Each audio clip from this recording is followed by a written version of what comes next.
I got some big news, okay? So I got a leak.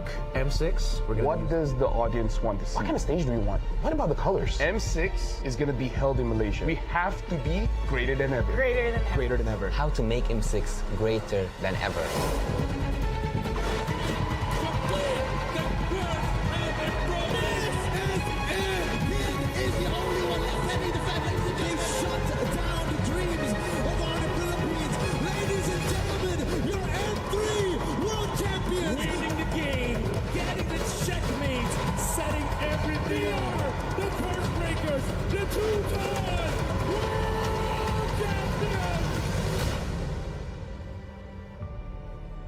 Before we begin, I just want to say thank you very much, gentlemen, ladies, for coming today. We have something very important to discuss here, right? Because right now, imagine yourselves as Moonton. We're the publishers. M6 is going to be held in Malaysia. So I need ideas to make sure that M6 gets good. This time, it's got to be better. Like, it's in Malaysia, okay? We have to be greater than ever. Greater than ever. You know what? That's gonna be the tagline. You like it? You like the tagline? That's a good tagline. That's a good tagline? We went from Join the fight. Join the fight. join the Join the fight, fight to the top, To the top. dare to be great, Dare to be great. Be better than great. and now greater than ever. You know what? You're a genius. I'm a genius. You're a genius.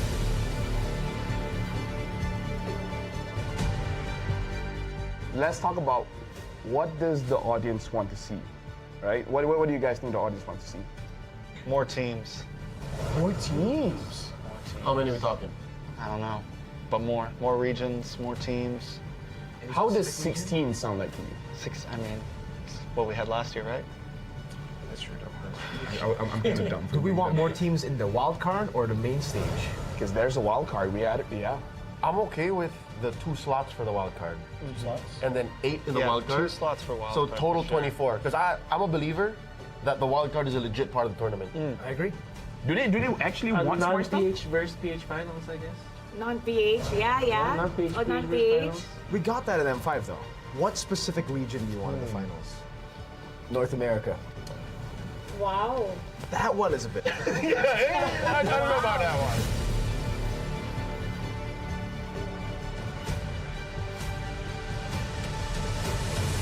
Let's take a flashback, I would say. Throwback to the days of the past. M1 was a great time. M2 was a great time. Every single tournament, it was great. He's got a lot to say about history. I love history. We gotta talk about logistics here, and I feel like we need to include Mara for this one because we gotta talk about the stage. M1, the stage was pretty good. I feel like it really sets the tone, right? Mara, you've seen the stage for M2, M3, M4 up until a few months ago. It was MSC as well, but let's not talk about MSC. We're talking about the World Series. Like, what kind of stage do we want? What about the colors? I think the color should change depending on what stage we're in. So if it's a group stage, it'll be a different color, wild card different color, and when it's the grand final, so they know exactly, especially when you're looking back, you know exactly what which that's a part of good the idea. tournament Good it will be. visual storytelling Yes. too. So you just have the LED, just changing the background just a little bit. From the past, I would go to how to make M6 greater than ever, right? Greater than ever.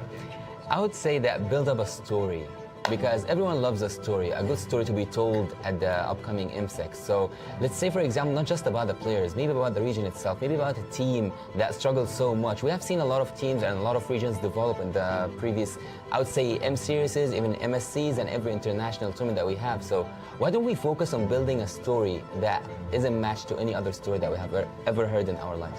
I think if we're going to cover story, what about something documentary style? You know, like something that you're back in M1, you're back in the place where it all began, and you cover some of the talents who have been around since M1, some of the players who have been around since M1, who have been around through several M series.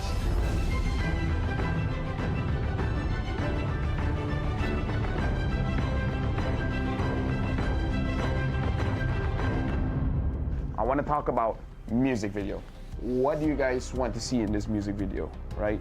What's the song gonna sound like? What's the story? I think it should be player orientated. I think it should still, I think instead of doing like something like we've been doing where it's its whole own thing, make it about all the M series, you know? Take moments from all of those series, take player moments, you know, that's what's gonna hype up the fans, seeing those moments. Upbeat, like for fighting, very upbeat, a catchy line, so when they hear that line, they know it's M6, and it has to be downloadable for people to use as a ringtone. I want the music video to be playing with the BMI. I want to see like scene changes with Claude moving Flashbacks. through. Yeah, flashbacks, future That's kinda forwards. cool. Yeah, and then The I want- BMI, because he can go back and Yeah, that would I want actually be Dexter cool. to sing. You want Dexter? What? You know what? Every year we seem to always the MV, the music, something about it just misses it, right? So not just MLBB players, but the overall grand audience, right? Anybody outside of the MLBB space, I want to be able, same as Mara, like have that on the ringtone. I want to see random people who have no idea what Mobile Legends is playing it on their phones. I'm gonna be like, that's a dope song. So I got a leak. What's the leak? M6, we're gonna use a new format. What format? They're changing it? Why? You know, all the way from M1, all the way to M5, I've always thought, especially M1 to M4. Single limbs, we've done that before. We've done double limbs, you know. We've done group stages with done- no... We also done no eliminations at the group Exactly. stage. We've done no eliminations. Good Yeah. times. Hate that. This time, it's gonna be a Swiss format. Like the cheese? What's Swiss format? What is that? What is that? There's no going back from here if you start. You know what the Swiss format is. Actually, yeah, I do. What is it? Okay, so let's keep it very simple, right? So for this M6, I'm thinking we're gonna be bringing 16 teams, and then we'll make the total. If you win 3 times, you'll advance forward. Lose 3 times, you're gonna get knocked out. Oh no, you play with everybody. You play with everybody. 1-0 meets 1-0, so everybody starts with 2 groups. Group A, Group B. 8 teams here, 8 teams in B. Then, Every single time they have to fight, we're gonna redraw. that's a great idea. That's a great idea. Wait. Who's doing the redraw? Yeah, who's doing the redraw? I want to know this. Don't worry. because is it gonna be us? Don't worry. I don't. I mean, I think it should be Mara. No, I think it should be Mara. You know what? I think so too, but I've suffered.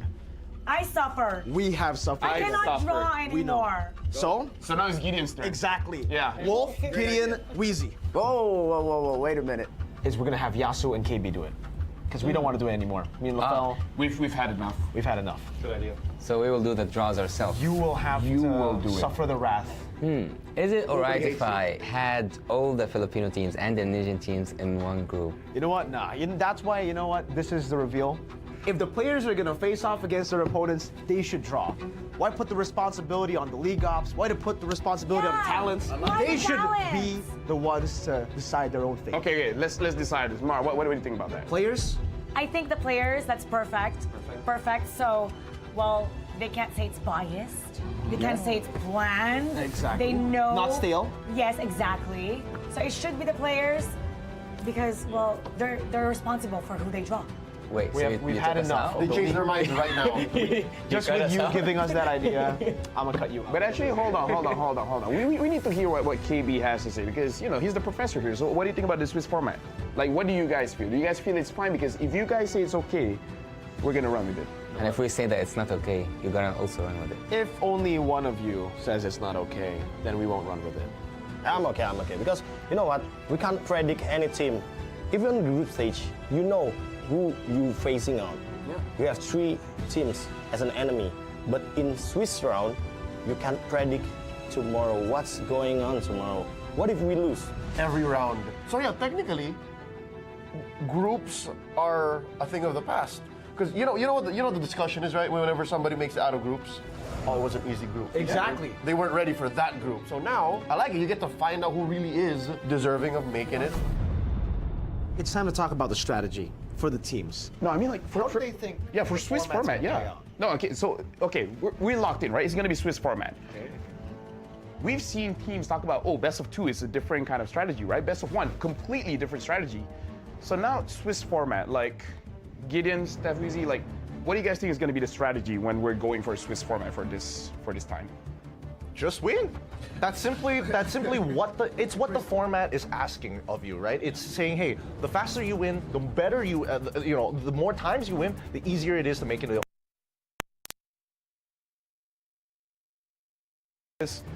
You're going to play way more games in this format, am I correct? Right? In the group stage. Playing more games. Imagine the first one, you're already showing everything you've got. Isn't that like, you know? I mean, I think it's cool that the teams will be facing teams with the same record. So I think it'll be even competition, so you'll see the teams scale the later we get in the Swiss format. I'm more curious about pre-prep.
very good afternoon, ladies and gents, and welcome to MPL SG Playoffs Day 2.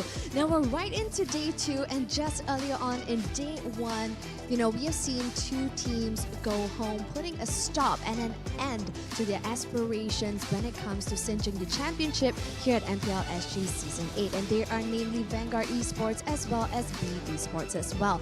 And now the top 4 teams stand before us right here today as they duke it out in hopes of cinching the championship. And that is MPL SG Season 8 to head on over to the international stage at the M6 at Kuala Lumpur, Malaysia to represent Singapore over on the World Series. So speaking of which, just to highlight a little bit on the tons of exciting things that you guys are able to do just by joining us live here at Scape, the Ground Theatre Level 2. Now we have tons of activities that you guys can indulge in, such as the Doodle Wall, where you guys can leave your mark alongside autographs from your favorite players. Meet and greet your favorite players and teams after every series, and let's not forget, if you bring a friend, you guys are able to get yourselves a tournament chest worth up to 899 diamonds. Now this is what you guys can get just by joining us live here at the venue itself. So grab a friend and head on down and join us right here today. So speaking of which, we're gonna jump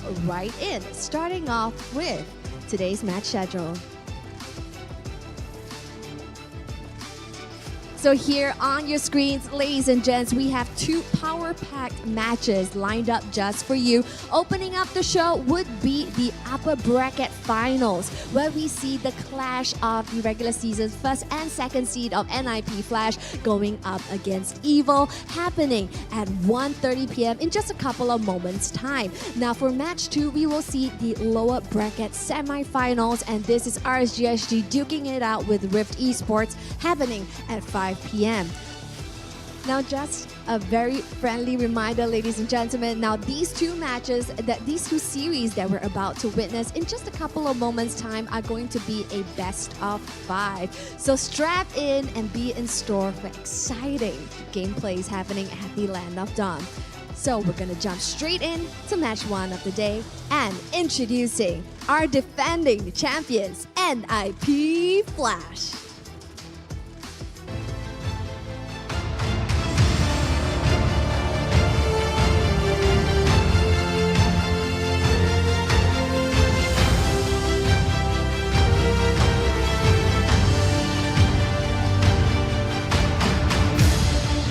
So yes, our back-to-back defending champions stand before you today.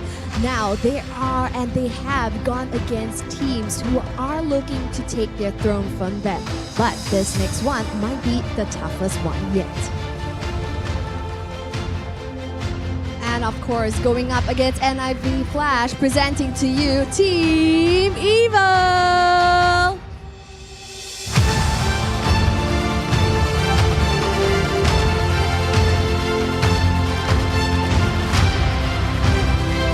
Now, Team Evil themselves have been known as the playoff princes. They, more than anyone, know that the lower bracket grind is not where they want to be.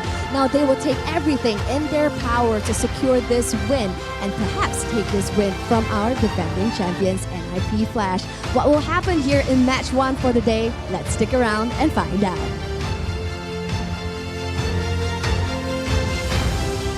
Players are currently giving their friendly fist bumps. Now stakes are ever as high right here for the upper bracket finals. Why? Because the winner of this match will be heading straight to the grand finals, whereas the loser of the series will head on down to the lower bracket finals to be duking it out for another BO5 and perhaps a shot at the grand final slot.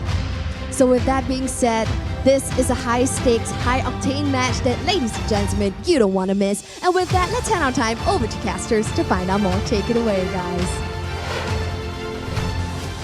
Thank you, Cheryl, and welcome everybody to MPL Singapore Season 8 Playoffs Day number 2. I hope you guys at home, you guys at Scape, and you guys here are all ready for this, like Cheryl said, high-octane match that we're gonna have. Now, this is NIP Flash up against Team Evil, title contenders. How are we feeling, Jules? Yeah, super pumped up. I mean, this is, some might say, or the fans might say, this is foreshadowing the grand finals of what's going to happen in the grand finals. These two are the top dogs in MPL SG, and whether or not, NIP Flash will retain their title this time around, and a lot of people say, is NIP Flash is going to be first and all of that, but, Evo has a lot of changes, and I'm super excited to see, how this might come in, especially in the playoffs. I know, exactly, right? It's crazy. Now, Deadeye, give me a one-word summary. How are you feeling right now about this match? Awesome! I mean, yeah, that's all I can think about, because even the start of our regular season, this is the teams that I want to see. I'm manifesting this one, even in the grand finals. So here we are, upper bracket, and the grand final seed is up to the state. Yeah, and now we have NIP Flash up on the screen, the team, your defending champions. Yeah, of course, EXP is going to be Diablo here on the jungle. It's going to be Hades, Curtizi on the mid, JPL here on the roam, and Vanix on the gold lane. Again, this team is pretty solid. 10 months this team has been working together ever since, no changes whatsoever, has a great experience. What can I say? Again, MPL Singapore here still dubbed them as the best team, and they are. Yeah, and they've been showing it, right? I mean, full force all the way yesterday as well. The performance is absolutely stellar. Now, of course, we can't discount who they are going up against, right? Team Evil also been performing at the top of their game. Churros, tell us, who's in this team? Well, Ken, Boyette, Sayla, Powerful, Marky. A little bit of changes, especially with the introduction of Boyette, Marky, as well as Ken into the roster. And mainstays being Powerful and Sayla. Powerful showing a lot of prowess in the roam position, but Marky and Boyette just really setting that pace, setting that tempo. I want to bring up the point that I said just now. NIP Flash, they've been together for 10 months. That is one thing I like about rosters that stay together. Just fix what you can and just move along. For the side of Evil, though, there is a little bit of chemistry kind of things that they really need to work out, especially going into this upper bracket finals. But then again, there is an Achilles heel for Team Flash. I mean, there's just a little bit of a controversy, but they do need to really hunker down and hey, let's not play around anymore. This is really gonna be one of the top games. Let's just, just play our best, and we'll see what happens. Because only one spot, one team makes it to M6. Yeah, I mean, it all comes down to this. Yes, this is the upper bracket finals. They still have, maybe one chance to get through. But, we're gonna take a look at statistics. Let's get down to the details for NIP Flash. Yeah, I'm gonna highlight this one. Yesterday, they won Diablo on the Khalid. Both games in the first battle there. He's been perfect. This hero, this player itself, just manifesting this hero as the best hero so far here in the playoffs. Now we have seen the high contest of this hero when it comes to the playoffs right now. And this is also going to be considering that the Khalid, I'm expecting here, will be both teams going to battle it out. And I'm gonna highlight as well the JPL here on the Chrome. His Tigreal is beautiful when it comes to his performance, when it comes to his roam, setting the place for NIP Flash. Yeah, I mean, like you said, these are players at the top of the game, right? And JPL, we've seen so many heroes, the way that he plays, even like Cho as well, but just bringing up something like the Tigreal, being able to do setups for the team as well. And it all boils down to how, they are going to bring out. Sometimes we can't even tease out, are these the heroes or are these the players? Because it's almost like you said, manifesting the best of these heroes. On the other hand, we have Team Evil here. It's interesting. It's really, really interesting because Marky and Powerful has the same sort of signature heroes as Vanix as well as JPL. The Tigreal and the Harith are still in play. Marky, though, has the highest win rate and highest pick rate for Harith at 100% for 7 games all throughout the regular season, especially yesterday. So that's going to be a very, very huge contest. For Ken, you have to watch out for his Phobius. This guy is crazy. He's a menace on that Phobius. But then again, Khalid has been introduced back into the meta, and Ken has played one game with Khalid. He won with that game, but against Diablo, the person, the devil himself, who brought Khalid into the meta. Khalid himself. Well, I want to see our production actually Photoshop Diablo's head onto Khalid. I think that's gonna happen really, really soon. But This is going to be a really, really tough match, especially for the EXP side, because Diablo, touted one of the top Singaporean, true blue Singaporean players, is going to face up against Ken, and this is going to be a tough matchup. I mean, not just Diablo, right? We're talking about, we talked about JPL Tigger as well, and you saw Powerful on the Tigger with that signature hero. So a lot of kind of like head-to-head, just bumping at it and gonna see how exactly they match up. Super, super exciting. But, we also want to take a look at when we put these two teams together, what do the statistics look like? So let's see the team head-to-head statistics that's gonna come up on your screens. As you can see right now, man, we have mentioned, of course, the similarity when it comes to hero pools here. So we are going to highlight first when it comes to EXP here. Diablo's similar takes here for the side of Ken, except, of course, Ken has the Edith here. Don't get me wrong, Diablo right now, especially in this current season, is not sticking to his originally roles here. He's now flexible when it comes to his hero pools. Now, going to say as well that the Harith has been considered as one of the most successful heroes here. Vanix as well as Marky is doing the best thing. And remember, again, Marky is still perfect when it comes to his Harith pool here, when it comes to his games as well.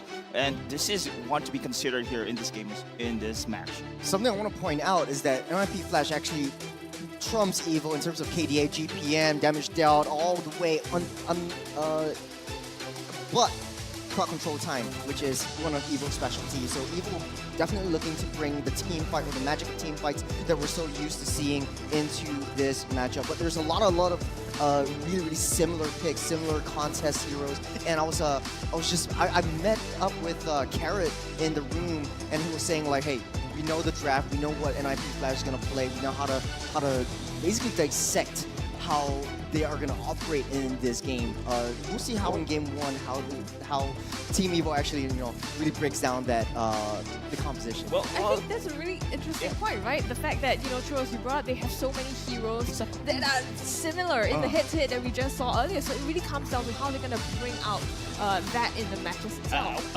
I like how of course, Churros has mentioned about Carrot here, because they have, in the regular season, they have lost 2-0, right? Yeah. Against NIP Flash. They are ready right now. So let's see what will happen.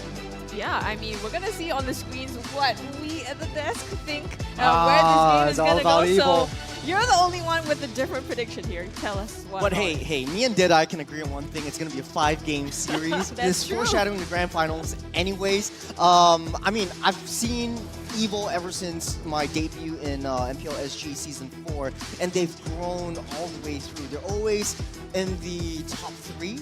Right now, they're really gunning for top 2, and I think this time around, if they can get themselves together, I think Marky and Boyette coming into the roster as well is one of the keys to victory for them.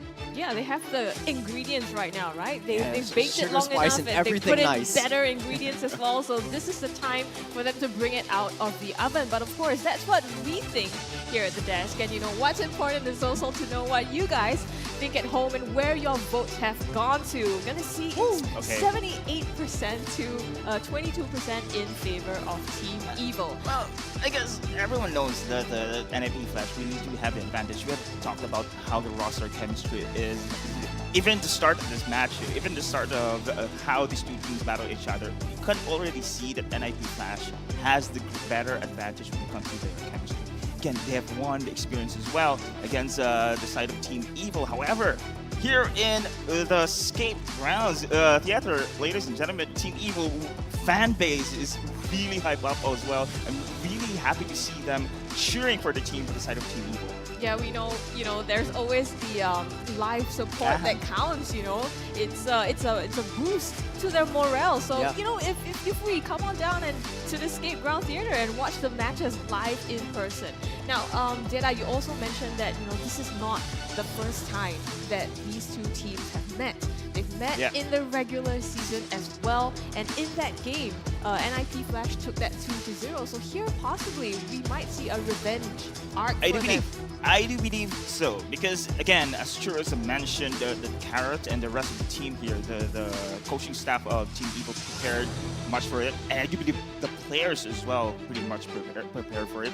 That's why we predicted me and Churros a Game 5 for this one. Don't get me wrong, it's hard.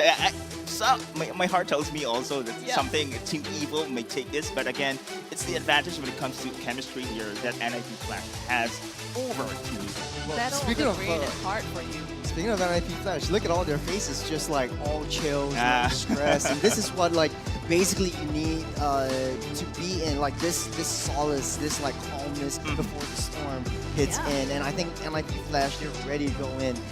But I do have to say though, I think Evil. I feel like they did really, really well yesterday. This is going to be one of the biggest tests for NIP Flash.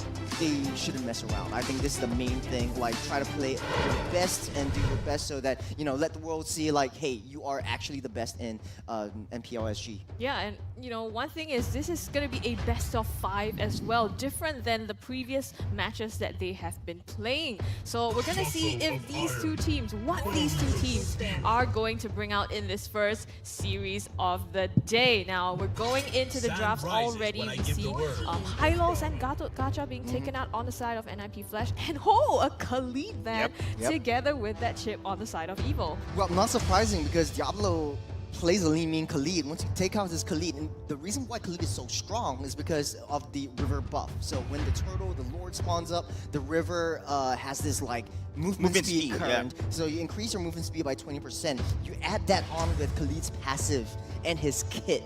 Basically, he just rotates around the map like nobody's business. And you have the early game where assassins are the mainstays. Khalid will be used to clear the wave, proxy that wave, and just go in ham with invades in the jungle. So that's why Khalid is so strong. And based on his kit, really, really good setups with the ultimate, really good heals. You buy a lot of time for the rest of your team to come into position.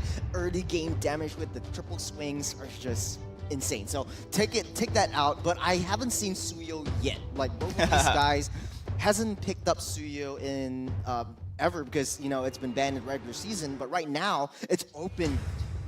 Will Evil ban that out? I think in yesterday's games they had the opportunity to, but for Evil they completely, in their game, I think didn't even consider Suyo. So it was about a 50 to 60% I think pick ban rate yesterday. So like 5 out of 9 games it was picked or banned. But yeah, like you said, I think interesting to see whether that's gonna be on the draft this time. Jusin as well as Cho being taken out as the last 2 bans here, and NIP Flash just stealing the focus away from Ken. Yeah. Stealing the focus away from Ken, you got the Harith. Maybe Marky will pick that up just to win that gold lane. So then you're shifting the heavy lane towards the gold lane alone, especially for the side of Evil. Boyette could very well pick up the Hayabusa. He's got an 83.3% with a 7 pick onto that Hayabusa alone. So that might be a possible pick unless you want to go for Suyo. The only issue with Suyo though is the early game farming speed is a little bit lackluster. You have to wait for the mid game power spike to come in, especially for his on-hero attack damage. His mechanics are pretty much the same. You get the power spike level 3, you get all of your ultimates ready and down, all of his skills, but the Harith and the Edith is picked up for powerful Marky.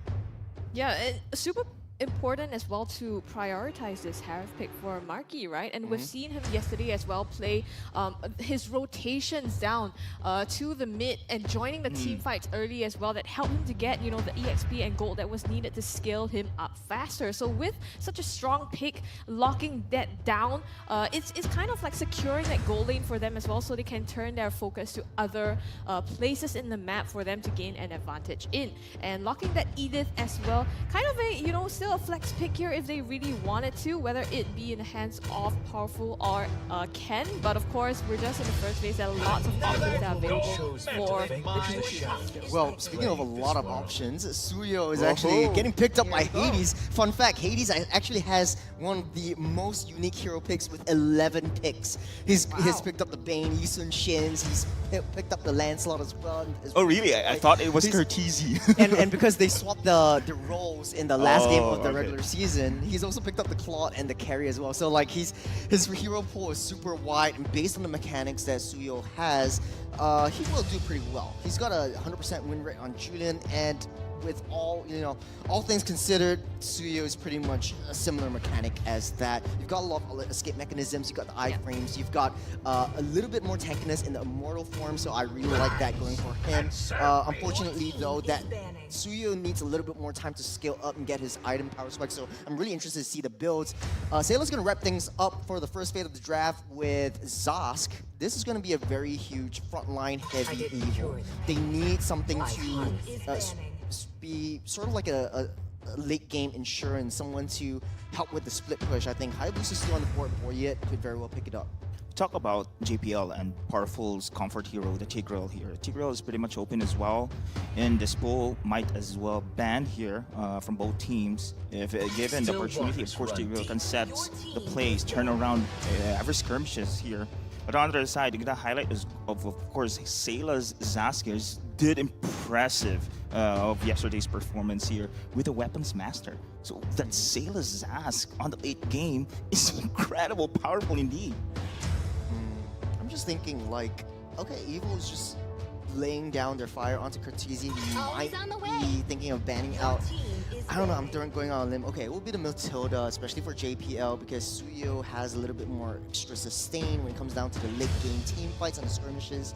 So take the Matilda, you're keeping JPL at bay. JPL pretty much has 9 unique hero picks.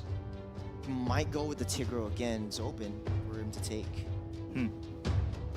I mean, it's not possible to ban out the hero pools of these two, you know. And the thing is, it's so difficult and challenging to play against these because it's really down to what strategy they want to go for rather than, you know, what they can play, because at this point they can play pretty much anything. And I think that my personal concern with Suyo also was that when you compare playing, you know, any other jungler to Suyo, you've had a lot more time, you've had a lot more familiarity to play this hero, but in the hands of somebody like Hades, even though it's a new hero, you know, I fully trust that he'll be able to bring rest assured. that to the full potential. So I think I'm super excited to see how that plays out in this game, but also how they're gonna kind of mash that together. And Truth, like you said, the Tigreal is gonna be picked up on the side of Evo. Well, perfect for Team Evo. So that means the Edith is definitely going into the EXP lane. They're just lacking the jungler. The fact of the matter is, Evo might very well pick up a Fanny on this one, because Boyet has picked up that Fanny before. Moskov suffers in the early game. He's really, really paper thin. Fanny could just very well pick him off. I think the game plan is just, okay, let's just win the gold lane. Let's not let Vanix come onto par and let's take him out. But boy, he gets picked up by the side of NIP Flash as well as that Grok. I do like the diversion plays coming in just because Evo is a sort of like a very heavy team fight composition. You got the Nolan as well, so going a little bit more comfortable for the side of Boyet. I do like Evo's draft though, because on the early game and especially the mid game, you have a lot of thick, heavy front lines to protect Marky. So it's just very well protect the president yet again for the side of Team Evo. NIP Flash, lots of diversion plays, lots of cross map plays. I'm excited to see how this goes out.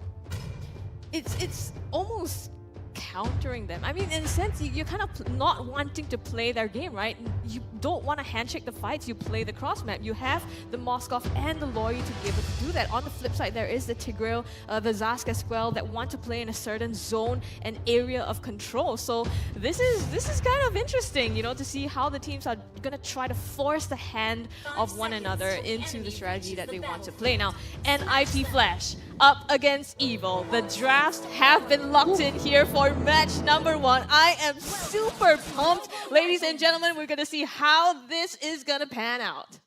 Oh, this Louis, this Louis, I think this is going to be an advantage here for the side of NIP Flash when it comes to map control, right? And you have mentioned, of course, Churro is the combo coming in from this Grok as well. It's going to be explosive later on. Yeah, especially in the team fights, because they know that, okay, Evo's going to group up. I'm just going to be proccing my diversions, proccing my yin-yang, you know, all over again. over and over until Evil can't move. So that's going to be a very, very tough one for Evil. But they do win out on their lane, though, just because Powerful as well as Sayla is able to clear the lanes a little bit faster. So we want to see more high rotations in the early game for the side of Evil. And NIP Flash hunkering down and try to, you know, play a little bit more passive, wait till Vanis gets his power spike. So we see a lot of discrepancy in the top lane with a gap with Diablo showing his prowess onto Ken. Fun fact, Ken used to be for Team Flash as well. Yeah, we're gonna see the emblems here as well on the bottom side coming up. Lots of tankiness, I think, and sustainability coming from the side of NIP Flash. Oh, almost. That's gonna be Hades here with a drag coming in from Powerful here, trying to go for a burst of first blood here, coming in from Boyet. Great start here for Team Evil. It's a very, very good pickoff. Boyet wants to go for more. He does have the fracture. Won't be able to hit that one. But Diablo chases him out. Boyet's still alive as of now. But I do like the way that Evil is just counterplaying everything that NIP Flash throws onto him, provided the fact that like Evil is a very all-committal kind of draft. You really need to dive in, get your hands dirty, and start that team fights to be able to win out on a lot of these skirmishes. And Evil has the upper hand in terms of gold. This is the first turtle one. I'm excited to see how this plays out, especially for NIP Flash with the rotations coming in from the mid side. And also just the understanding of the timers, right? And you mentioned earlier, Churros, Suyo being slightly slower. I think Nolan obviously the fastest in terms of the clear. And just taking advantage of that, Boyet getting that first kill onto Hades as well, that's going to set him back a little slower. And now that gives them a bit of an upper hand to secure this mid-river here as they contest for this first turtle on the top side. Well, in this turtle fight, NIP Flash does have the Moskov, so Vanix can throw the SOD. He's on level 4 already, so if the fight breaks out, Vanix will be there as 5 men. Now it is going to be Team Evil trying to go for an aggro. Dominer's Descent with a follow-up coming in from Ken here. The stun did connect, but look at the wall charge. JPL made some moves here. Curtizi with a burst damage. But still, it is going to be Team Evil hunkering down, trying to go for a turtle dance, and they will still stay here in the battle. Very good disengage coming in from the side of Evil. They lost one member, but he's already up. Ken making a beeline for that turtle. Boyet. Oh, Hades! No way! Hades with a steal. Coming with this fast hands here. Quick fingers on the retribution. Super important as well, right? Because having... Oh my goodness. This is just pure NIP Flash there with a surprise attack. Diversion is really the key here. Well, this is just predictable, right? Because you have 10 seconds until the purple buff spawns up, and NIP Flash identifies that, okay, as a Nolan, you really need that purple buff. Let's just pounce onto him before he comes in. So Ken taking a lot of damage, dishing everything back out as well. Little Scuttle here. But remember, guys, I like to highlight here in the gold lane, Marquis Harith, still unbeatable. Will this be the time here that Marquis will prove that it will still be win, of course, lose less here for the Harith pick? It's definitely going to be a tough matchup, right? I mean, right now he's slightly behind Vanix as well, but we'll see exactly how he can make use of that. And Vanix, we know, is one of the, if not the best gold laner in Singapore. So it is a tall order, but on the top side, Ken goes for the stun. Curtizi very low, goes for the double control as well, and Hades and backlines goes for the pickoff. Ken will fall, and now they will disengage, but Powerful has his vision. Try to go back away, still managed to do so. Sayla with a poke. Now JPL and Diablo trying to cover his retreat. Hades does have a lot of damage, but a very good call from Powerful to try to keep him at bay before pushing everything back in. I think that's the downfall of Evil. Whenever they group up, that's where Curtizi likes it. That's basically Loi's, perfect dream. That's paradise for him. Everybody grouping up, just proccing all those yin-yang dualities, and basically Evil falls like flies. It's been super critical, right? Curtizi with the dualities as well, playing right into the strategy. We know that Evil likes to take the team fights as well, and the way that they've drafted this also points to that. So just kind of capitalizing on that to their advantage. Absolutely beautiful the way that they have played it. And earlier on, being able to predict that Evil was going back to the buff as well. So it's kind of macro on top of macro, setting that up for themselves. Now this turtle on the bottom side. Turtle dance once again. Look at JPL here, but still Hades again secures this one. Look at JPL out of position, gives some space here for NIP Flash. Goes back, But the burst damage here from Boyet takes him down. Curtizi tries to go for a poke. Hades with a follow-up, and Ken will fall. Spear of Destruction here, trying to go for in the middle lane, but Vanix clears the way. On the top side, Diablo actually pushed down the T1 up top, taking a little itemization. He's got a 100 strike as well. Oh no! As the Fury Hammer, but hold on. Wow, flanking maneuver here for NIP Flash. Aggressiveness does not fall here. Time and time again, they want to control the map here. Just to finish my statement, there's a lot of damage from Hades. Speaking of which, Marky. Woo! Under the turret, still being chased here. Now there's gonna be Diablo flickering out. Just too much control here for NIP Flash. They're not backing away. That is gonna be the turret in the mid going down. NIP ramping up the momentum. They took down the T1 up top, so they're free roam right now. It's past the 5-minute mark. They're trying to go for trades. Evo took down the T1 bot. NIP Flash, 1,500 gold lead.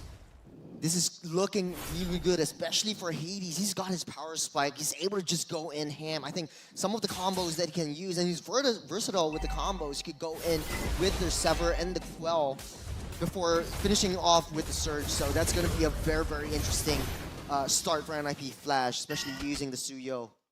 Yeah, I mean, onto the damage that we've seen so far as well, right? Hades actually sitting second to the top in terms of the damage dealt so far, and Curtizi being the one who tops it off. So NIP Flash, you can see really kind of taking the upper hand here in terms of the fights, even though Evil has been trying to break even, now sitting 5 apiece in terms of the kills.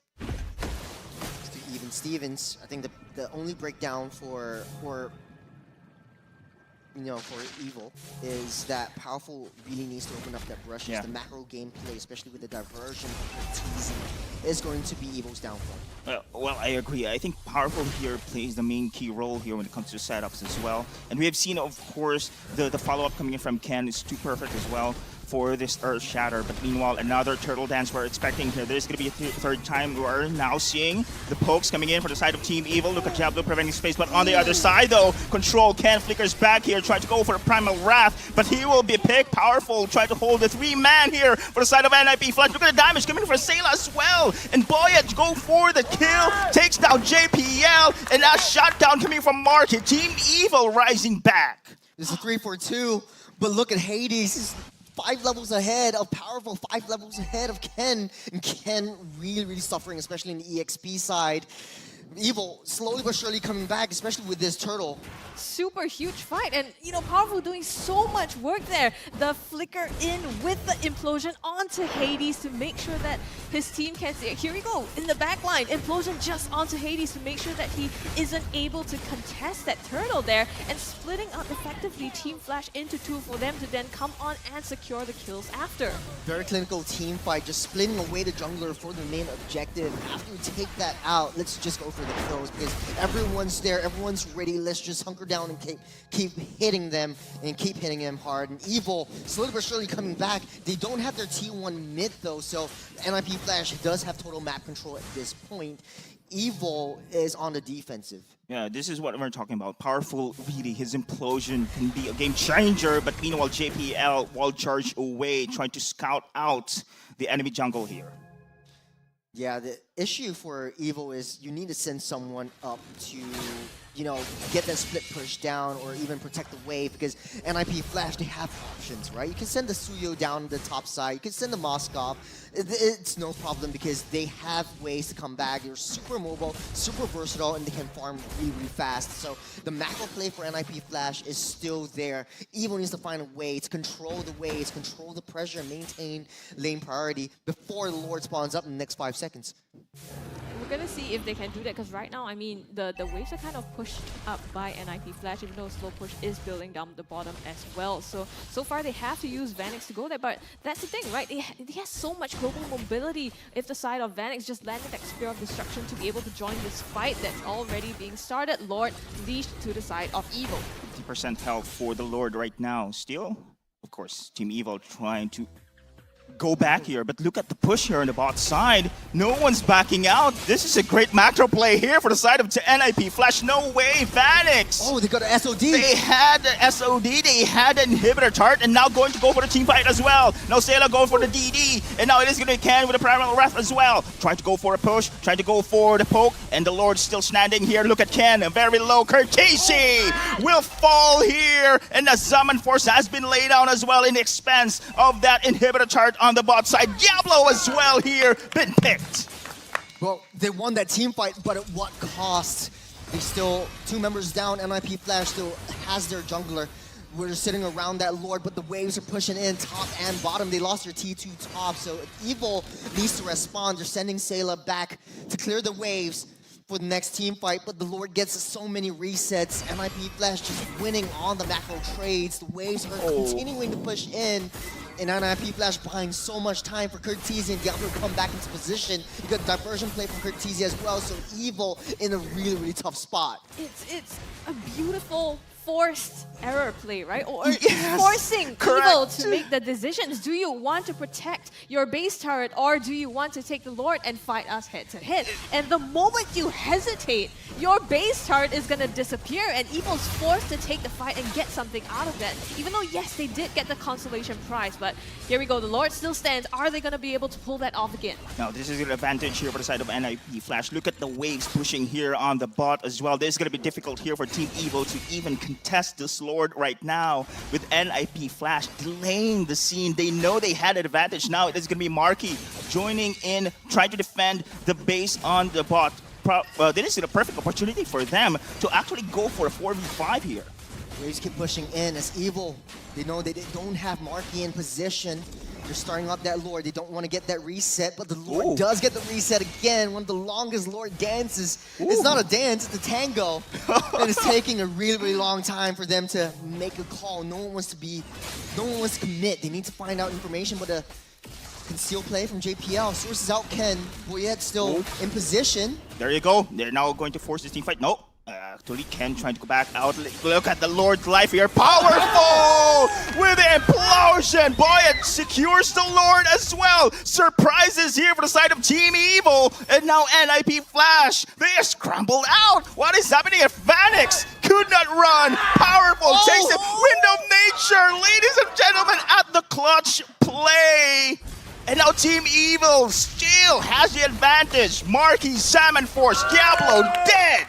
They still have that Lord, but at top side, the waves pushing in. Boyette there to respond. Mid side down. Evil trying to push it into NIP Flash, and NIP Flash, they're 3 kills down, taking a little itemizations. Vanix is online. He just needs a little bit more time to deal a lot of damage, and Marky is a huge threat, especially in these team fights. And Evil are showing us the magic once again. The magic indeed. Whoa. What a turnaround there by Evil. You know, powerful. We talked about that Tigreal and the plays that he's pulling off right now. And just individual mechanics as well. That win of nature saving Vanix.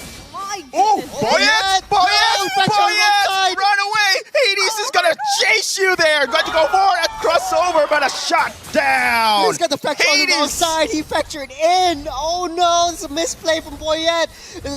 Hades can push on the bottom side. Just buy some time for NIP Flash. We're pushing down the top. Evil, they're forced to retreat. There's just the pre-enhanced Lord, so they're like, okay, it's okay, let's just get a regroup, wait till our friend Boyette's back into play, and then let's go for Lord again. We suffered a lot in the first one, but we're coming back. It's 1K gold lead, the first economy lead for the side of Team Evil the entirety of this game.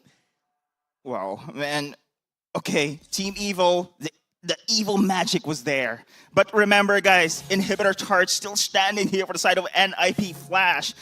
This is a great disadvantage here if you are Team Evil, because the waves are pushing through here in the bot. They have to look out for this lane management. Remember, yesterday, we had a comeback because of this scenario. But NIP Flash, they identify that evil together strong, apes together strong. If they manage to split evil up, this is where NIP Flash can just pummel them and just punish them hard. They've got the diversion play as well. That's where they're playing the macro game really well, especially for NIP Flash. Now they've got the gold balance economy. Powerful!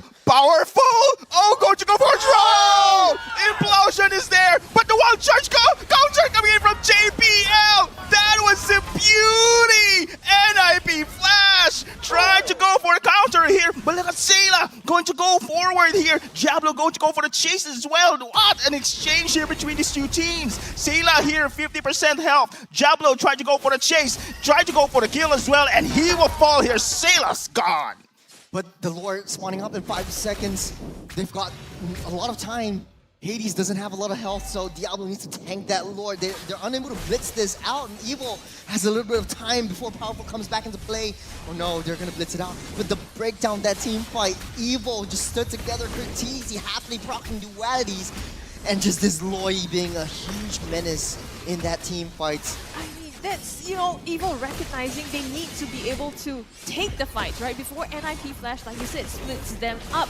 And they don't want that to happen. So going in with the implosion, super important, but the countering. Yeah, man. So by JPL. That Grok wall charge just changed the battle in that situation. What an impressive display coming in from JPL.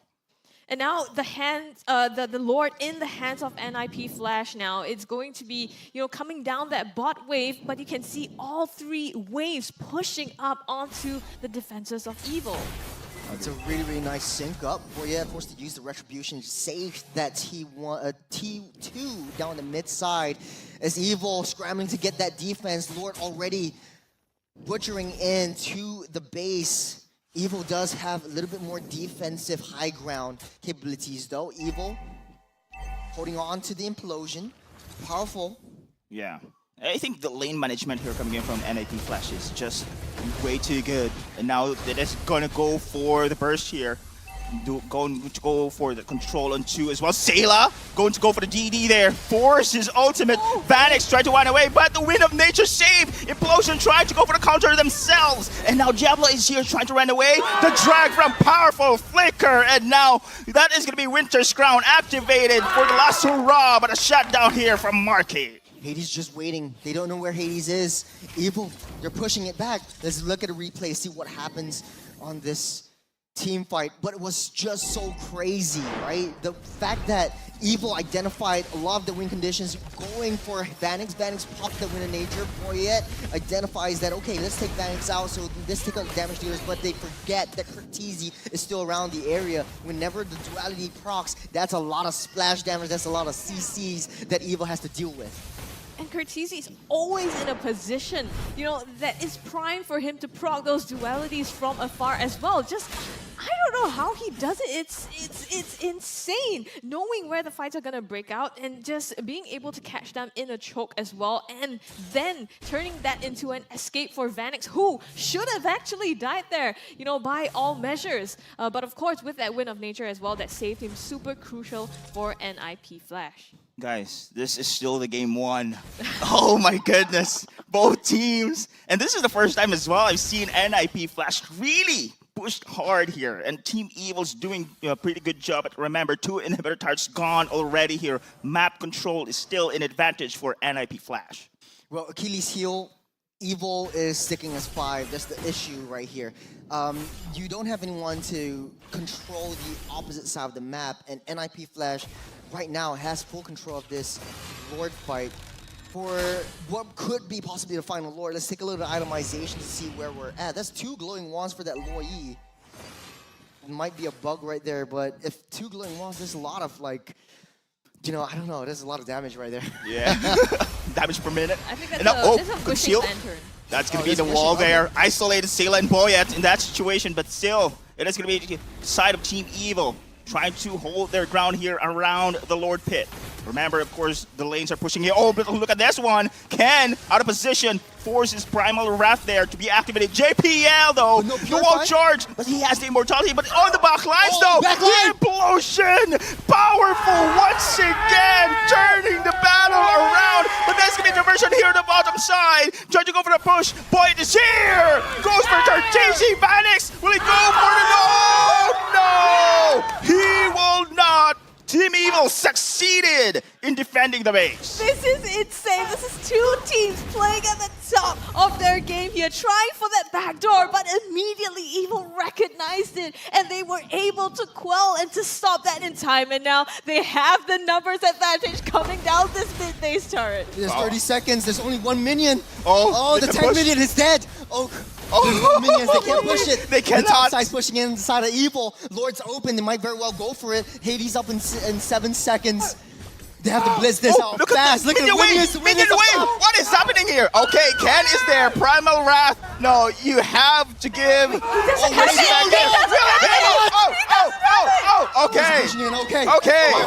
Okay. Lord goes to Evil. There's 3,500 gold to the side of Evil. It's ramping up. Evil, they successfully defended, but their base is wide open. They don't have the T3s up on the top and bot side. The diversion, the SOD plays can come in any time. My heart cannot take this. My heart cannot take this. Oh my goodness. They don't know. Oh. Shush. Oh. Anytime soon. This is where experience will now fall in. If they know, they know. If they will not know here, it's gonna be worse! Mark is down! Curtisi, however, will be the change in that sequence. With, of course, Sayla goes for the DD. Hades playing hide and go seek. Ken trying to spot Hades out. The Lord marching in. Vanix still up. They don't have Marky though. No damage. Ken? Flickers in, Earth Shatter misses, but the Primal Wrath has been activated there. Powerful still, has the flicker, has the... Oh, look at this one, the burst damage! Look at Boyet on the sidelines as well. Goes for the wall charge, trying to go for the counter, but no! JPL will escape. Ken is here trying to control as well. Diablo and JPL falls. Lord bought so much time for Market to come back online. Sayla's out of the picture, but so is JPL. Curtisi, another 15 seconds. They can defend. Next Lord coming up in 90 seconds. Let's take a time. Let's take a moment to reset, man. Evil, they've got so many things up on their hands. They really need to check their brushes. Macro is going to be their downfall. There's they have to play Minesweeper on top of this. I agree with you, Churros. I think this is one of the advantages coming in from NIP Flash, that version, and they will hide in the bushes for that surprise attacks. This is like, you know the games where, the blocks come in different lanes and you're just trying to defend them all. You mean Tetris? Yeah. Is it Tetris? I don't know what it's called, but Evil is doing just that. But the thing is, they're doing it so well, as best as they can. And NIP Flash is trying everything. Hades bought so much time, and JPL coming in with that save as well, extending and prolonging that chase, prevented Evil from sieging onto their base of NIP Flash. The plays here are just insane. Saving grace, though, the Evil's throne is almost back up to full, so they could prevent a potential backdoor just for this one. But this Lord fight is going to be really, really tricky. How will Evil play around this one? Because NIP Flash has so much macro plays. Curtisi could wait at any point off that map. If someone ends up defending, you get the SOD from Vanix. If that lands, that's going to be a backdoor play as well. Remember, guys, here in our MPL Season 8, it was only two players who did that. It was Canonio from Rip Esports, and now it was Hades who did the backdoor. It is possible in this current scenario here, especially they have the diversion as well. There's their MO. Evil, 8 strong together. Let's see how this plays out. You've got sending Sayla back up to defend against that wave skirmish up top side. But bottom side, they don't know where Vanix is. But Vanix doesn't have to show his face. He's got the SOD in his arm. So NIP Flash could just buy a lot of time. Just wait till the minions get into position. Oh, look at the advantage here. Look at the push coming in from Vanix. This is one of the key skills coming in from Moskov. His SOD, he can't just react anytime when it comes to a team fight brawl. And now it is Sayla trying to respond as well as Boyet to control the lanes here. Yeah, I don't think Hades is able to blitz this Lord down because he's going to be taking scale damage the longer he stays in, but he's using his it's actually really smart because the Immortal State, correct? Yeah, the Surge actually keeps him up alive, or the Sever. Soul Sever actually keeps his health up, so he can stay as long as he wants in the team fight. Powerful being spotted out. Okay, anytime soon, but so far, NAP Flash, this is what they want. They want an attrition game here. Vanix will just try to push it. Oh, this is just a burst damage, Marky! Just go for the kill as well! Oh no, JPL pops his immortality, is out of position, could seal away, but powerful stops him with an implosion. Marky with a kill once again. Oh, they have to respond against Vanix though. He's on the top side. Diablo taking a lot of damage from Sayla. Managed to run away. Boy, yeah, 1v1 Vanix! Oh, immortality, but Ken is here! Going to go for the sissy, Winter's Crown. Boy, trying to run away. Vanix! Vanix! Goes for the base! Goes for the base! Will he take it? No minions! No minions here! He will fall! He will fall! But still, it is going to be evil here! It's a base race! A base race here we're seeing right now! It is going to be Vanix trying to go for a forward attack here. Will he be able to do so? Still, the Crypt is here. Ken right now very low. Going to go for immortality here. It is going to be Vanix right now. Our Shatter misses. It is going to be Vanix here. Goes for the kill. Oh no! Vanix! The dashes! Goes for the win! Lord Vanix! our savior! Oh man! Scrub, you did it! This is just game one! Oh my goodness! Vanix! Look at him, he's so No way! It's like, yeah, it's just another day in the office. It's like... No, it's not another day in the office, bro. I don't think that's another day in the office, man. We need to, you know what we need to have? I think we need to have like a... Because they're always like, this series is always like, let's play opposite side of the Wow. Man. I have no words. Hey, you asked me a while ago, what word? Awesome! Awesome! Damn! Man. Ladies and gentlemen, the upper bracket finals. There you have it. Game number 1. Lord Vanix himself on the screen right there, just for you to admire. Oh my. The fact that he just dashes around the Earth Shatter, dashes around Boyet. Actually, the spear, the Impale actually hit Boyet, and he was just 1 pixel away, and so he goes down. And I think Boyet should have just recalled back away from that, get that heal, and then come in and fight, get that a kill onto Vanix. But I don't know, this is just all micro play down on Vanix, just dashing in and out. He's dancing around. Oh man, okay. Okay, MVP, Vanix. Yeah, I mean, sure. We don't even need to do this. We don't even need to do that. Bang! Just that play, man. You know that last play reminds me of like, okay, Vanix doesn't have the Harith, but he's playing that Moskov as though he was in the Zam forest, the Zam field. Yeah, you're right. Yeah. I mean, the dashes. Speaking of Harith, first time we see Marky on Harith lost the game.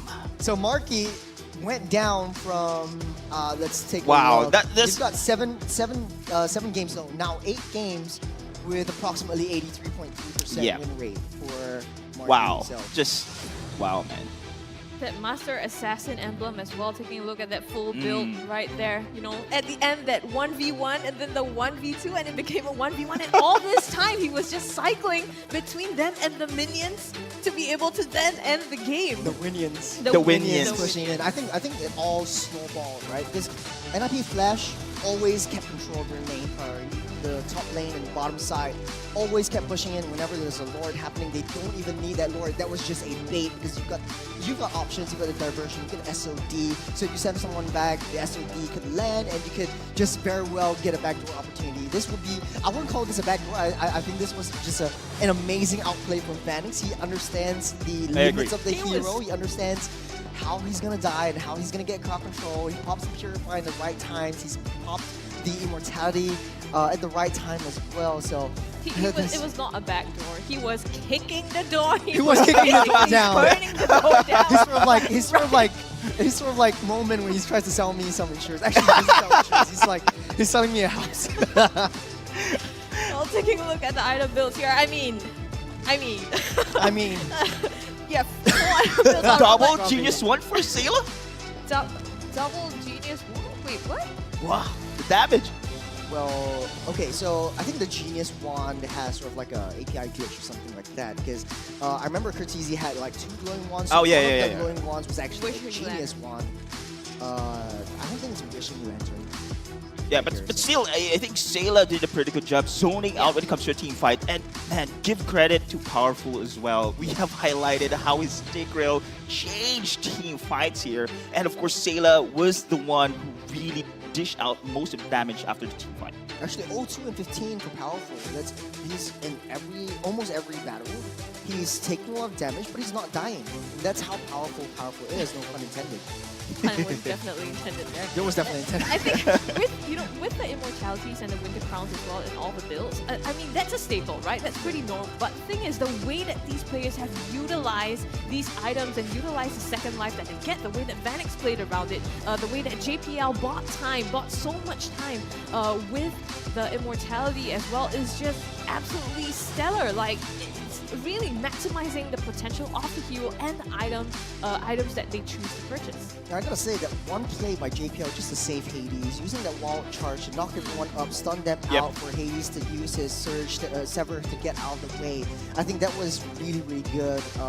Good defense from JPL. I mean, JPL and Cortese, I've always known them as KDA players, where like they don't really have a lot of deaths. But in this game, Cortese done so much more, and this doesn't really tell the whole story. Cortese was just dealing so much damage. Maybe, just maybe, he got caught out by Boyette because of the flank maneuvers, and Marquis doing so much damage at the end of the day. But the diversions, man, Cortese just made a heck out of Boyette. Yeah, I mean, definitely. And you talked about Hades as well, right? The Blade of Heptasy is on the Suyo as well. I think in some builds, there were other options for them to go to. So really kind of like a, bursty, assassin-oriented with the Malefic Roll and the BOD as well, stacking so much damage rather than building defensive items. Yeah, I was talking to Deadeye just before the game, and like you could play Suyo in 2 ways. First is like, okay, let's just go War X and then build a lot of defensive items. Then you become sort of like an alpha, pseudo alpha kind of thing with a lot of escape mechanisms and items. Or you could play like Assassins, and I think you opted to go for Assassins. You've got a lot more damage, and don't forget you have with the Soul Sever, you've also got a lot of damage in Mortal Form because it scales with lost HP, especially with 20% extra lost HP. Yeah, the burst damage, right? Yeah, so you have a lot of like flexibility to play around with battle emblems and battle spells. I personally like Quantum Charge because it adds, not Quantum Charge, the Pure Rage because it adds additional 4% on top of your percentage on top of percentage. Yeah, but I mean, because this is a very, very passive game when you're playing in a competitive level like this, definitely a little bit more defense would be much more helpful. But I like that Boyette actually went for a little bit more of the defensive build. So he's got the Winter Crown as well as the Immortality. Because I think at that point it's just anything goes, right? So you always see like, okay, we'll sell that Immortality, buy that Winter Crown, but this time it's like, this is do or die for Boyette. Yeah, and in that 1v1 as well, right? At the side when he was chasing Boyette down, I mean, super critical having that immortality. But you were talking about the lethal emission this time. Hades going for the Impure Rage also as his core emblem. Yeah, it helps because it stacks up with your second skill, basically the Soul Sever. And that creates a lot more damage when you're down low, so you could enter with your enhanced skill 1, basically turning you into Immortal Form, tank a little bit more damage, and then deal some damage out with your Sever once the HP goes low. So that's a myriad of ways you can play Suyo. And that's why I like this hero so much. It's sort of like a Julian, but with a different kind of form factor. Yeah, looking at the stats as well, guys, man, this is the closest game stats you can see the Team Flash played against any other team. 26 minutes, and we've seen the average time coming in from NAB Flash almost 12 less than 12 minutes, and now 26. This is insane game here, and Team Evil just pushed through as well here in this match.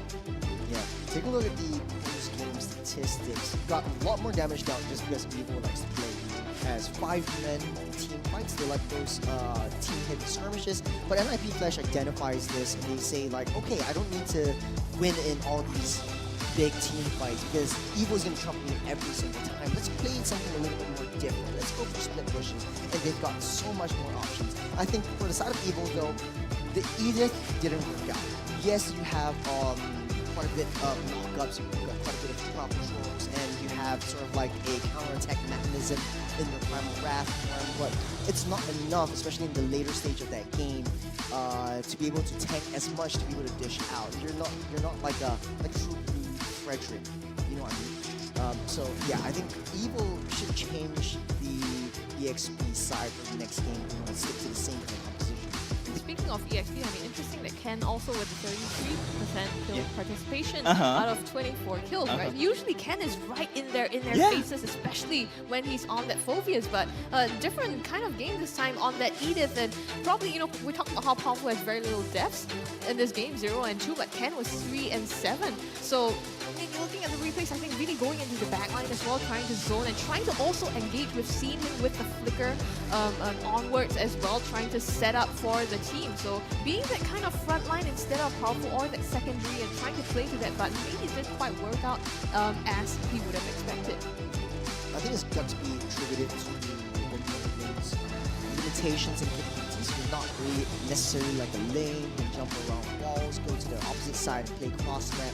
Nolan's just bounded by the amount of times that he can dash based on the amount of energy that he has. So that limits Boyet up a lot, especially in the late game. The early game, Evil played super well. Powerful, able to counteract a lot of the engages that came from NIP Flash. But take a look at the top 4, that's almost 200,000 damage by Marky. So it's going to be definitely Heart Harith is one of his most comfortable picks. It might be banned out in the second game to just give NIP Flash an easier time.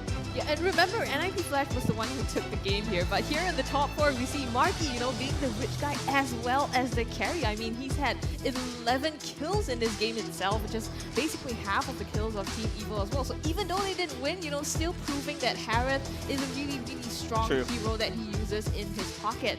Sandbag JPL, the way that he peeled for the team, the way that he saved so many fights, turning that around on this Grok is just impeccable. And of course, Powerful kind of doing the same there as the best wingman. I think JBL and Powerful here, side by side, these are the two best matchup you can see when it comes to Rome here. Both players actually play the same kind of character here in this match. I do love how Powerful initiates the team fight with Stick Realm. I do love JPL's counter initiation as well. You know, beautiful game. Crazy is you usually see, you know, the assassin plays, the really flashy ones coming up, but in this case, the roamers are the ones making the plays, and not just as the initiation factor. They're using it defensively, like being able to peel is the highlight play itself. Well, I think JPL has a lot more experience. He knows that how to play around this game. He knows how to play against people who are like powerful, aggressive, but he knows when to engage. And Powerful, I think he's in his element. He used to be a jungler all the way through. This is his first time being a roamer. I gotta give him props because he is honestly one of my top roamers right now. Well, man, the transition is really beautiful. I cannot believe that his I mean, the aggressiveness actually was there. You know, he's a core player before. That aggressiveness still can be shown here on that roaming. But the way that, like, for in the past when he was in jungler, as a jungler main, you have to do so many things. Like you have to watch the major objectives. You have to watch the health. You gotta put your finger on the trigger on the retribution. You gotta maintain a lot of like, okay, let's get link priorities. You gotta give people decisions. But as a roamer, all you gotta do is like, okay, I see him, I'm gonna go for him. Let's all come in, and I think it does that really well. And it shows like Evil has grown, and this game 1 really doesn't tell a lot of the story. It was honestly even Stevens up until the last minute. I mean, it kind of maximizes his potential now, right, as a roamer, because without having to worry about hitting the retry button at the timely moment, you can focus on other things as well. So having that position in Aroma allows him to open up his sights and his mind a little bit, free up that space to make decisions. Of course, we're gonna have to look at this game again, an absolutely crazy game, and see what exactly were the plays that turned the tides again and again in this game number 1. Take a look at replays. This would be the second turn of game. You can see the back, JPL.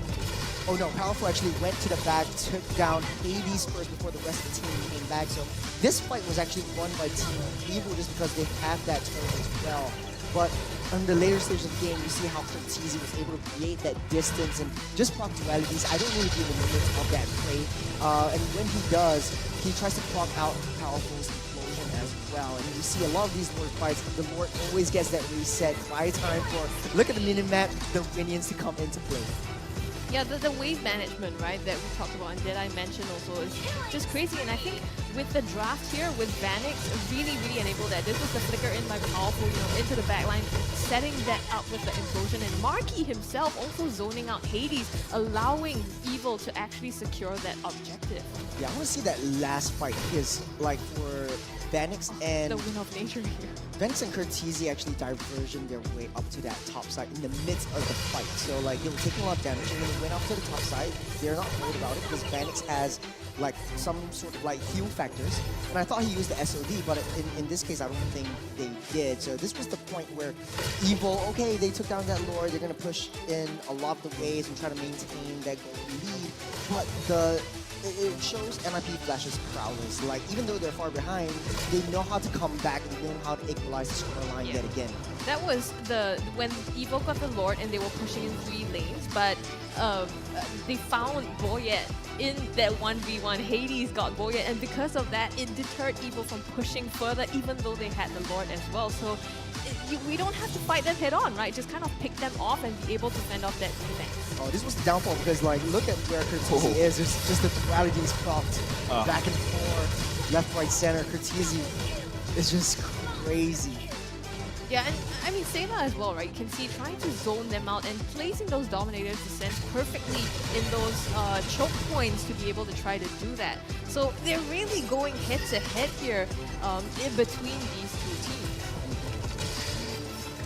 Oh, beautiful. I think this time around, the advantage of having super minions on your lane already is giving so much space here for the side of NIP Flash. Despite losing time and time again, especially in the mid to the later stage when it comes to a team fight against Team Evil, the lane pressure is the constant nuisance here for the side of Team Evil here. They always have to look out for this. Oh, this was the fight where JP actually rushed in to save Hades, and Hades using the surge just to get out of the way. And you have iframes. You have to time the iframes really well for this one to happen. Oh, this was where Vanix actually just took a 2-on-1, just dashed around. He's creating his own Zaman Force. Oh man, just taking it down.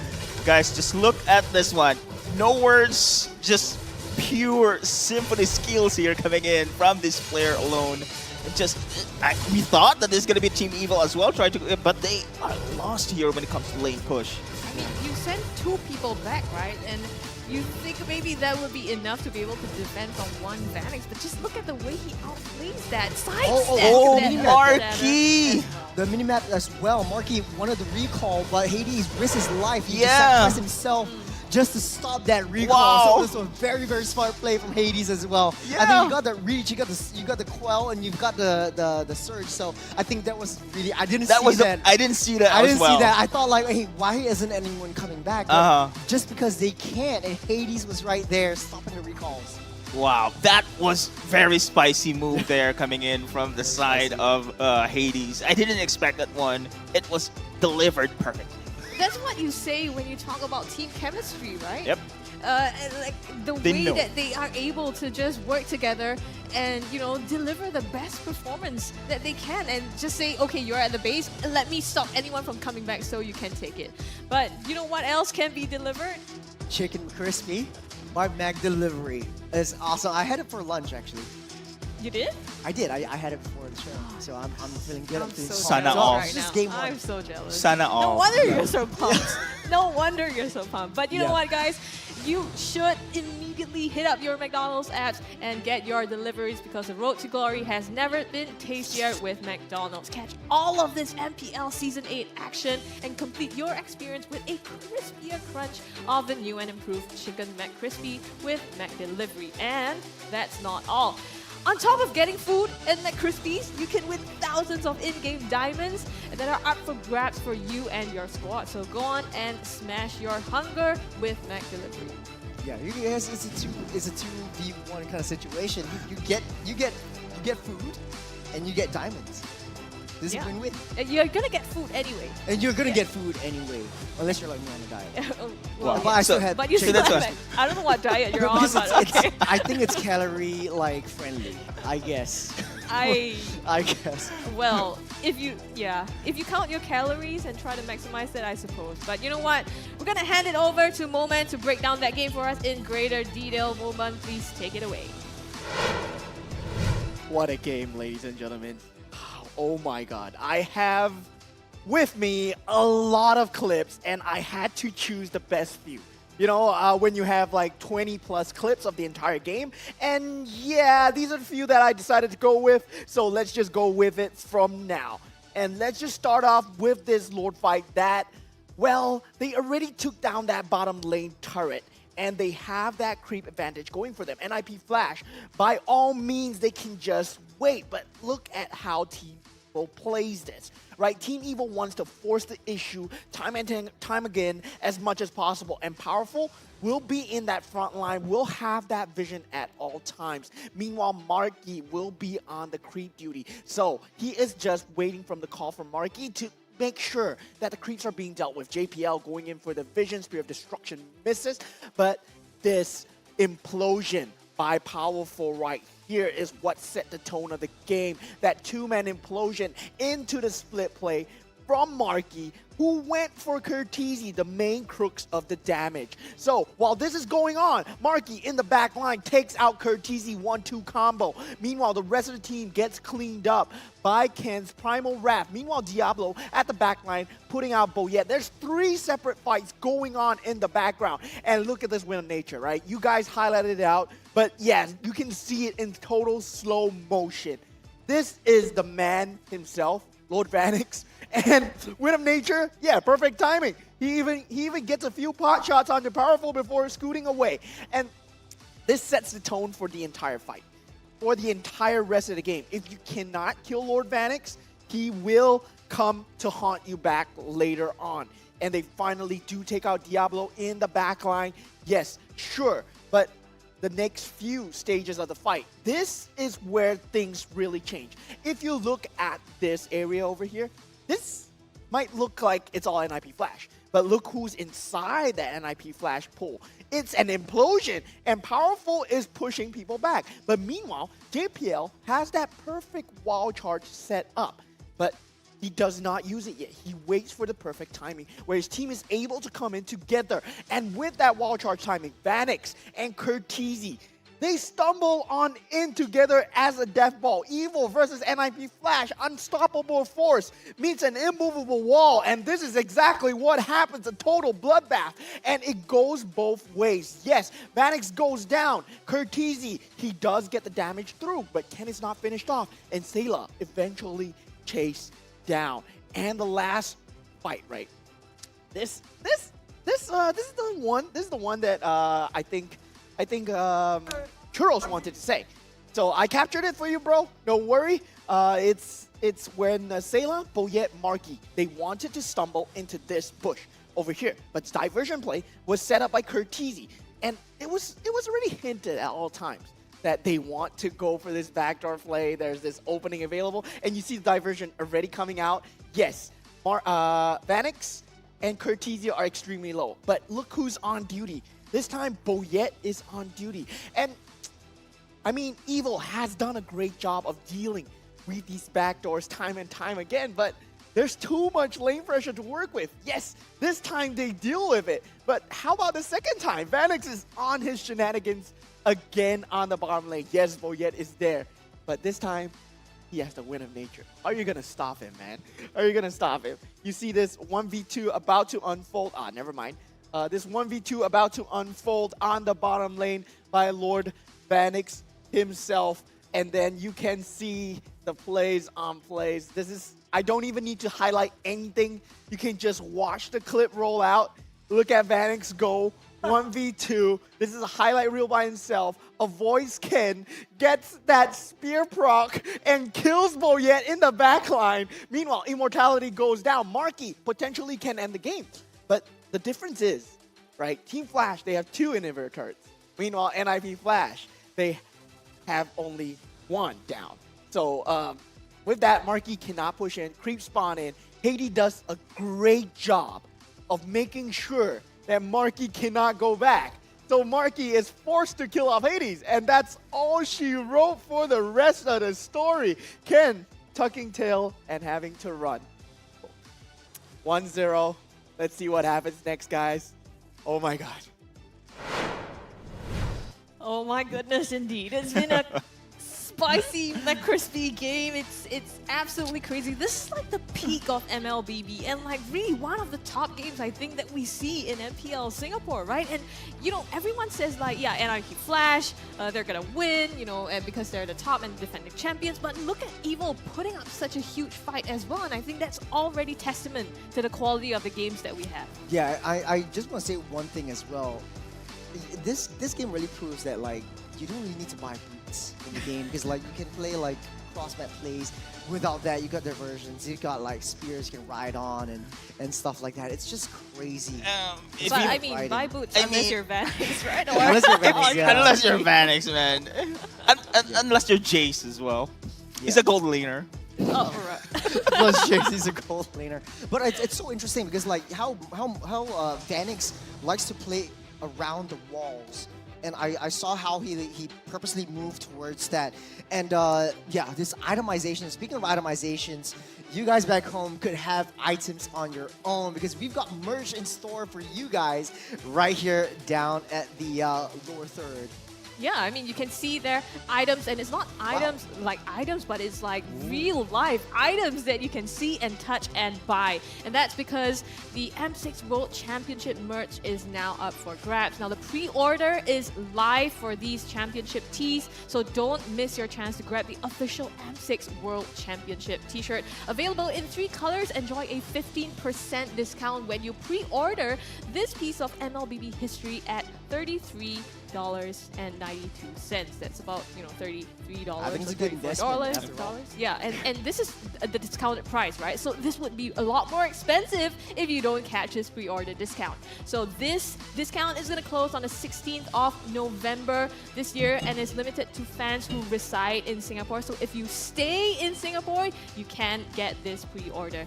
And what's more, you get delivery straight to your doorsteps. You don't even need to step out to collect it. No need to backdoor. Yeah, no need to backdoor. You don't need to backdoor. Right? You just add a delivery fee of $5 and you can get that straight. So how do you get it? Go to shop.zenway.sg.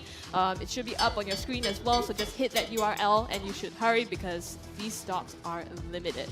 You know, this is it's black and orange and white. Is it foreshadowing something, you guys? Oh. Right. Wow. You're good. That being said, let's move into the draft for game number 2. Lots of bans on the air. Evo looks like they want to ban out the Khalid as well as the Troll once again. You've got Zarate being banned out, banning out the Chip as well as the Phobius. Things are getting a little bit spicy. I think for both sides, it's similar bans. Zarate actually banned out the Juicin at that spot, but the Carrot actually wants to ban out the Harith, so no Harith for Marky as well as Vanix. For first pick, it's really, really crucial that they get something that is a little bit more comfortable for them. I think Suyo is open. Or you could very well pick it up. It showed a lot of success in there.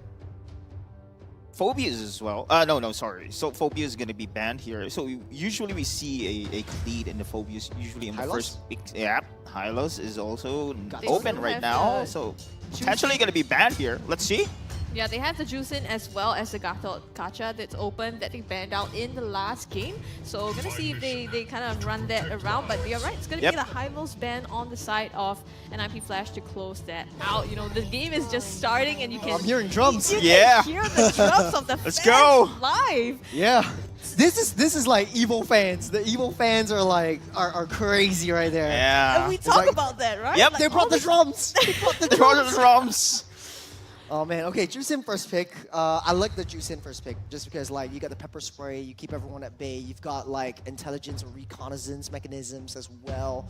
It's going into the hands of Sailor, so no Zask for him. NIP Flash could very well pick up the Zask for themselves or go a little bit more on a different approach, a different direction and go, maybe I don't really need a mage for the mid lane. Well, go back to my Curtisi specials. Yeah, Martis or I don't know, maybe but Khalid is banned out, right? Okay, Hayabusa and Tigreal. Okay, they want to solidify that Tigreal pick just because it's so disastrously, especially for team fights. And I think NIP Flash wants to play around it and play against it. This is JPL and powerful signature heroes all throughout Season 8 so far. Yeah, and also taking away that Hayabusa, not just in the hands of Hades, but also taking it away from Boyet, right? You know, we've seen a lot of plays, Boyet on the Hayabusa being super comfortable, one of his signature picks as well. But not having that, they're going to instead lock in the Gacha as well as the Ling. So a lot of, you know, team fighting potential as well. This could go in the hands of Ken or it could be in the hands of Powerful. Actually, the Yves pick is very... It reminds me of SRG.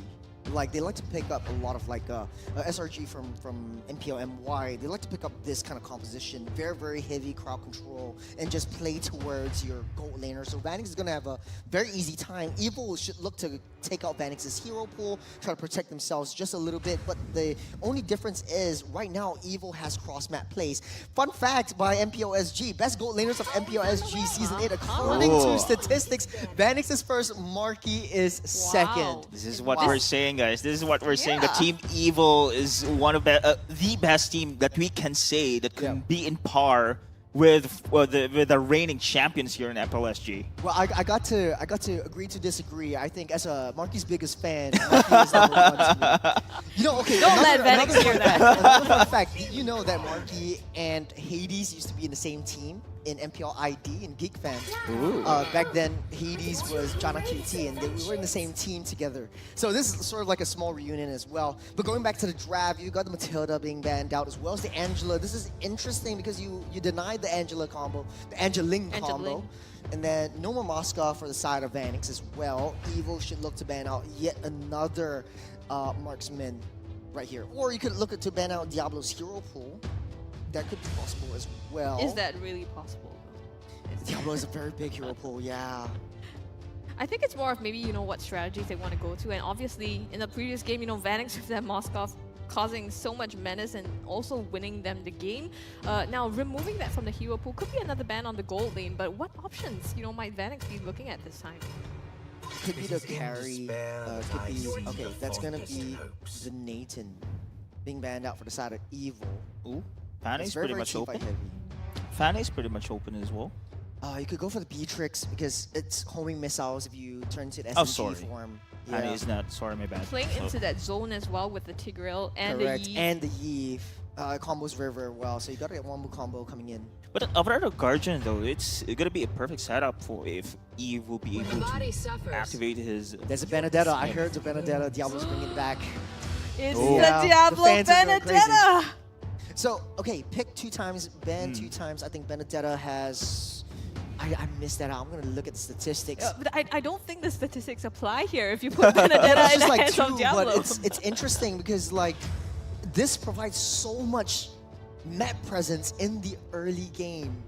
Benedetta clears the lane super fast, and then you disrupt the jungle. Boy, it's not gonna have a good time. So they ban out the Moskov, so Vanix doesn't have that map presence and the global play, but instead then you pick up a Benedetta and put it on Diablo, and he's gonna be the one to play the cross map instead, and you know, just continue to force Evil to make those decisions as to whether or not they want to go to defend. They're gonna go with the Alice okay, Marky and Alice. the Terizla here. Super, okay, so it's hyper funneling that Ling. The only drawback is you don't have a lot of range damage to take down the turrets. You're banking putting all your eggs into one Ling. So there's going to be an issue. Based on statistics, 2 games played by Benedetta, both are by Ding. From, if I remember correctly, Vanguard. He picked up the Benedetta twice this entire season. So this is going to be Diablo's debut Benedetta in this Season 8.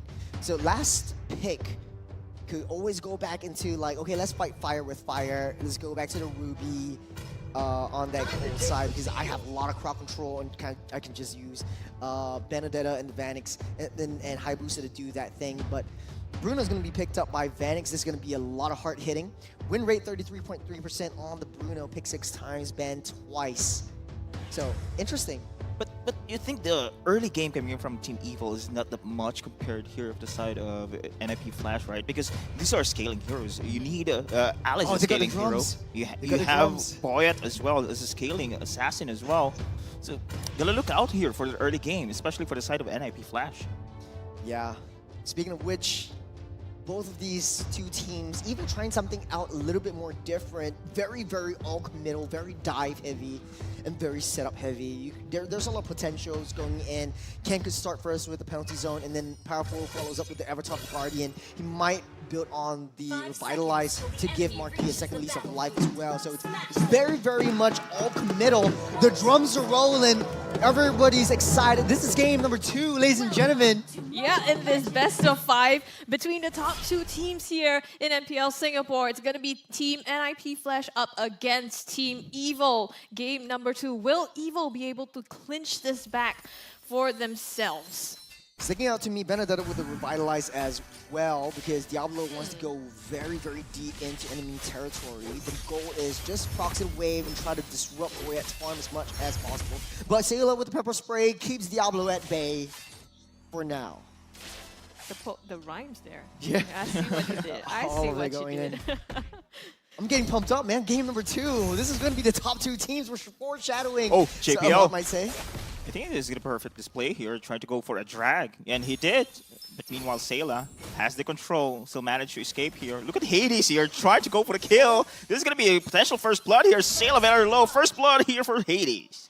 No protection from Powerful there. Does have to Revitalize, but he wants to keep that farm in. So Powerful will be faster to level 4 once the first turtle spawns up in a little under 40 seconds. Now, Evil playing on a back foot just because Sayla is suffering a little bit in terms of levels.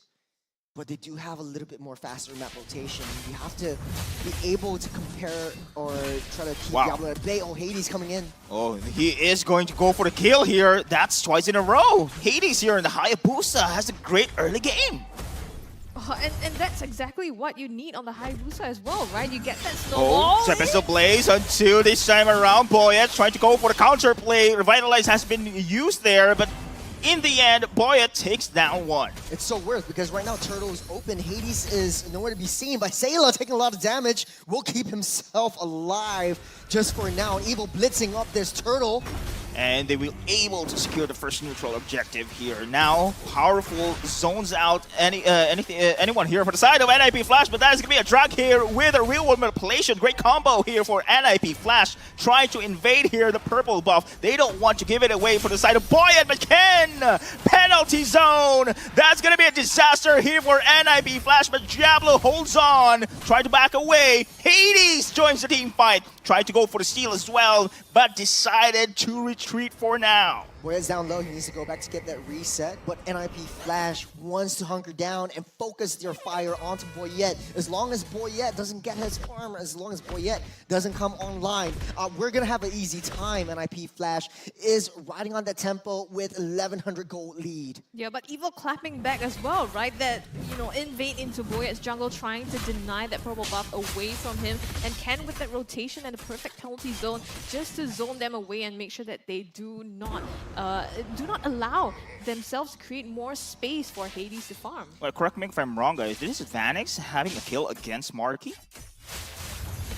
Did we see that off map? But yeah, I mean, Marky does have a little bit more suffrage in the early game, but the Shadow connects onto Sayla. Again, the combo! That is going to be a drag here on 2! Perfect display for Cortese and JPL. Now the Tempest of Blades Boyet is not happy about that one, trying to go for the kill himself, but still the revitalize coming in from Diablo. Insane counter attack. Ken stuns them down. Diablo is here, trying to go for a pin. Ken flickers back. Sailor's not having a good game. Nasty combo there. The real manipulation and the implosion into that as well. The electro final blow, not to forget, from Diablo, actually connecting really well into the midst of these team fights. Having a little damage, taking a little atomizations. That's the elegant gem being built up for Sayla and Marky. The issue for Evil is that they're going to have a little bit more suffering in the early game just because they need time for Alice to skill up, get the item power spikes, and join in these team fights. The turtle being started up by NIP. JPL! Implosion and free! Goes for the knockup! Round the counter attack here. Look at Curtese with a real world manipulation. Mobilize here for the side of Sayla. Diablo, Curtese goes for Sayla this time around. He is the last man standing here. Will be able to escape though. And the drag! The kill! In the end, Curtese, Sayla falls. Oh, but he bought so much time for the rest of the team to come back online. But NIP Flash again up on top. Let's take a little replay real quick to see what went down. It was a huge implosion by JP on that back line. Sailor powerful and Ken. It's just super spicy right there. Boyet just watching his teammates suffer as they get knocked up into the sky. And then the real manipulation after that, just to chain that combo and keep them in that zone as well by Curtese. Even though Boyet stole the turtle, right? And this counterplay here by Sayla as well. I think, yeah, off screen as well, another brawl that happened on the bottom lane. Marky actually got that kill onto Vanix, so equalizing the score line as Alice really needs that time to just scale up and get that damage done. Ken and Boyet is here, goes for Curtese. He will fall here. Two assassins go head to head. Diablo's Benedetta, he's all over the map. Every single team fight you see, Diablo's right there, and that's precisely what you want to do. This is going to be a very scary late game NIP Flash, if I could say so myself. Take a look at the damage dealt. Curtese topping the charts, second with the top three are all basically NIP Flash members. Man, the combo just shows it all, man. The implosion coming in from the side of JPL there, just providing so much opportunity, but hold the thought out of position here on the side of Diablo. He's been taunted, but he managed to go back away this time around. But look at the positioning here for JPL. Anytime soon, he do have the flicker. He has the ultimate as well. So this is going to be the first 5-on-5 fight. Vanix is in the fray. Marky's nearby. Penalty zone? Penalty zone flickers in, and now Powerful misses that Avatar of Guardian though, and now it is going to be great disengagement here for the side of NIP Flash. Tempest ablaze, Boyet secures the neutral objective, and Mark is here. All the rest on the side of Team Evil trying to wreck havoc and Sayla, but still going to go for the chase against Vanix. Goes for the poke, and JPL Hades goes for the counter attack as well, and now Marky will fall. And look at NIP Flash here wiping them out. Insane plays there. NIP Flash, you know, reading Evil there with the ultimate, holding on to theirs for the counter engage as well. The moment Powerful popped that Avatar of the Guardian is when JPL then flipped the switch and pulled that trigger. JPL was just so smart. He waited for the Tempest Ablaze to end, and then he popped the implosion, creating so much space and time for NIP Flash to just layer in all these team fights, funneling 3 of those kills over to Vanix and keeping their economy up to 3,500 gold lead. Seeping into the first lord of the game, NIP Flash, they have total control of the sides of the map, and Marky still unable to make his mark count in the team fights. And Evil needs a little bit more time, but it's all committal. If you're going in, you're all in. If you die, it's over. And it's interesting to see whether, you know, if that goes according to the game plan, right? Because so far, except for that last fight, it was Marky and Vanix not having joined the team fights yet. So how much impact they're able to make once they start grouping up as 5 and taking these objectives and fights together. So far, it looks like Evil is the one that needs to step up on these and you know, be able to find an entry and not get baited out with these ultimates by NIP Flash. NIP Flash has a lot of zone control, especially coming from Curtese, slowing everyone down and creating a lot of opportunities for bot here, and they're pressuring right now in the middle lane. Diablo being a menace down the bottom side, pushing it in. They have full control of the wave priority up top side, bot side. You got Diablo trying to find a flank, trying to be a little bit more reconnaissance right there. Ken has been spotted, trying to go for the implosion here. Drag Ken away, flickers back, but he will not escape. That's dead Ken for now, and NIP Flash has the advantage here in the lower dance. Still, it is going to be the zone coming in from the side of 80s here. Sayla trying to go for the lantern. Oh! Over the guard on the 2, and now the Tempest Blaze here in the back lines as well. Coming inside the Boyet, shut down! Coming in from the side air of the Alice, and now Diablo goes for the counter attack. Boyet backs away here. It's very, very difficult to commit. Oh, but speaking of commitment, Sayla. Shadow kill, Hades, still one more hit, still managed to get back. And this is going to be an opportunity for them to take this Lord objective. That's, Evil finding their opening to engage, and Powerful going all the way in, finding that, I think, 3 men. Here we go, 2-man avatar of the Guardian and Marky as well, going in with that flicker all the way to the back line. But it was also NIP Flash with the counter engage. We're seeing the actions sort of cut you off, but Boyet is down right now. That's a great pick coming in from the side of NIP Flash. Well, hopefully, I think Moment should capture that moment when Boyet went down, because, man, there's so much action in this game, just high octane as NIP Flash secures the first lore of the game. I think I want to say that NIP Flash is easier to execute their draft just because Vanix just has to stay in the right position, but they're going in again. Sayla, the shadow kill procs right now. Hades providing the zone, and the rest of Team Evil here trying to hanker down in the mid turret. Beautiful, right? I mean, just popping that shadow kill to force Evil to back on when your HP bars are low, especially on Sayla, and not wanting to engage onto the jungle there, allowing NIP Flash to take away that purple buff from Boyet. This is a very, very scary NIP Flash because Diablo's in his element. He's basically being very aggressive. He can play front line even as a damage EXP side. And it sort of goes against everything we understand about this meta where the EXP side should be a little bit more tanky, a little bit more setup oriented to tank a little bit more damage for your marksman to dish out that damage. But hold on a second. And now over to our Guardian is here, the backlines as well. And Boyet takes them all here. And now JPL will be the target and trying to run away. Curtizi with the support. Javelin joins in the team fight. Marky providing the space. Curtizi was cancelled out. And now Ken, Marky, Boyet goes in. Electrofire Blow is here. But now Javelin trying to hold his ground. 3 versus 2 situation here. But that's going to be a Winter's Crown activated. And Marky one hit. Still a sliver of health. He survived! He's not playing with death, he is death! Diablo is just toying with his food! As Boyet taking down the purple buff off on that top side. JPL suffering just a little bit more. Flickers out! He still managed to outplay Boyet! Insane game! Off in the air. Knocked up airborne. Diablo chasing out Marky. He has a tombstone, a grave. His name written on it. Nice eye. Just the mechanics of these players just blows my mind. My goodness, JPL with that flicker away from the Tempest Blaze, and now Diablo? Like, how are they gonna catch them? But now, NIP Flash again aggressing in the jungle of Team Evil.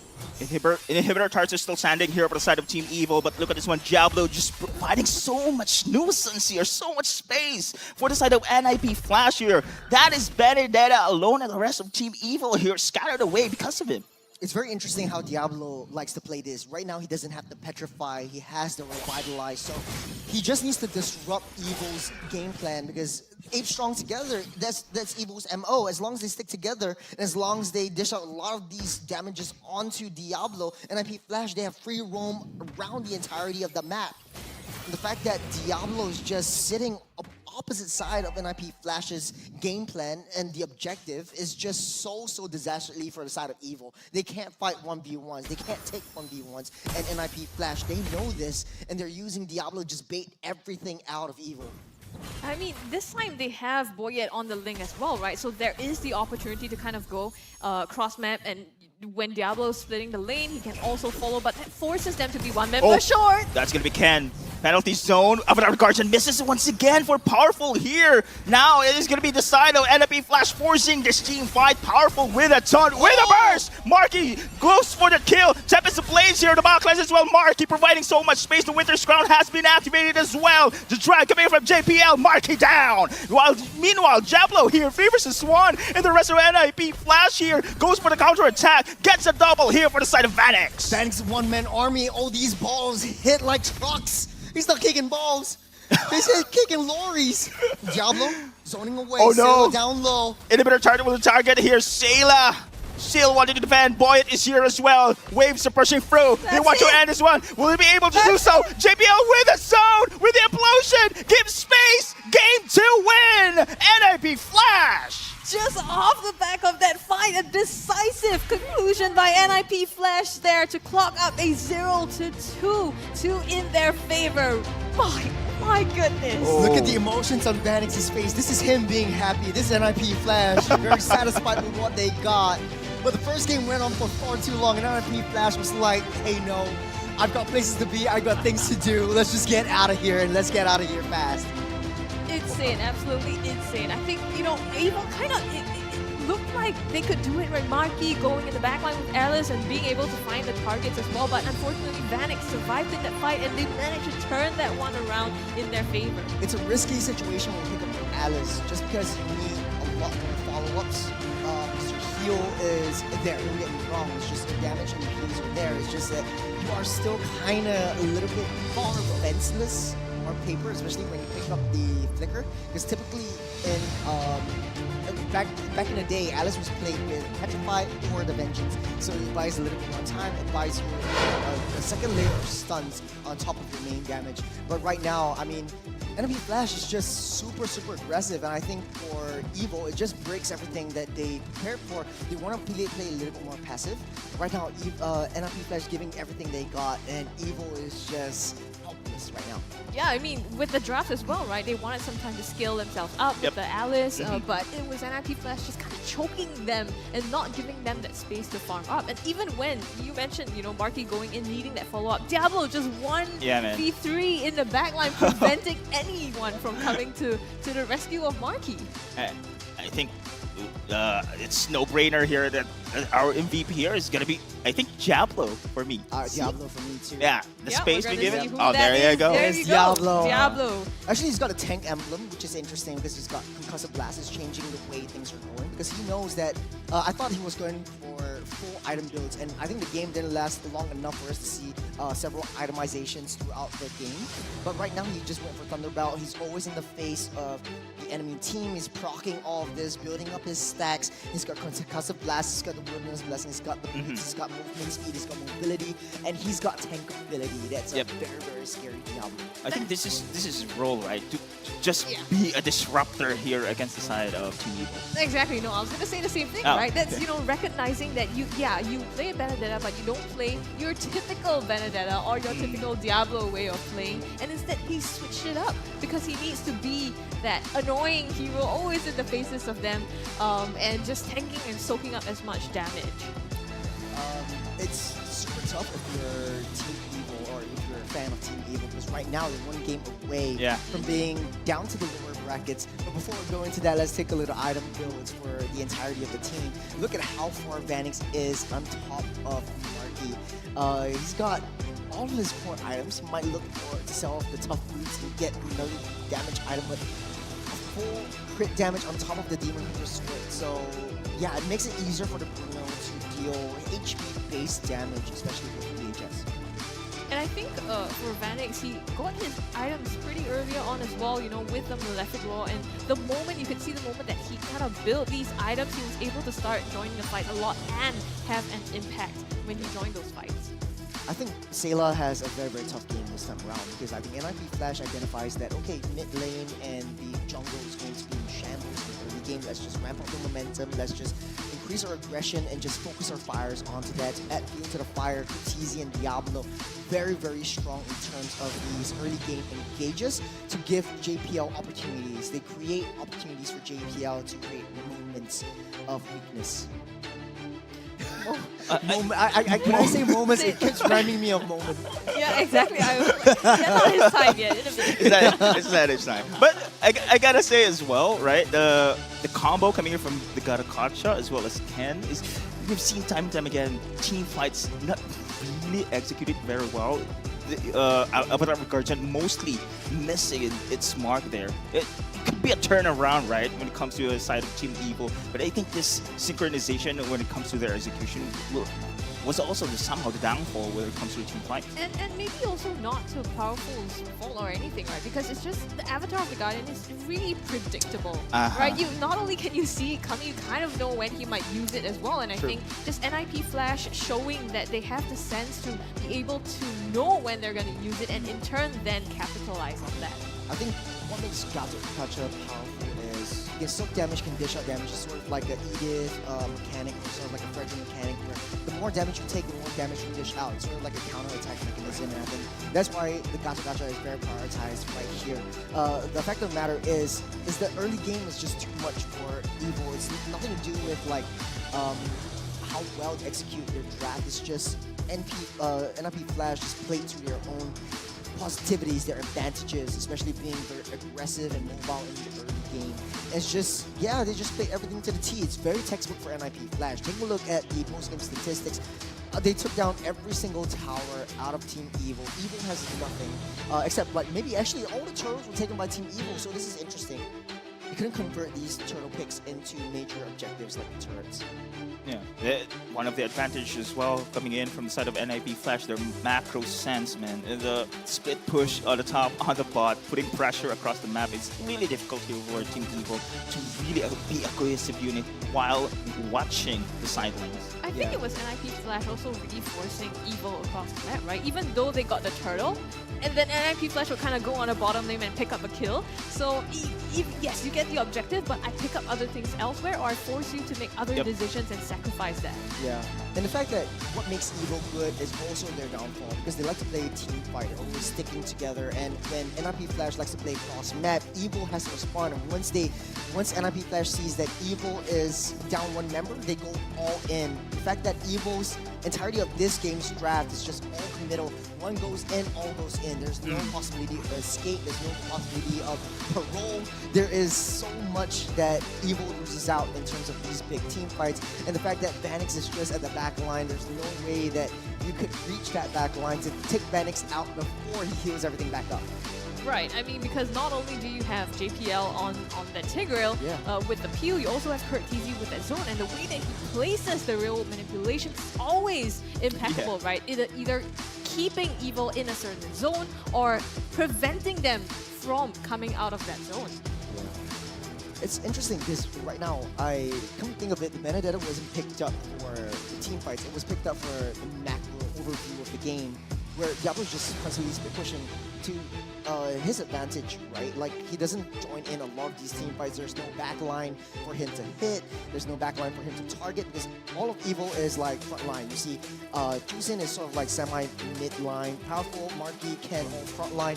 Boya is just a cleanup crew, like a janitor. And for Diablo, he's just trying to keep everyone at bay, because he knows that Kurt TZ, JPL, and Vanix alone can just stay as that trio and just fight as three members because of crowd control that NIP Flash has.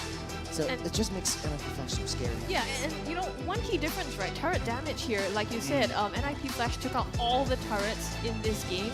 And compared to the last game, yes, NIP Flash played the macro, but they waited for Vanix to scale as the Moskov to start playing the cross map. In this case, it was different because from the onset, Diablo was already being a menace coming across the map. You know, he's basically everywhere, right? So forcing Evil to keep trying to rotate to keep up with their pace, setting that momentum for them, and just not allowing them to take the objective from the hands of NIP Flash. I love how the matches here, especially in the playoffs, that the macro sense, the wave management is becoming a factor here as one of the conditions to win the game itself. And so far, game 1, game 2, it has been NIP Flash controlling the map-wise here when it comes to this way this strategy and how they execute it against Team Evil. Because as you just mentioned, Team Evil loves to have a team fight. And now NIP Flash will have to control the map here and goes for a cross-map plays. And this leads them to win the game. Yeah, but now there comes in a problem. If you like to team fight so much, then what is the ideal composition? Because back then it used to be like, okay, you have an enchanter to keep everyone else alive. That's going back to the base strategy. Yep. Bane is what, Taro, right? Yeah. Is it Ultimate Taro? bonding Yeah, experience. ultimate bonding experience. And basically, like right now, we don't really have a sustained enchanter because that's not really in the meta. I think that to NIP Flash's credit, they sort of like they identified that hey, Angela might be one of the main picks for the side of Team Evil just because they might need someone to heal everything back up, and they take out Angela. And I think that was quite smart because if Angela was in the play instead of the Q-Sin, there's going to be the Alice with the hard guard, you've got the Ling with the hard guard, so there's a lot of options right there. Yeah, the sustain, right? Then coming out, and in this case, we could see Sayla kind of struggling with that as well, right? But we'll see in the next game. In the meantime, before we go to that, we're gonna take a look at the highlight of this game itself. From the start, you can see Sayla having a really tough time falling as first blood, and again, the clash in that middle lane just to put him down. Actually, the main reason why they want to target that Sayla is because Sayla has a little bit more mobility. He clears the lane pretty fast because he doesn't use mana at all, so no mana problems as of now. The fact of the matter is, once you don't have that mid lane presence, you're basically free roam around the jungle, and Boyet doesn't really have a lot of easy time. For a lot of these objectives, Boyet actually targets the turret to take down the objectives. But that gives NIP Flash opportunity to just take out heads or just target onto the manpower that they have. Yeah, the real world manipulation coming in from Curtisi. As always, perfect display there, perfectly executed, and gives so much time and space and opportunity here for the side of NIP Flash to execute the play. Yeah, like you said, like the Avatar Guardian is predictable. You can see it happening. It takes around 2 seconds for him to actually land onto the zone, and everyone just disperses. But I think the dispersal strategy is not working out so well for Evil. Just because, like, if everyone's split up apart, then who do you go for? Whereas for the side of NIP Flash, it's super straightforward. Someone goes in, let's take him out before moving to the next target. But even then, right, they're also able to split up the members with, you know, the real manipulation like Curtisi does. And here you can see, you know, Marky diving into the backline, trying to make something happen. But it's just so difficult for Evil to advance forward in the midst of that zone of control. Yeah, actually, role manipulation is so annoying. It's super annoying. You've got the slows, you've got so much damage from the Starfalls, and this was where Diablo just he's toying with death because he is death himself. This walks out there that's alive. illegal. That's illegal. Oh man, it was great. I think the side of Team Evil, their team composition leading up to have a good team fight. But then again, positioning. Look at Curtisi once again, man. It slows the real manipulation. It was Boyet's job to actually pick him off here, but time and time again, he was saved here. Here, Diablo just 1v3 fending off everybody at the back line, and that's why, you know, Marky didn't get any help, and with that, NIP Flash could focus on getting Marky and then going through the rest of Team Evil. And Diablo's actually healed, like, he was a quarter of his health. He healed up to roughly around a little bit more than half of his health. I think that was a very interesting build and play for a tank Benedetta, because usually you see Benedetta, it's like all damage, and let's try to take down that backline, but there is no backline. And the fact that, like, Evil is all DPS, no burst, it makes it therefore so much harder for Evil to play in a lot of these team fights. Understanding how to play when, you know, the opponent has a certain draft and compositions that you don't need to drive the backline to do damage anymore. So perfect. But you know what? What do we know? We're gonna hand it over to Moment and Off the Dash to tell us more about this game.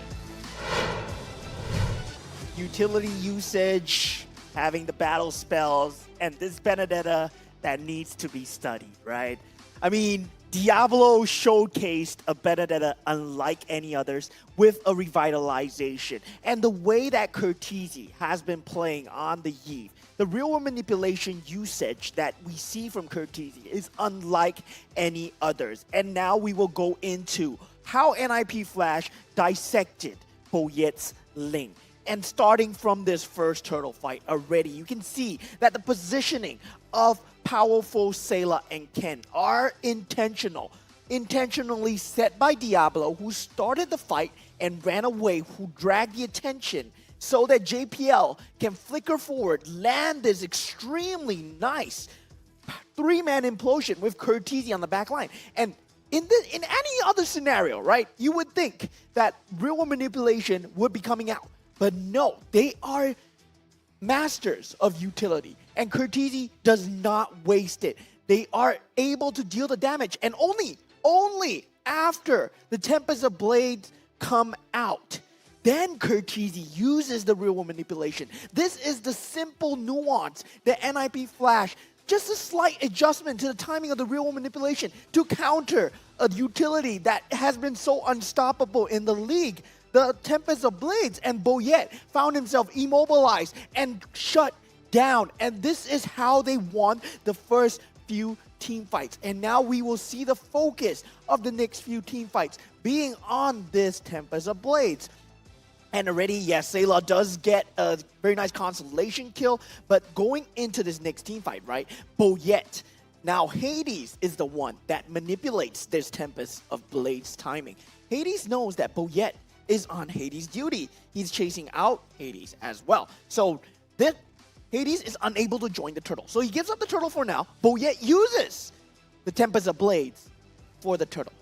Once that happens, the rest of NIP Flash knows it's go time. It seems to me, right, when every time Boyette clicks that Tempest of Blades, NIP Flash is just, yeah, it's go time. Because to me, they have nothing else. They might have Marky, yes, but that's not enough supplementary damage on top of having Boyette. And now they are targeting Ken down. Yes, they do get Ken, but they know that Implosion has been used. So Evil, they want to fight this team fight. But if you look at how Diablo and Curtiz are playing at the middle stages of the game now, they are separating the map pressure. So Diablo is playing towards the enemy front lines. Meanwhile, Curtizi holds the back lines. And this is so nice to watch. While they get jumped on by the Avatar Guardian, Diablo is always making sure that one or two members are stuck at the front line. Meanwhile, Curtizi is free to use the real. The Tempest of Blades is used, you know? It seems so simple in hindsight, but it's extremely hard to do in the middle of the game. The amount of discipline this man has to hold the real world manipulation until the Tempest of Blades is used. And this is why they, even though they lose Vanix, yes, they win the team fight in the end and they secure the Lord for themselves. And another key factor to their winning victories, once again, Sayla gets chased down. And this is one of the fights that didn't really work out for them. But you can see what NIP Flash are really going for, right? They know that Boyette has used the Tempest of Blades. This is why they're re-engaging. In a normal scenario, you would never re-engage this. But this is where Diablo pulls off the greatest heist of all time. He nearly kills Powerful, and he does kill Powerful, but he loses his team members, yes, but he buys so much space in the end. Use the Winter Crown as well. I mean, in what scenario do you buy a Winter's Crown? I mean, yeah, look at that. Diablo just surviving and having a great time. But yeah, the next few team fights, right? This is the final team fight that sealed the deal. It is the same play again. Diablo on the back, Curtizi in the front. So Diablo making sure that he's always behind enemy territory, segmenting that team fight. And you're wondering, right, why is Curtizi able to get this real manipulation off at all times? Marky's on him, yes, but where's the follow-up damage? It's all because of this man right here. Diablo right here is making sure that the entire team is unable to fight his good friend Curtizi. And Curtizi is always safe. He can retreat safely while kiting and dealing damage at the same time. And meanwhile, just 1v3, gets a super nice Winter Crown off. And then, of course, he has a revitalization to top him off as well. How many combos does NIP Flash have? We first talk about Curtizi and Hades. Now it's Curtizi and Diablo. They are evolving fast, man. let's go back to you guys. How many combos does NIP Flash have? Yes. Yes. Yes. Yes. Yes. Well, so now, Game 2 has concluded, right? And Moment has broken that down perfectly as well in terms of how they've succeeded in clinching that for themselves. Game number 3, potentially the final one for Team Evil if they don't find a way to come back to this year. Churls, what do they need to be looking at? I think the teamfight synergy is not working out so well for Team Evil. I think they need to switch things up a little bit, play more insurance-based or insurance-heavy kind of composition, having a assassin to go get that split push. Don't bank too much on team fights. Don't fight objectives that you can't have. I think one of the main reasons for the downfall in game number 2 as well is they were trying to match the aggressiveness that NIP Flash came down. And I gotta say that the entirety of that team fight, I was like looking at my really, really nice tablet right here that gives me all the stats. So it keeps me in check, like what's going on and where it's going on. Yeah, right? I mean, not just the tab, you also have the Samsung Galaxy S24 Ultra, right? And what you can do is experience next level mobile gaming with this latest Galaxy S24 Ultra. It's Samsung's most hyper-realistic mobile gameplay yet. And you know why? It's equipped with ray tracing for hyper-realistic shadows and reflections. You can turn on the shadows in Mobile Legends and still play this at high definition. Okay, so you can watch your favorite mobile characters and Battlefield come to life in stunning detail. So get this, right? Do you know why it's the perfect phone now for gaming? Why? Tell me It more. has ray tracing. I'll tell you why. It has ray tracing. It has an efficient processor. It has a vapor chamber to keep the phone cool. No way. And I mean, the big thing about phones is they run out of battery, right? But you also have a big battery life. Nice. So you put that all together, and it works together to just give you the best gaming experience you can get on the phone to play MLBB at your highest level. Man, the features you have mentioned, I'm seeing it in the desktop now. I can really play it in the mobile. Yeah. Exactly. And you know, the fact that like sometimes I get really, really pissed off when I'm playing and because my teammates like Deadeye causes me my losses, I can throw my phone down because it comes also with a massive 6.8-inch display encased with a sleek titanium body that's not really stylish, but incredibly durable and scratch resistant. And you need that, right? Because if you want to throw your phone down, It's you don't still want it to fine. get scratched. Man, if I have that phone, I would be pissed with the comments coming in from from Churros. But with this phone, it's okay. Doesn't matter. I have a great phone. I got the better phone. I got it. I got a better phone. Yeah. I do like the ray tracing thing Yep, that comes out from ray tracing. I think ray tracing is really cool because it has like a hyper-realistic environment into it. You're playing Mobile Legends and it's sort of like having like a hyper-realistic map of Mobile Legends in Land of Dawn. And like, you can see like Benedetta in super 3D, you know what I mean? You know, the thing is, you usually have to choose between these features, you know? Like, do you want it to be more realistic? Do you want it to have bigger battery life? But just putting all this into one phone means you get like the package, the entire package. way. So I think that's really what makes this, you know, the phone for mobile gaming if you want to play mobile. It's one of It's the like Professor X, like, no, is it Professor X? I don't know, but like sugar, spice, and everything nice. Yeah. With chemical X.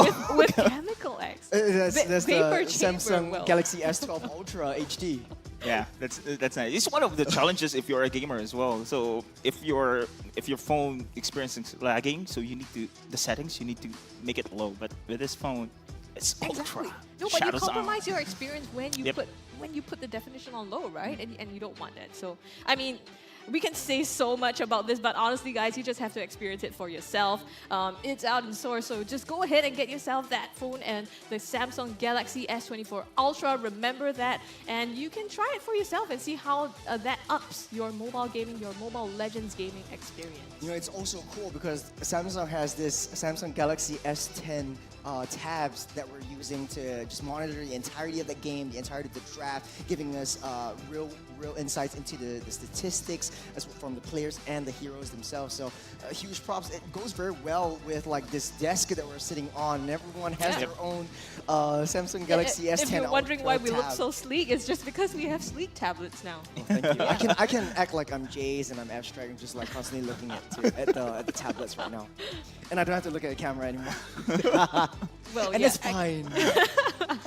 Okay. Well, okay, yeah, but you know, that's get yourself a phone. You can try it for yourself. But right now, we also have a pressing issue, right? We were talking about this game between NIP Flash and Team Evil. Yeah, I mean, one game away.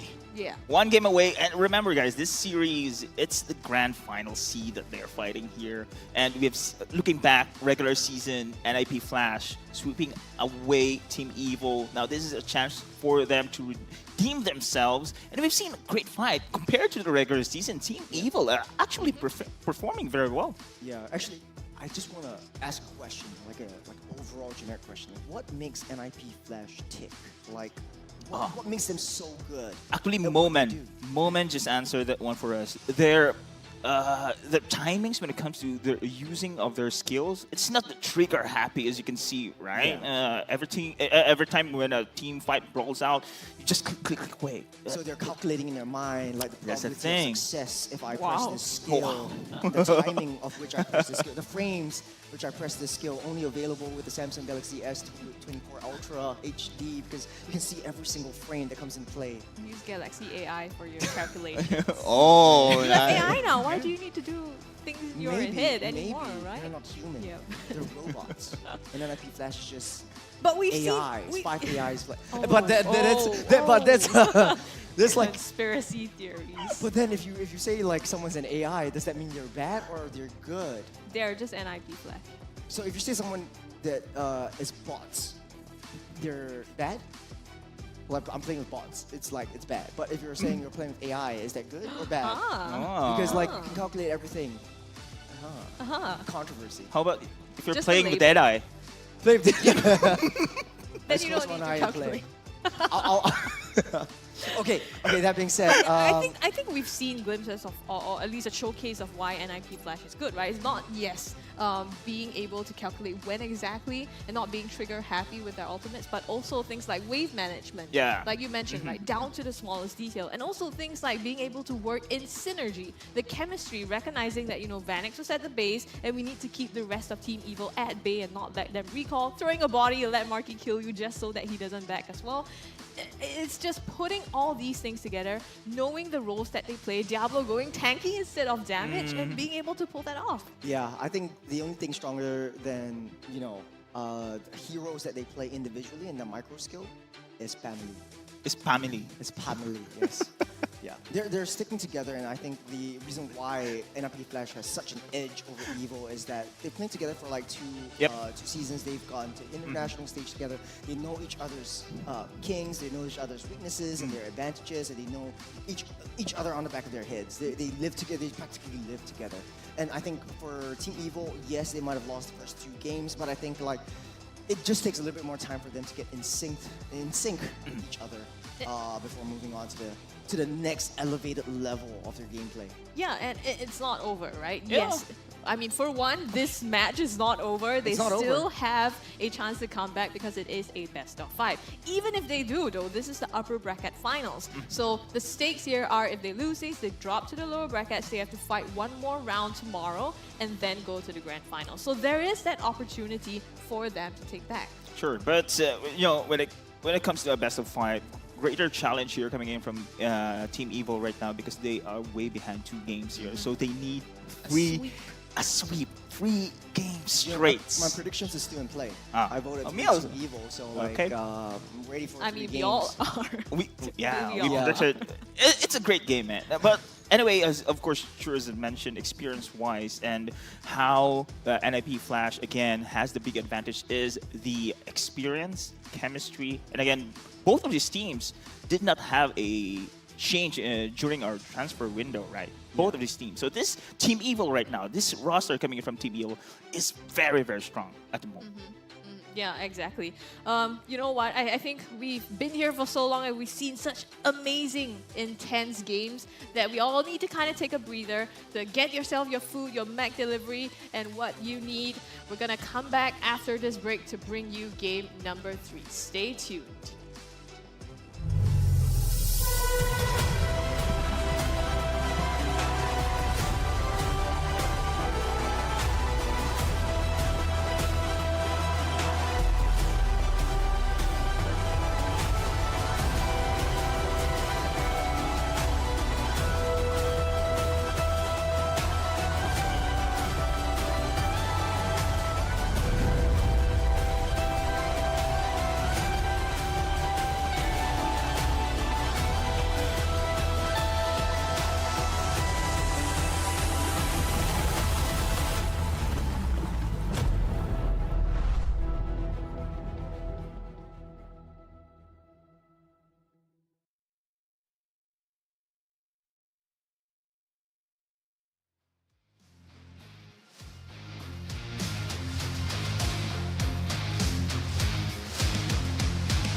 Welcome back, ladies and gentlemen, to MPL Singapore Season 8, Day 2 of the playoffs. And we have just witnessed an upper bracket final. 2 matches, and we're going on for game number 3.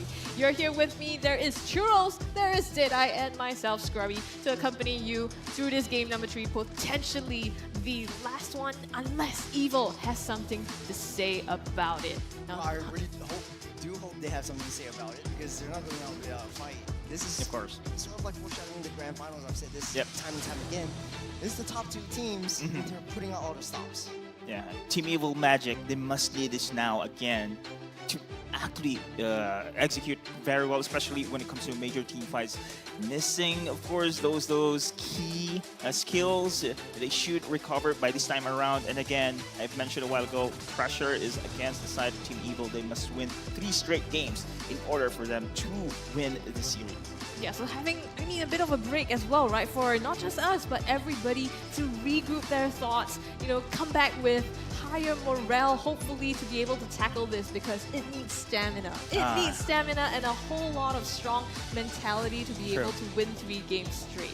Now, we also talked about, not having your eggs in one basket, and we want to see Evil bring out a different strategy to come back and combat NIP Flash. So how are they going to do this? We are entering the drafting phase here for Who said three. there are no shortcuts in life? I literally invented one. Chip, I'm looking at the Khalid being banned out by Zarate over here, and then Carrot very well banned out the Phobius. It goes down to Phobius, Butterflies but I think, born no, by don't thy leak wish, out the guided open, don't leak by Phobius out lantern's the open, light. Don't leak Harith. Sand rises when I give the word. team is banning. Precarious situation right now as Juicing getting banned out. And like I said, Khalid is not going to see the light of day.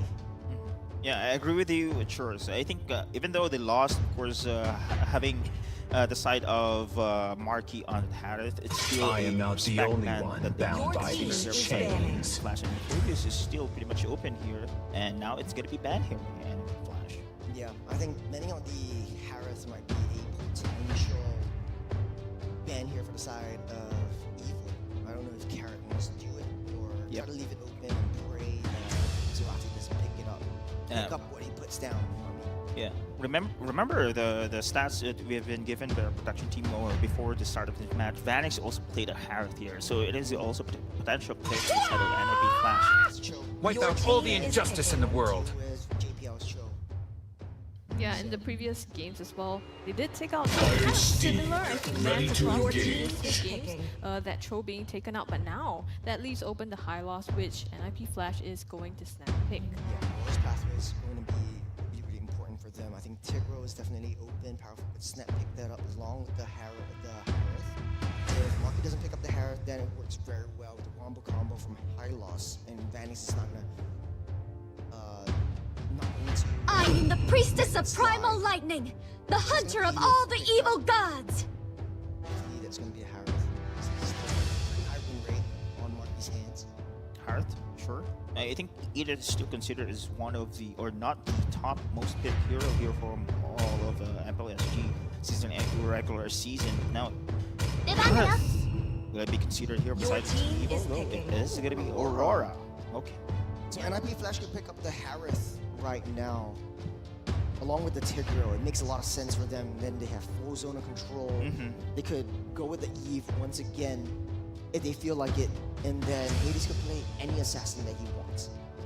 Yeah, I'm surprised that, they're letting the Harith go, because we've known Marky to be super strong on this, and not picking that up in this phase makes me wonder if they have something else up their sleeves. In the previous game, we did see Marky try on the Alice, so maybe he has something else that he's going to try that has not already shown as well. Your now, team is NIP picking. Flash is going to be the one to go with the Harith as well as the Tigreal, so JPL on that Tigreal, and now coupled with that high loss and the glorious pathway, right? And so much mobility and entry in terms of the Zaman Force and that glorious pathway combined.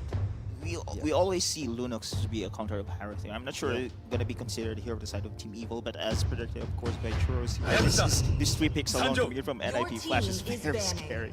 There's a Hayabusa from for Boyette right here. Hayabusa He's only played it, I think. Among the planes 8 exists times. the equilibrium, which I was made for. 5 times with 83.3% win rate on him, and they're gonna ban out the Eve. I think for NIP Flash, they could look to ban out Unox getting banned out right here. It could be the plot or the Where there is Carry. light, there are also shadows. Carry being banned out right here. NIP Flash as well, fun fact that, they've been quite undefeatable so far, having only lost 1 playoff game since Season 7 versus RSG. That's 2 seasons now. Yeah. Now that we're into Season 8. Imagine their dominance, the fan facts, and NIP Flash showing still the same dominance here without any losses so far against the side of Team Evil.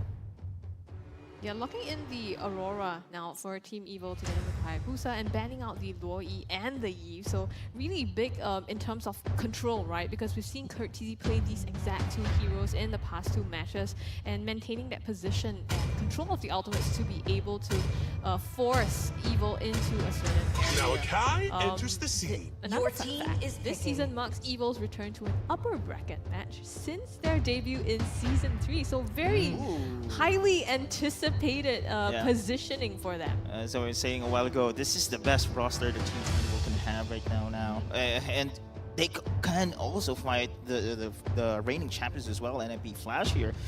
Both games, Game 1, Game 2, it's not really a one-sided game. Mostly we see from NIP Flash, but Team Evil here doing a pretty good job. But this time around, again, they need 3 games straight to win. Yeah, I was gonna say the Minotaur getting picked up by Powerful right now, just to counteract the zone control that NIP Flash has. Curtizi could very well pick up the Vexana. It's still wide and open. I'm thinking maybe the Zas could work very well. Hades goes to the Fanny. So there's gonna be a Not bad. huge. It's gonna be a Curtizi special once again. The crowd goes wild. This Marta is being picked up right here. My next conquest. There we go. I mean, you called it at the previous game that they always have this card up their sleeve, right? And this is the game that they choose to bring it out. Usually they go for a mid-lane Martyrs if they want to be very aggressive. With this lineup right now, Fanny, you have as well a Tigreal here that can really harass the opponent's jungle. Let's see if they can execute here against Team Evil. Yeah, looks like the fans are ready. Evil's fans are getting really hyped up. They want to see another 3 games out of this one. As we go into the draft, any final thoughts on any of these picks? I think NLP Flash looking really good. I like the signature pick coming up from Curtizi. So Martis is going to have really high rotations, disrupting the Hayabusa from the side of Evil. And there's going to be a lot of invades coming in as well. Welcome Evil to Global is just somewhere Legends. down. I think it's just another mid-game to late-game power spike that Evil has. 5 Yeah, seconds especially till with the enemy the Moscow, reaches the right? battlefield. Gotta wait for Marquis to come online for that. And now it's a bit swapped. Vanix on the Harith and Marquis on the Moscow. Yeah. We're gonna see how that pans out. Now, game number 3. Ladies and gentlemen, this is NIP Flash up against Team Evil. And a lot is on the line here. If they drop this, Evil is going to go down to the lower bracket. So they definitely want to fight hard for this one.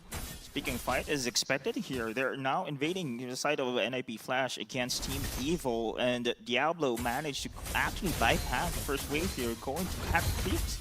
Yeah, that's the MO. NIP Flash, especially for Diablo, just clear that lane and rotate down towards the jungle, leave Ken alone, because the waves are going to start crashing in, and Diablo is just such a tanky boy, especially from the first early levels, and he's doing so much damage to keep Ken at bay. So mid-side, Lethal Wonder. Sayla doesn't have his passive popped up just as of yet, but yeah, and JPL just being a super nuisance. Yeah, this guy, man, on the Tigreal this time around, and we've seen so many highlights coming in from JPL on his Tigreal.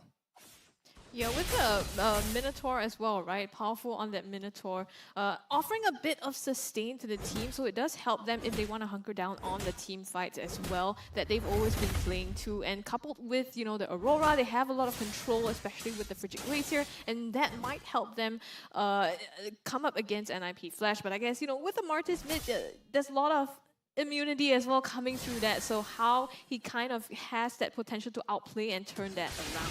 Oh, with Flash. Oh, look at this one. Hades joining in. Pride of Ice activated here, but still he will be picked. Sailor's gone right now. NIP Flash managed to have the first blood.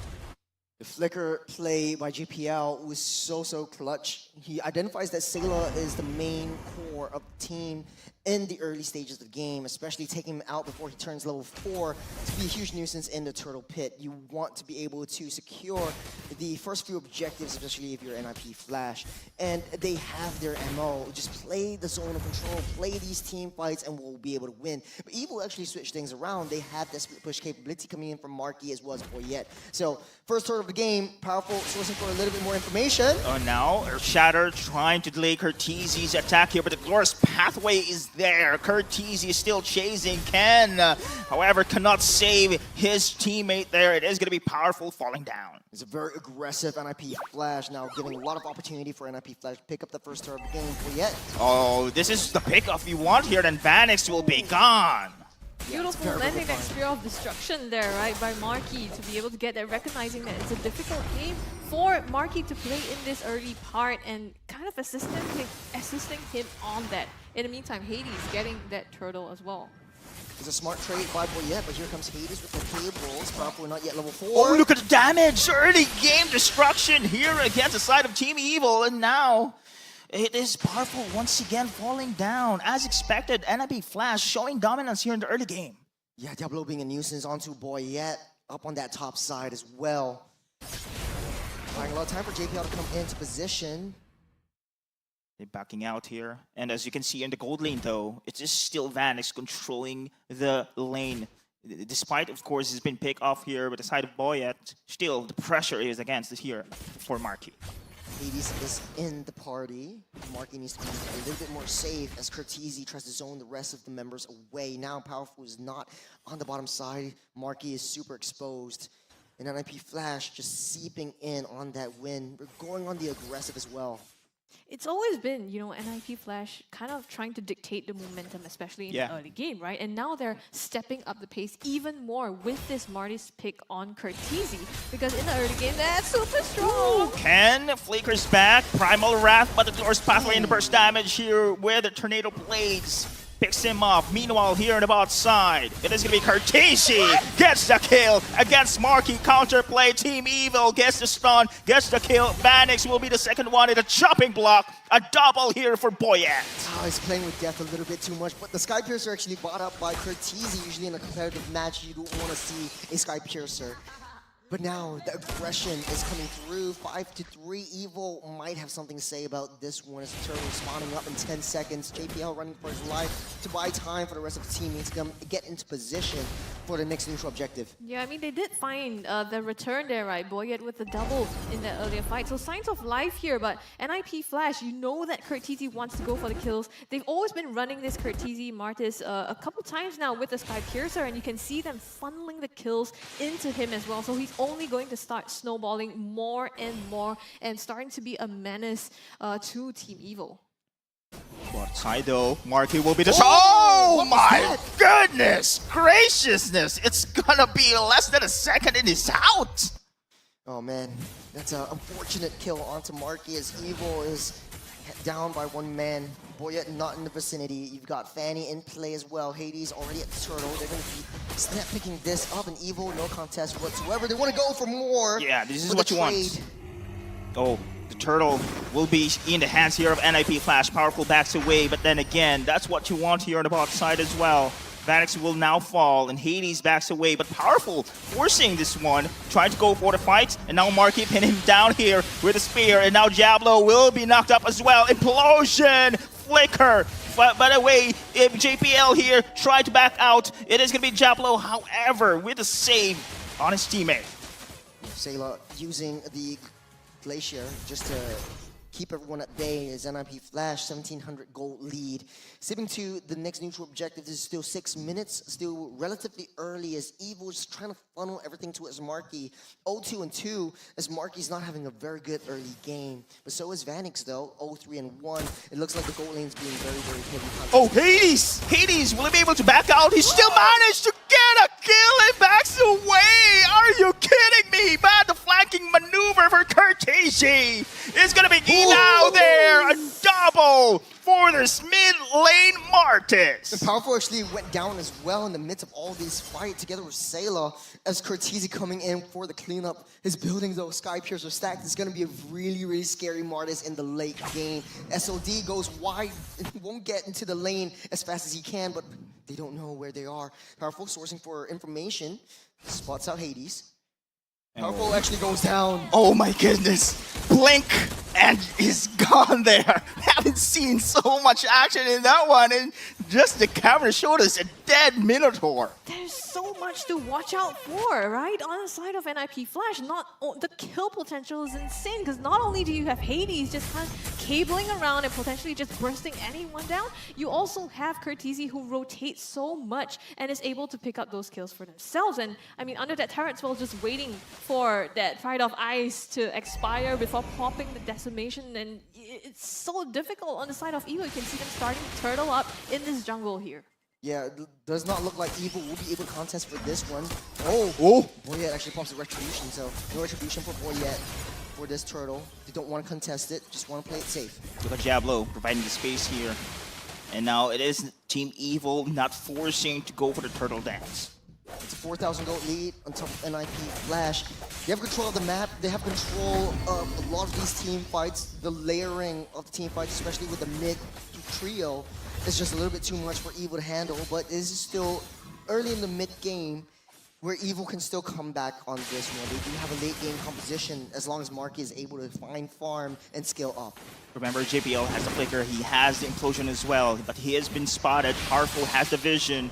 And now going in, Minowan's Fury, stun on 2, goes for the backup as well. Boyet now with the shadow kill, Spear of Distraction misses, but now Katie's perfect timing, joining in the team fight, goes for the Tornado Blades, takes out everyone there, but there's gonna be Sayla here, left alone.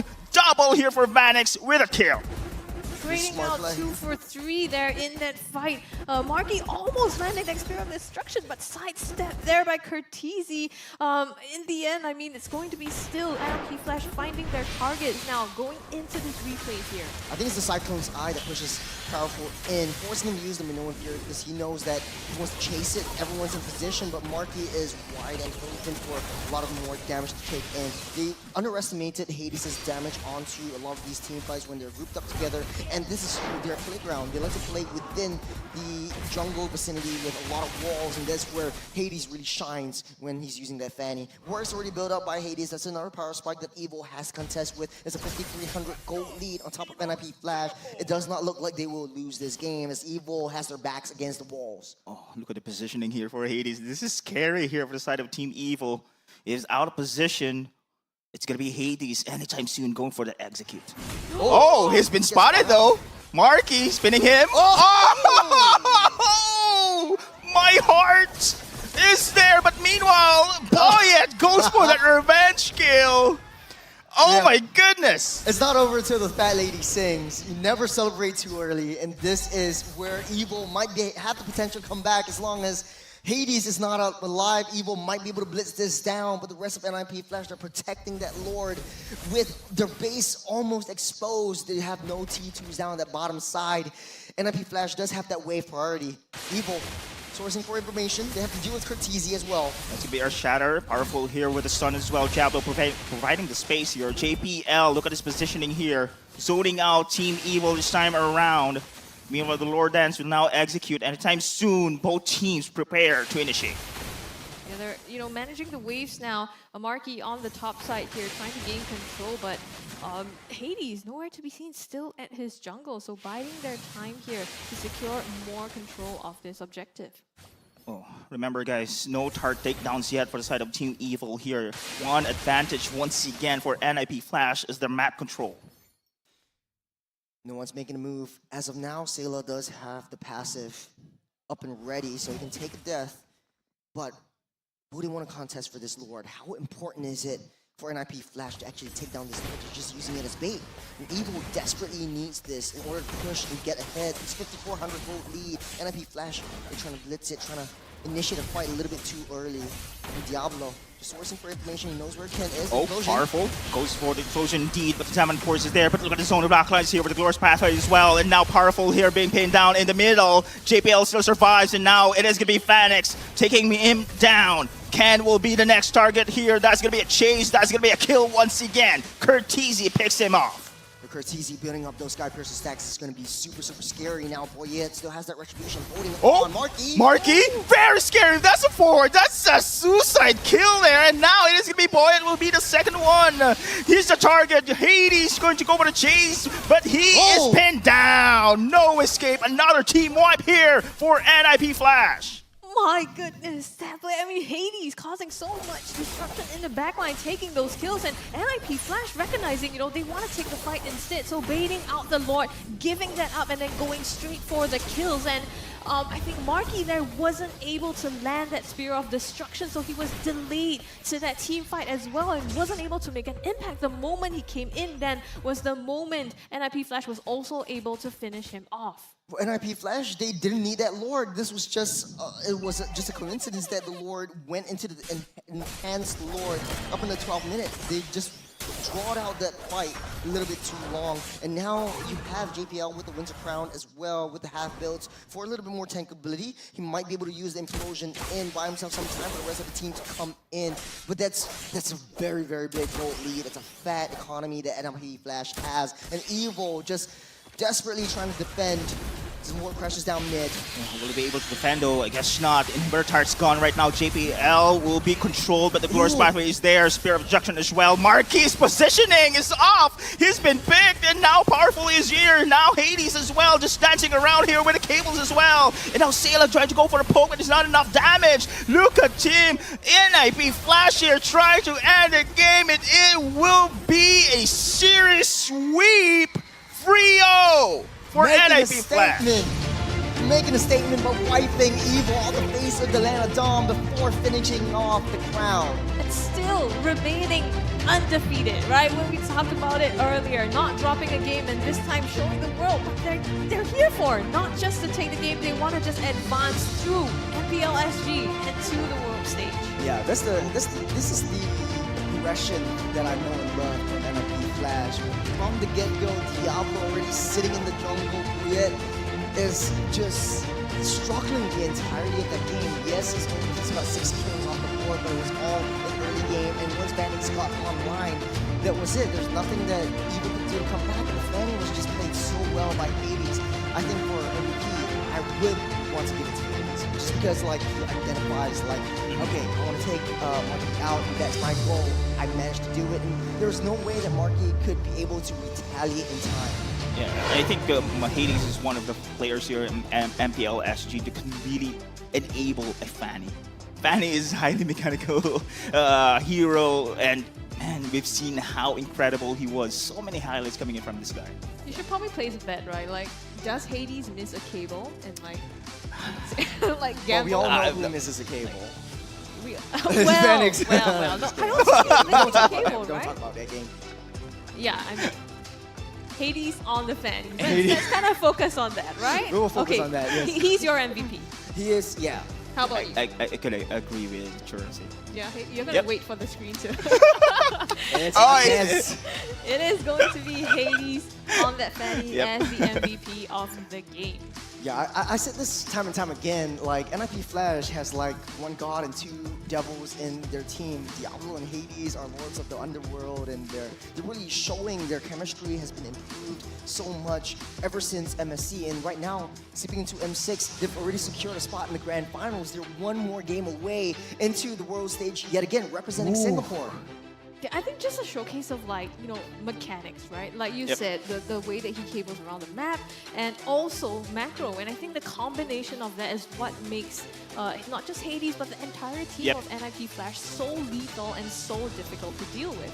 Yeah, it's a very, very tough team to deal with, especially with like their pocket picks. When you see Martis down mid-side, and a lot of the other regions are also kind of following suit. Like, oh, why does that work so well? It's just because Cortese is so comfortable with that hero. He's also moving around the map. His rotation speed, the wave clearing speed enables him to be the next support that Hades needs to scale up. So Cortese is definitely my secondary MVP. I'm so glad that he's got that Sky Piercer as well, just because in the early game that damage will scale. I mean, not just that, right? With Evo picking up, you know, the Fury, the Aurora, together with all that crowd control, just the immunity on Cortese. Usually, you want to pick off the mid laner.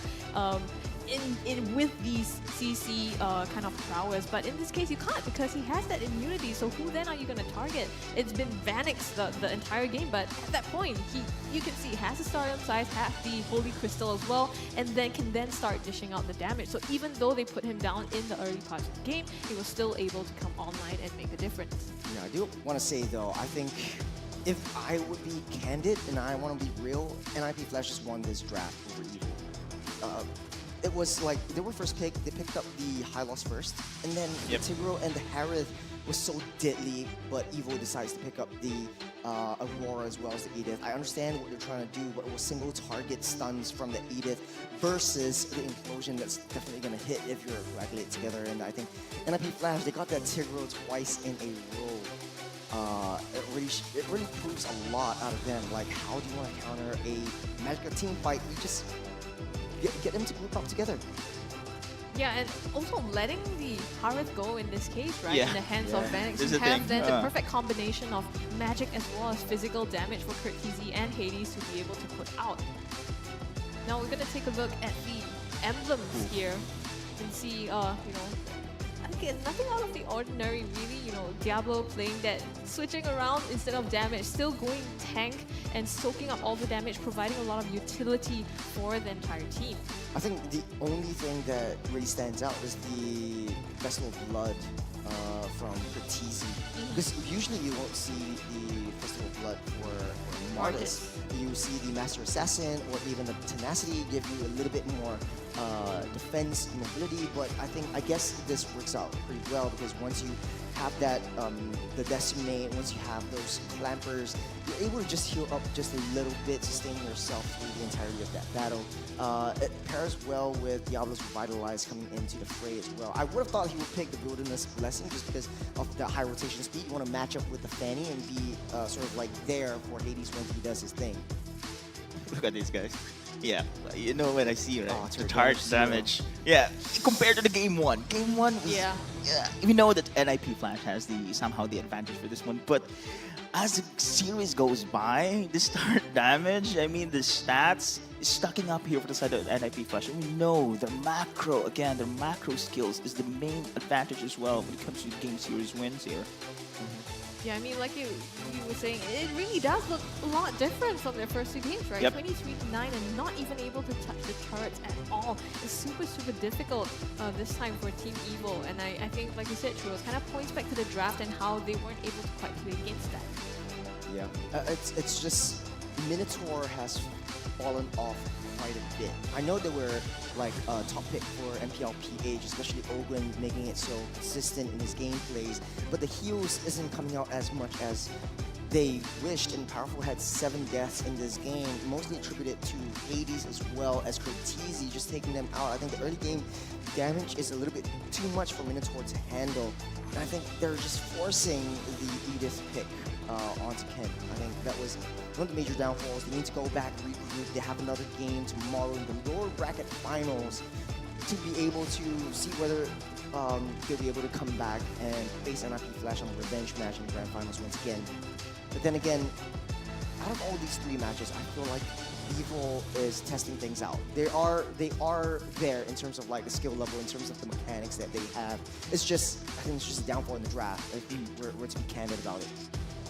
We have the top 4 as well, players coming up on the screen, the rich guy and the carry being Vanix there, and the best wingman, I mean, JPL as well as Powerful as the sandbag. Now, nothing too surprising, and we've seen Powerful and JPL time and time again coming up as, you know, the 2 key supports and really being able to play to that role as well.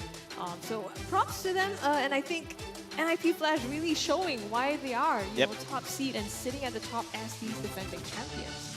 I mean, the Team Evil, guys. Team Evil, if they want to face NIP Flash again in the Grand Finals, I believe they do have the most experience right now when it comes to number of games playing against this team. So I do believe they will come more prepared this time around. You have mentioned, of course, Heart, right? They prepared on this series. Yeah. It shows. Actually, it shows. However, we can really see the difference here when it comes to the macro plays here. But it's not one game; it's a marathon. It's a marathon. I love that one. Yeah, exactly. It's the mental that comes in. You lose like the first 2 games, like how you pick yourself up, and get ready for game 3. It's really, really hard. But that being said, this is NIP Flash's show. They're going to the grand finals. I want to hear how improved their comms is as we're going into the mic check right now.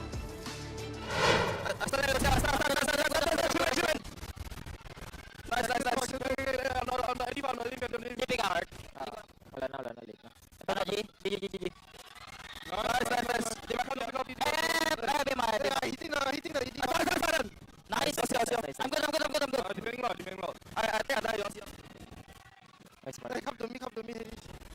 What the politics? Don't fuck this guy.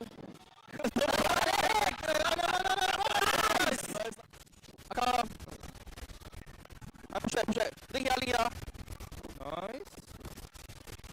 Nolty link. I will join it for you. I gotta go. Nice. Can run. Link.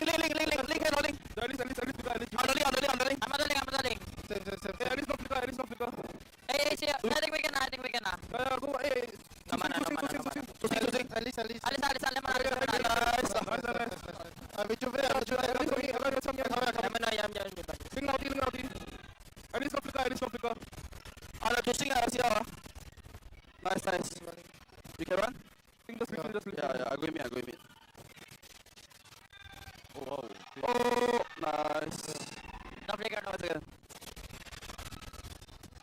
Okay. Nice. Link ulti. Can fight.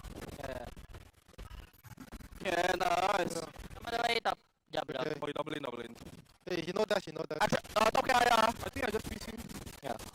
Guys, higher top. Nice. We start. Higher bot. Minor.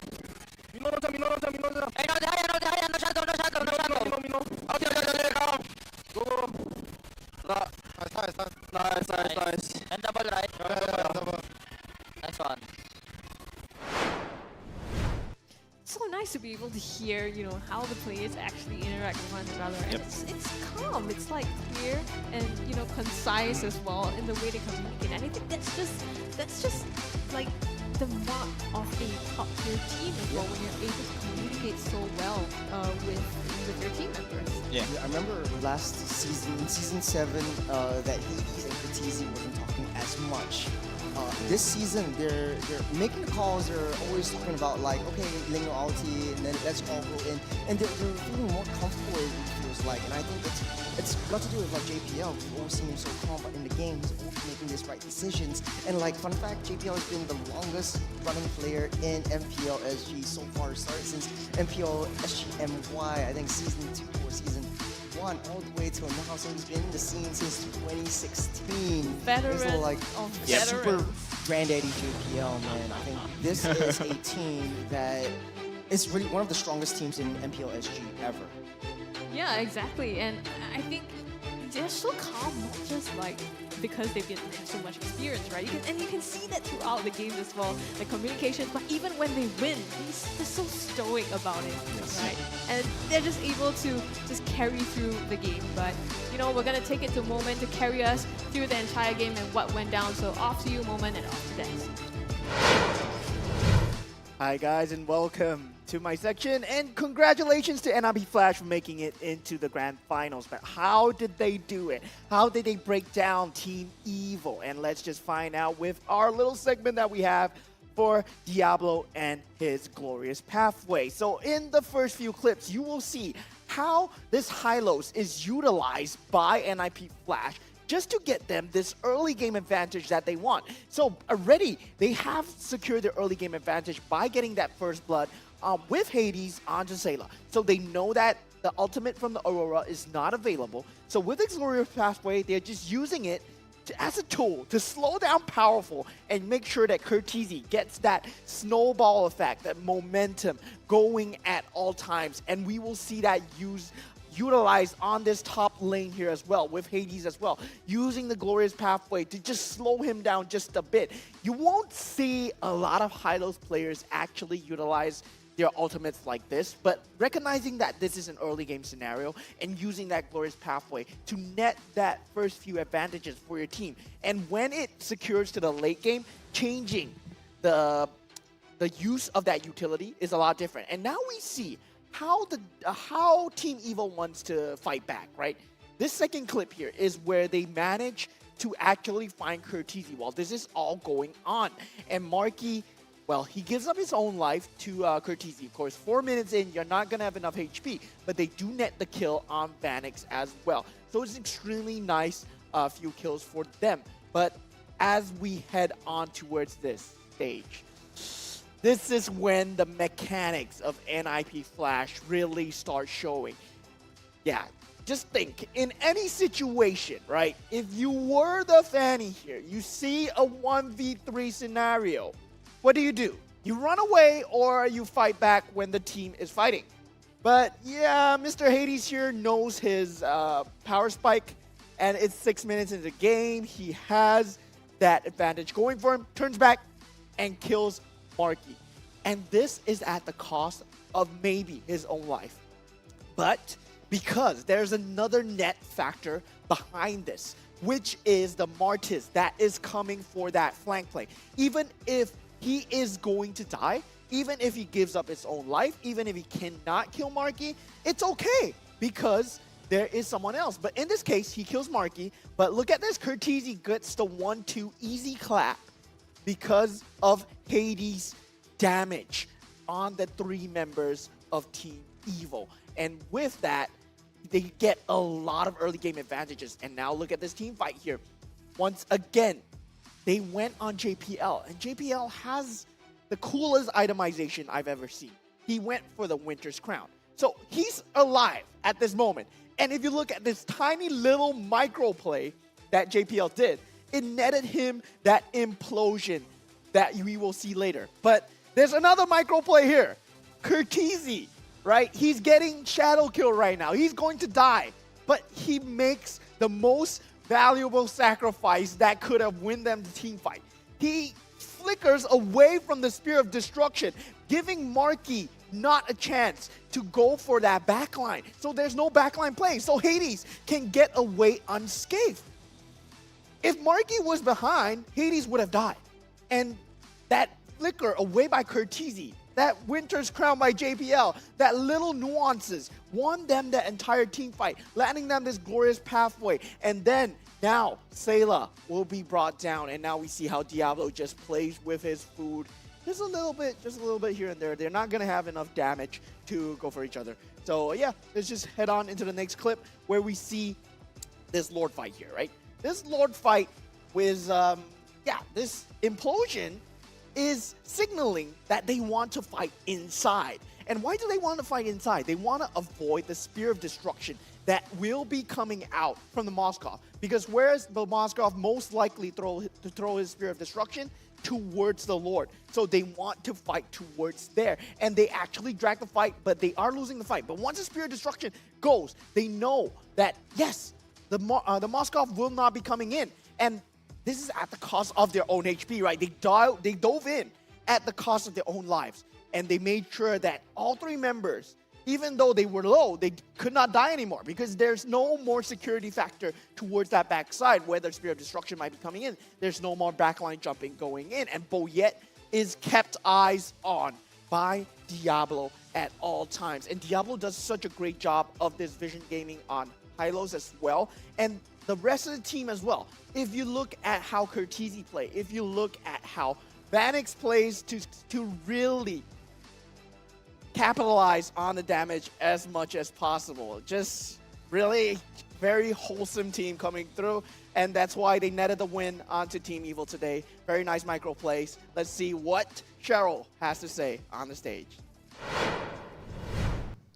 Thanks, Mo. Now I have KZP. So KZP, you're analyst this time around for Team Flash. Yes. Exciting. So, being an analyst, what do you think of the performance of Evil right here for, the upper bracket finals? I feel that they put off a strong fight, especially the first game, as you can see. But overall, as time goes by, the micro decisions coming from Flash will still override the decision making from Evil. Yeah.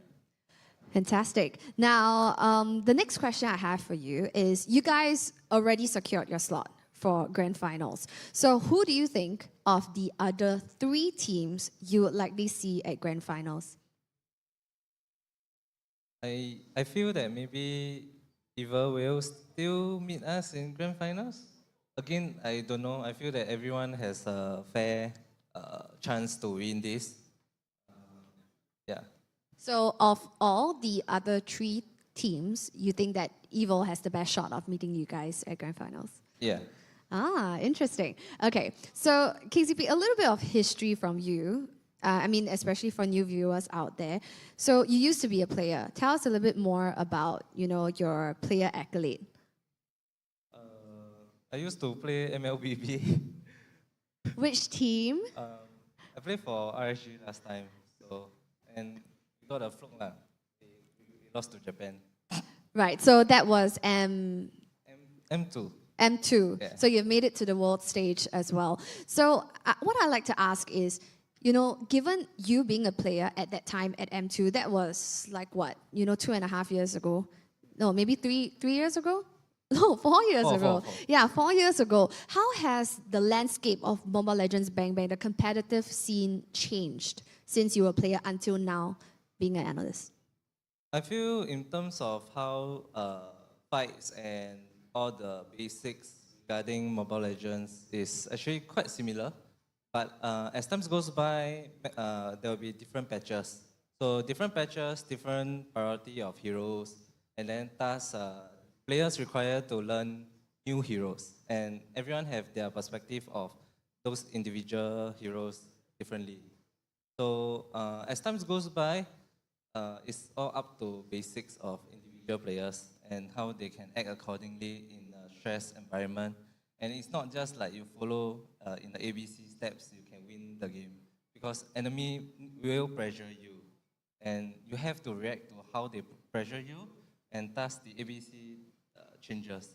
Right. So speaking of which, you mentioned patches and adjustments have been made in Mobile Legends Bang Bang in recent years of late. What was something that you feel, was a patch or adjustment that was made that you really enjoyed, as a player, which feels that it makes the game more exciting? Well, actually, different patch will come sort of different difficulties for individual players.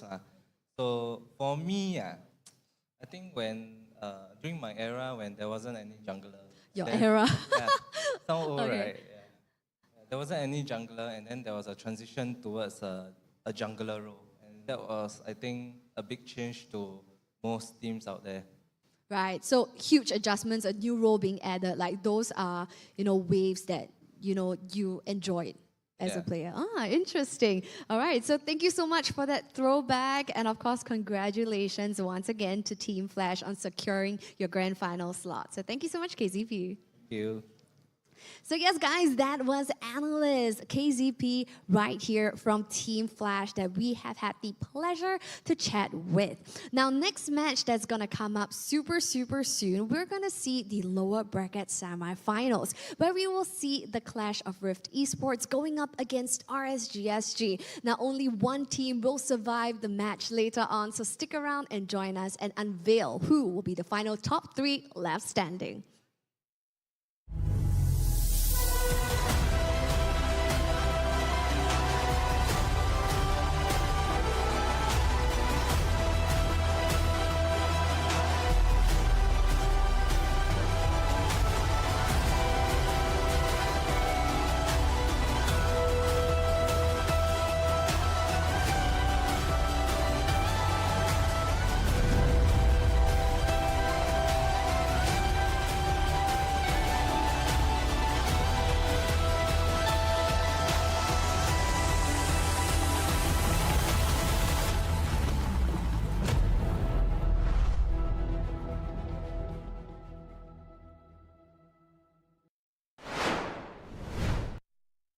crispier chicken McCrispy? So much crispier.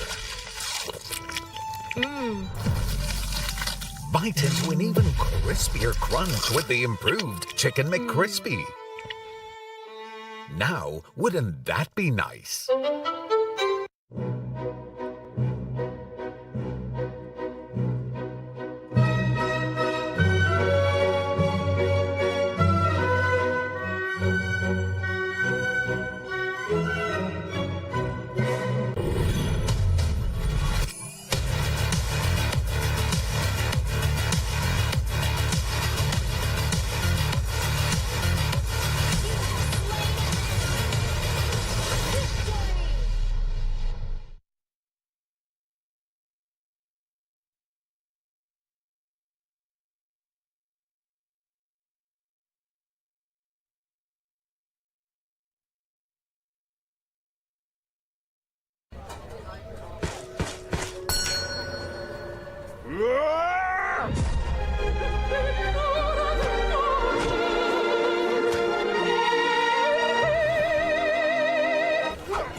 Met a girl in France who looked.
I got some big news, okay? So I got a leak. M6, we're gonna What does the audience want to see? What kind of stage do we want? What about the colors? M6 is gonna be held in Malaysia. We have to be greater than ever. Greater than ever. Greater than ever. How to make M6 greater than ever.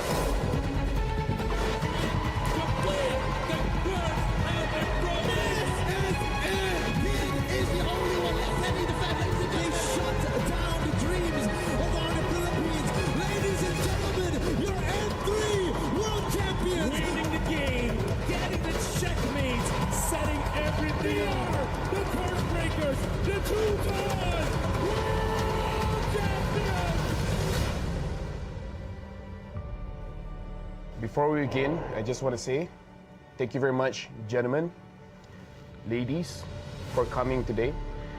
We have something very important to discuss here, right? Because right now, imagine yourselves as Moonton. We're the publishers.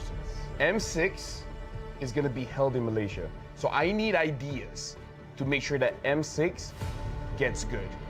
This time, it's got to be better. Like, it's in Malaysia, okay? We have to be greater than ever. Greater than ever. You know what? That's gonna be the tagline. You like it? You like the tagline? That's a good tagline. That's a good tagline? We went from Join the fight. Join the fight. Join the Join fight to the top. To the top. Dare to be great. Dare to be great. Be better than great. And now greater than ever. You know what? You're a genius. I'm a genius. You're a genius.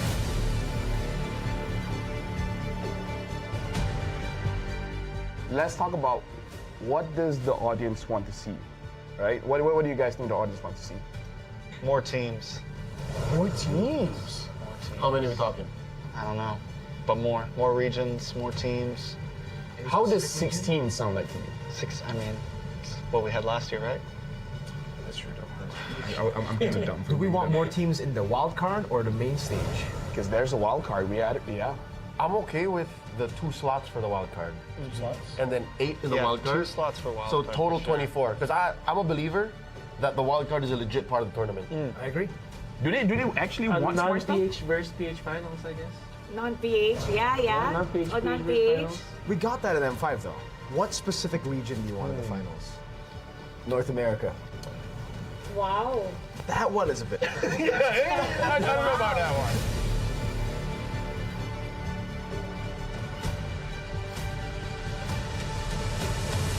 Let's take a flashback, I would say. Throwback to the days of the past. M1 was a great time. M2 was a great time. Every single tournament, it was great. He's got a lot to say about history. I love history. We got to talk about logistics here, and I feel like we need to include Mara for this one because we got to talk about the stage. M1, the stage was pretty good. I feel like it really sets the tone, right?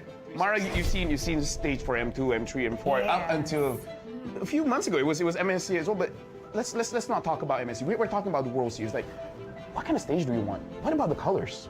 I think the color should change depending on what stage we're in. So if it's a group stage, it'll be a different color, wild card different color, and when it's the grand final, so they know exactly, especially when you're looking back, you know exactly what, which part of the tournament Good it will be. visual storytelling Yes. too. So you just have the LED just changing the background just a little bit. From the past, I would go to how to make M6 greater than ever, right? Greater than ever. I would say that build up a story, because everyone loves a story, a good story to be told at the upcoming M6. So let's say, for example, not just about the players, maybe about the region itself, maybe about a team that struggled so much. We have seen a lot of teams and a lot of regions develop in the previous, I would say, M-series, even MSCs, and every international tournament that we have. So why don't we focus on building a story that isn't matched to any other story that we have ever heard in our life? I think if we're going to cover story, what about something documentary style? You know, like something that you're back in M1, you're back in the place where it all began, and you cover some of the talents who have been around since M1, some of the players who have been around since M1, who have been around through several M series.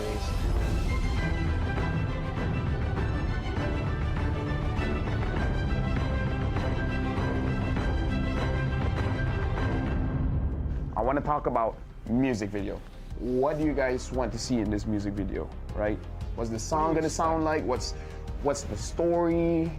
I think it should be player orientated. I think it should still, I think instead of doing like something like we've been doing where it's its whole own thing, make it about all the M series, you know? Take moments from all of those series, take player moments, you know, that's what's gonna hype up the fans, seeing those moments. Upbeat, like for fighting. Very upbeat, a catchy line, so when they hear that line, they know it's M6, and it has to be downloadable for people to use as a ringtone. I want the music video to be playing with the BMI. I want to see like scene changes with Claude moving through. Yeah, flashbacks, future That's forwards. kinda cool. Yeah, and then The BMI, because he can go back and yeah, that would I want actually be Dexter cool. to sing. You want Dexter to sing? You know what? Every year we seem to always the MV, the music, something about it just misses it, right? So not just MLBB players, but the overall grand audience, right? Anybody outside of the MLBB space, I want to be able, same as Mara, like have that on the ringtone. I want to see random people who have no idea what Mobile Legends is playing it on their phones. I'm gonna be like, that's a dope song. So I got a leak. What's the leak? M6, we're gonna use a new format. What format? They're changing it? Why? You know, all the way from M1, all the way to M5, I've always thought, especially M1 to M4. Single elims, we've done that before. We've done double elims, you know. We've done group stages with done no... We also done no eliminations at the group stage. We've done no eliminations, yeah. Hate that. This time, it's gonna be a Swiss format. Like the cheese? What Swiss format? What is that? What is There's no going back from here if you start. You know what the Swiss format is? Actually, yeah, I do. What is it? Okay, so let's keep it very simple, right? So for this M6, I'm thinking we're gonna be bringing 16 teams, and then we'll make the total. If you win 3 times, you'll advance forward. Lose 3 times, you're gonna get knocked out. Oh no, you play with everybody. You play with everybody. 1-0 beats 1-0, so everybody starts with 2 groups. Group A, Group B. 8 teams here, 8 teams in B. Then, every single time they have to fight, we're gonna redraw. That's a great idea. That's a great idea. Wait. Who's doing the redraw? Yeah, who's doing the redraw? I want to know this. Don't worry. Because is it gonna be us? Don't worry. I don't. I mean, I think it should be Mara. No, I think it should be Mara. You know what? I think so too, but I've suffered. I suffer. We have suffered. I cannot draw We know. anymore. So now it's Gideon's turn. Exactly. Yeah. Wolf, Gideon, Wheezy. Whoa, wait a minute. Is we're gonna have Yasu and KB do it.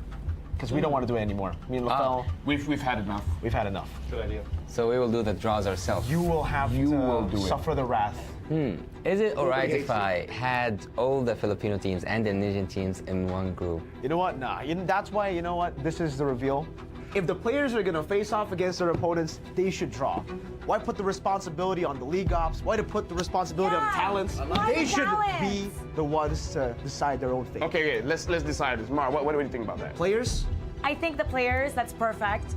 Perfect. So, well, they can't say it's biased. They can't say it's planned. Exactly. They know. Not stale. Yes, exactly. So it should be the players because, well, they're responsible for who they draw. Wait, We've had enough. They changed their minds right now. Just with you giving us that idea, I'm gonna cut you out. But actually, hold on. We need to hear what KB has to say because, you know, he's the professor here. So what do you think about the Swiss format? Like, what do you guys feel? Do you guys feel it's fine? Because if you guys say it's okay, we're gonna run with it.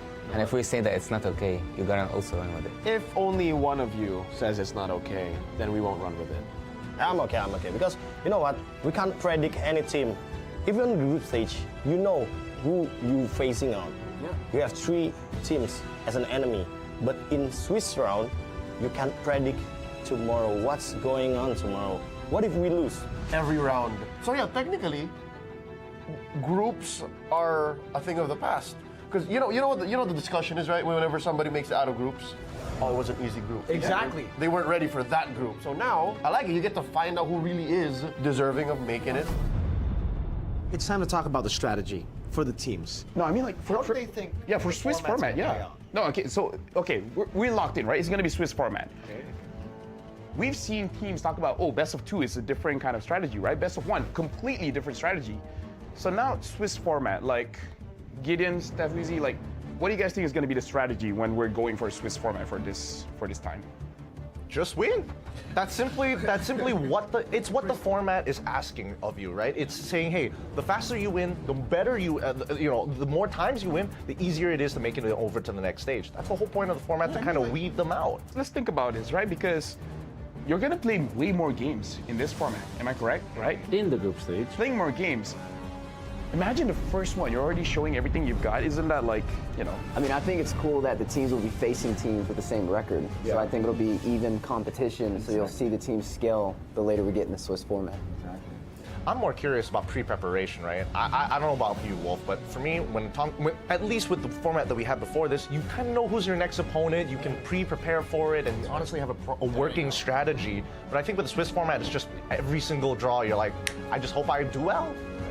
But at the same time, like you said, it really shows us who's the best team actually, who actually deserves the upper bracket. Because if we only have like 16 teams, let's just say that 8 teams make it to the upper bracket or the lower bracket. It's always been like the upper bracket teams have a shorter way to the finals. Like you only have to win 3 series actually if you're from the upper bracket. But you can only get rewarded of that if you survive the grueling Swiss format. Okay, now I can see that maybe we're not as close as friends because the way that I'm thinking is way different. What is the way you're thinking? There's 2 games, so that after this you're fighting all the easy teams. Maybe. Right? Think about it.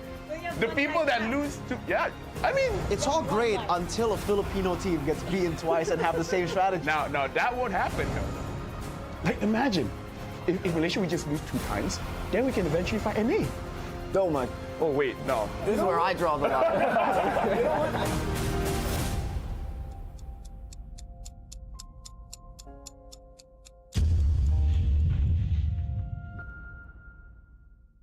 A crispier chicken McCrispy?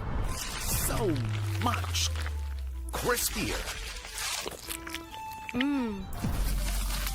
Bite into an even crispier crunch with the improved Chicken McCrispy. Now, wouldn't that be nice?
Welcome back, one and all, right here to MPL SG Season 8 Playoffs Day 2. Now, opening up the show, we have seen the upper bracket finals, where we see a clash of evil going up against our defending champions of NIP Flash. Now, that resulted in a 3-0 clean sweep of our defending champions defending their throne against evil.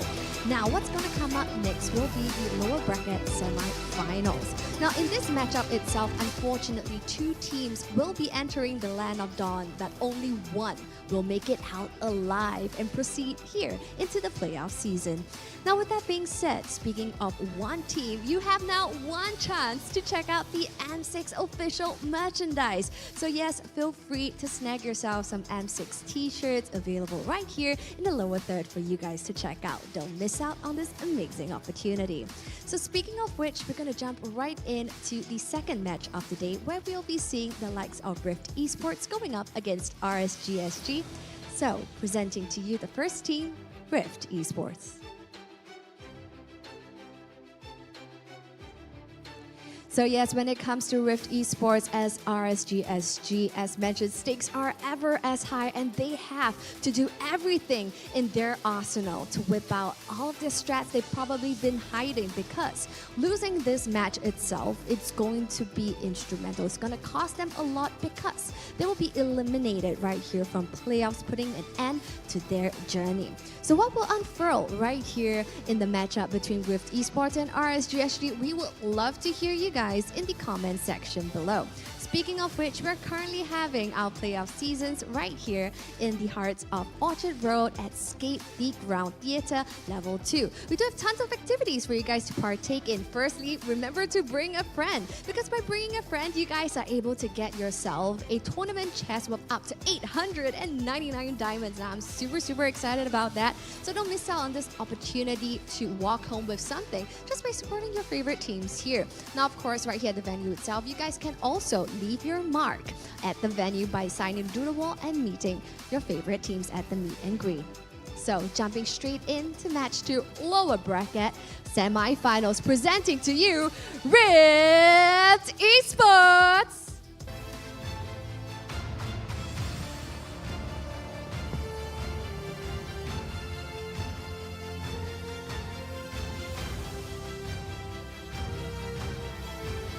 Now, Rift Esports have had some successes when it comes to yesterday's game, which allowed them to be here in the lower bracket semi-finals.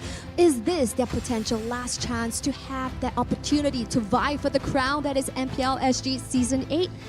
Now, let's see, because they are going up none other than RSGSG.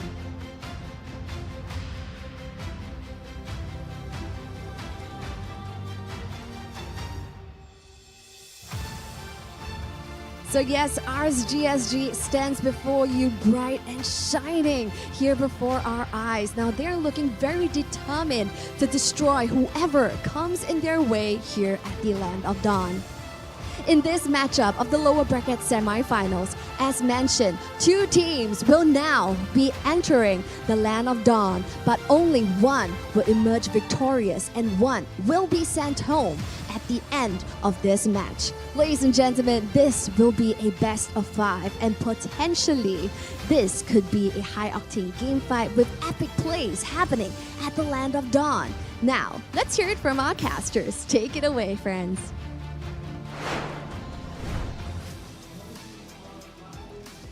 Stakes are high. This is going to be the lower bracket round 2 between Rift and RSG. I am Professor Churros. Right now on the desk with me is Moments, and Scrubby's Cheeks. Taking you through the entire BO5. I'm going to give you a moment to register how we're doing. But before we get into the game itself, how are you feeling about this matchup? This is going to be Rift. They are the top 3 spot. Vanguard's already been kicked out, and RSG clawing their way up from 6th place into the lower bracket finals, and they're still here, top 4 most of all. Yeah, top 4 is where we are at, and I'm really excited about Rift Esports because in terms of being new to the league, being fresh to the league, players like Canonio, players like Bear, players like Chu. I mean, they were around last season. But before that, who were they? They were just rookies. They were just starting out. And now being at the top four, playing at the highest levels of MPL SG, being up against a team like RSGSG. That's an achievement. Yeah, speaking of achievements, this is your roster. Scrubby, why don't you bring us through? Yeah, we have Bear on the EXP, Canonio on the jungle, Melon mid, as well as Pancake, Rome, and Chu in the gold lane. Now, it's been, I mean, like you said, right, absolutely stellar performance so far, and landing themselves a third place so far in the standings throughout the regular season. And to top that off, they also won 2-1 against Bleed yesterday. So they're coming in today on a high, right? Having knocked Bleed out of the tournament and now wanting to progress further for a spot in the grand finals. Definitely. I mean, as Momen has mentioned, a lot of these guys are rookies. And we were talking backstage, Canonio came out as a ranked demon. And just, this is his debut in MPL. But of course, we have to look on the other side of the table, none other than RSG. No matter how many times they are always pushed down into the lower brackets, no matter how many times people doubt them, they're still here. Momen, bring us through the roster. This is the team that really needs to step up right now. And I'm really proud of their performance yesterday because I feel that mechanically, right, they are very mechanically sound players. They are extremely strong. And with the addition of gear, it feels like they needed that little push. Now with Closer on the EXP lane, we were seen struggling with him on the earlier stages of the regular season. But as we matured into the later stages, as we went into the playoffs, they are really putting their big boy pants on. Yeah, that being said though, I remember in Season 7, everybody doubted RSG, but then they came in, they fought their way through, and then they were in the grand finals as well. So whether or not they can repeat what they did last season is yet to be seen. There's a lot of contest in this matchup. Now, before we get into the game themselves, let's take a look at the head-to-head stats of both teams, starting with Rift. Scrubby, why don't you take us through? Is there anything that stands out to you based on your signature picks? I mean, immediately just looking at Melon with a team fight participation of 75%, I think he's been really instrumental the way that he plays, you know, mages like the Aurora as well as other utility mages to be able to just add that support to the team, always having that good positioning to be able to help out in those team fights. And turtle control rate not so high, Canonio, but I mean, he's been playing a stellar game with the macro as well, knowing, you know, when to be able to split push and able to pick up those kills as well. So objectives fine, but in the end, it's about, you know, whether they can put all this together to close out the game. Yeah, I want to also add that, like, yesterday, Rift against Bleed. Oh, right? that backdoor. You know that FMM was actually choose sort of like a master or like teacher or something like that. Yeah, and then the student has beaten the master. That is where Chu is standing right now. Like, Bear was telling me behind the scenes, like, oh, Chu doesn't work well without FMM, but they do. Let's take a look at the other side, though. RSG, anything stands out to you, Mo? And, I mean, speaking about RSG, right? Yon and Canonio, they have very similar play styles when you put them head-to-head. They like to go for this late-game macro plays where they are usually on that +1 link, that late-game assurance, right? Whether they're on the Hayabusa, the Fanny, in terms of playing those heroes, we see Canonio lean towards more of the Nolan, but now Yon, when you put him on that Fanny, he can be that beast in the late game as well. And that's why their turtle control rate is a bit lower, but you can see that the average damage dealt is considerably high. And CS and Closer, these two, during Season 7, like I was saying, like Season 7, who are these players? Are they subs or are they on the main roster? And now they've really stepped up, right? Season 7, they stepped up. Season 8, they need to do even more so as the only few players being that roster of RSG. Yeah, speaking of stepping up, there was a lot of talks about like, oh, RSG without Diablo, without Bray, this is no longer the RSG that we know, but Yon and Gear coming into the mix along with Youngin being the coach of RSG once again, really showing us that RSG is a strong contender this time around. Of course, they are the top 4 in MPL SG Season 8 so far. This is going to be a really interesting matchup. Lots of assassin versus assassins. The Canonio versus Yon kind of mix up as well. Any other sort of like head-to-head contenders that you're expecting? Yeah, I mean, definitely we can actually, speaking of head-to-head, see that on the screen right now in terms of these statistics, right? And a lot of heroes that might be contested as well, you know, things like the Moskov, the Ling, you can see are similar across both of these hero pools, especially between Melon and Roy. Like, exactly the same one-to-one in terms of the hero pool and signature picks. You know, I do want to say, like, Roy and Melon, they do play, like, those artillery mages really well. The Yves, the Parses, sorry, that came back into the meta as well. And I think it was used really well when Cortese played the Yves. So I want to see them try something new. It's interesting because this is the first season ever that Roy's Kadita is not in his signature hero pool, right? Exactly. I was thinking, like, when is Roy going to pull it out? Maybe today is the day? Because I'm pretty sure Gear plays a mean Kaja as well. So that Kajita might be something that they might be holding in their pockets to go against a team like maybe Rift Esports, who's not expecting it. Well, it's interesting because Youngin has this brain for little weird picks here and there. The Phobius mid, if you remember, like the Evo stack, the Slate stack way back when. Actually, it's not really way back. It's like two weeks. But apart from that, before we get into the game themselves, let's take a look at what you guys have predicted, or we have predicted. It's gonna be RSG all across the board. And I thought, like, hey, you were like when Rift was coming out, you were like, hey, Rift, what's going on, man? I'm pretty sure I put Rift Esports, but I mean, are you being held at gunpoint? Let's just change that, right? Youngin, put a gun to my head. Well, both of them are starting with R's, so maybe you got the mix up. It was my own fault. It autofill when you put R. maybe it's the autofill with the predictions as well. But for Scrubby though, why RSG? Yeah, I think it's interesting, right? Because Rift is actually sitting on top technically of RSG in the standings, but I feel like, yes, RSG struggled in the middle of the start to the middle of the season, but the moment that transfer window hit, and Gear kind of changed everything. Like the addition of Gear changed everything. But that's what I think. I think we need to hear from the audience as well what they think in terms of who will win. Hey, okay, RSG, I'm with the audience then. RSG still has a huge following. I mean, this is definitely coming through because of Rift being a very new team. This is their first debut as a team in Rift, and I think a lot of the times the rookies coming up, they're always proving themselves and showing like, hey, community tournaments or community players coming into the professional scene can do a lot of work, and I think that Rift has time to prove themselves. So if they win, then hey, it's our audience's hit, actually our own hit. So a lot of people are voting on RSG. They have a very huge following, amassed through a couple of seasons in the game. And RSG used to be like the powerhouses, but with a totally new roster, a totally new team, what's gonna happen to them? Let's talk about the game. Mo, what do you think will happen? I mean, in terms of tempering themselves to the game state right now, Canonio has done an extremely good job of finding his fit within Rift Esports. Rift Esports, if you think about it, right, every single player has played on a professional stage before.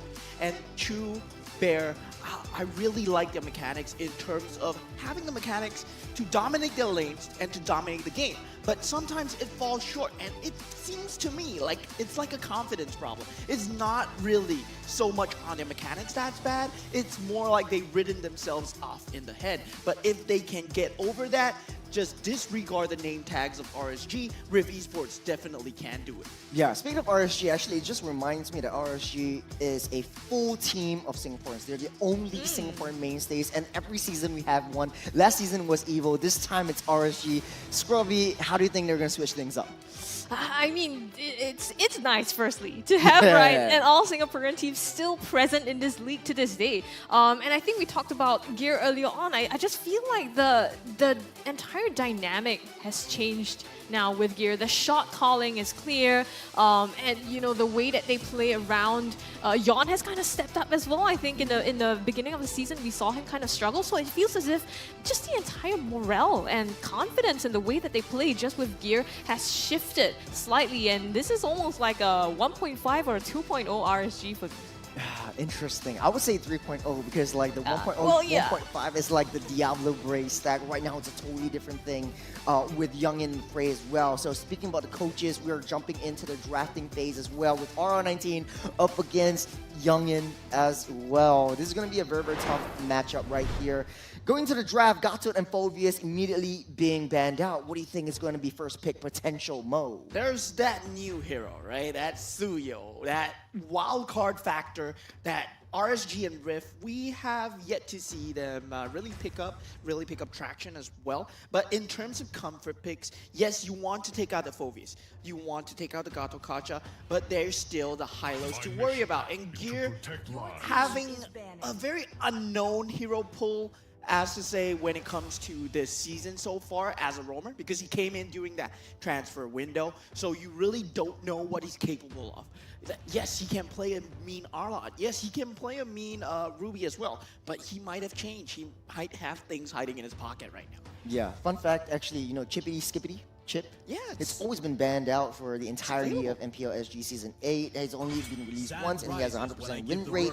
So this might be in there as well. Fun fact, RSG, Harith is RSG SG's most picked GOAT lane, boasting an impressive 5-win, 1-loss record. So this is going to be a very, very huge contest, especially R19. If he's done his homework, he will identify that RSG likes to give the Harith over to CS, so that might be one of the contention points over on the side of Rift. Yeah, that's a great move, right? RL19, you ban out the Harith right now, then whatever RSG bans, if they don't choose to ban that chip, you can pick up the chip, and if they don't choose to ban anything else, you can go with your original game plan. And instead of that, you can also prioritize Canonio as well. You can put him on that Ling, that heavy priority pick, steal it away from Yon, so to speak.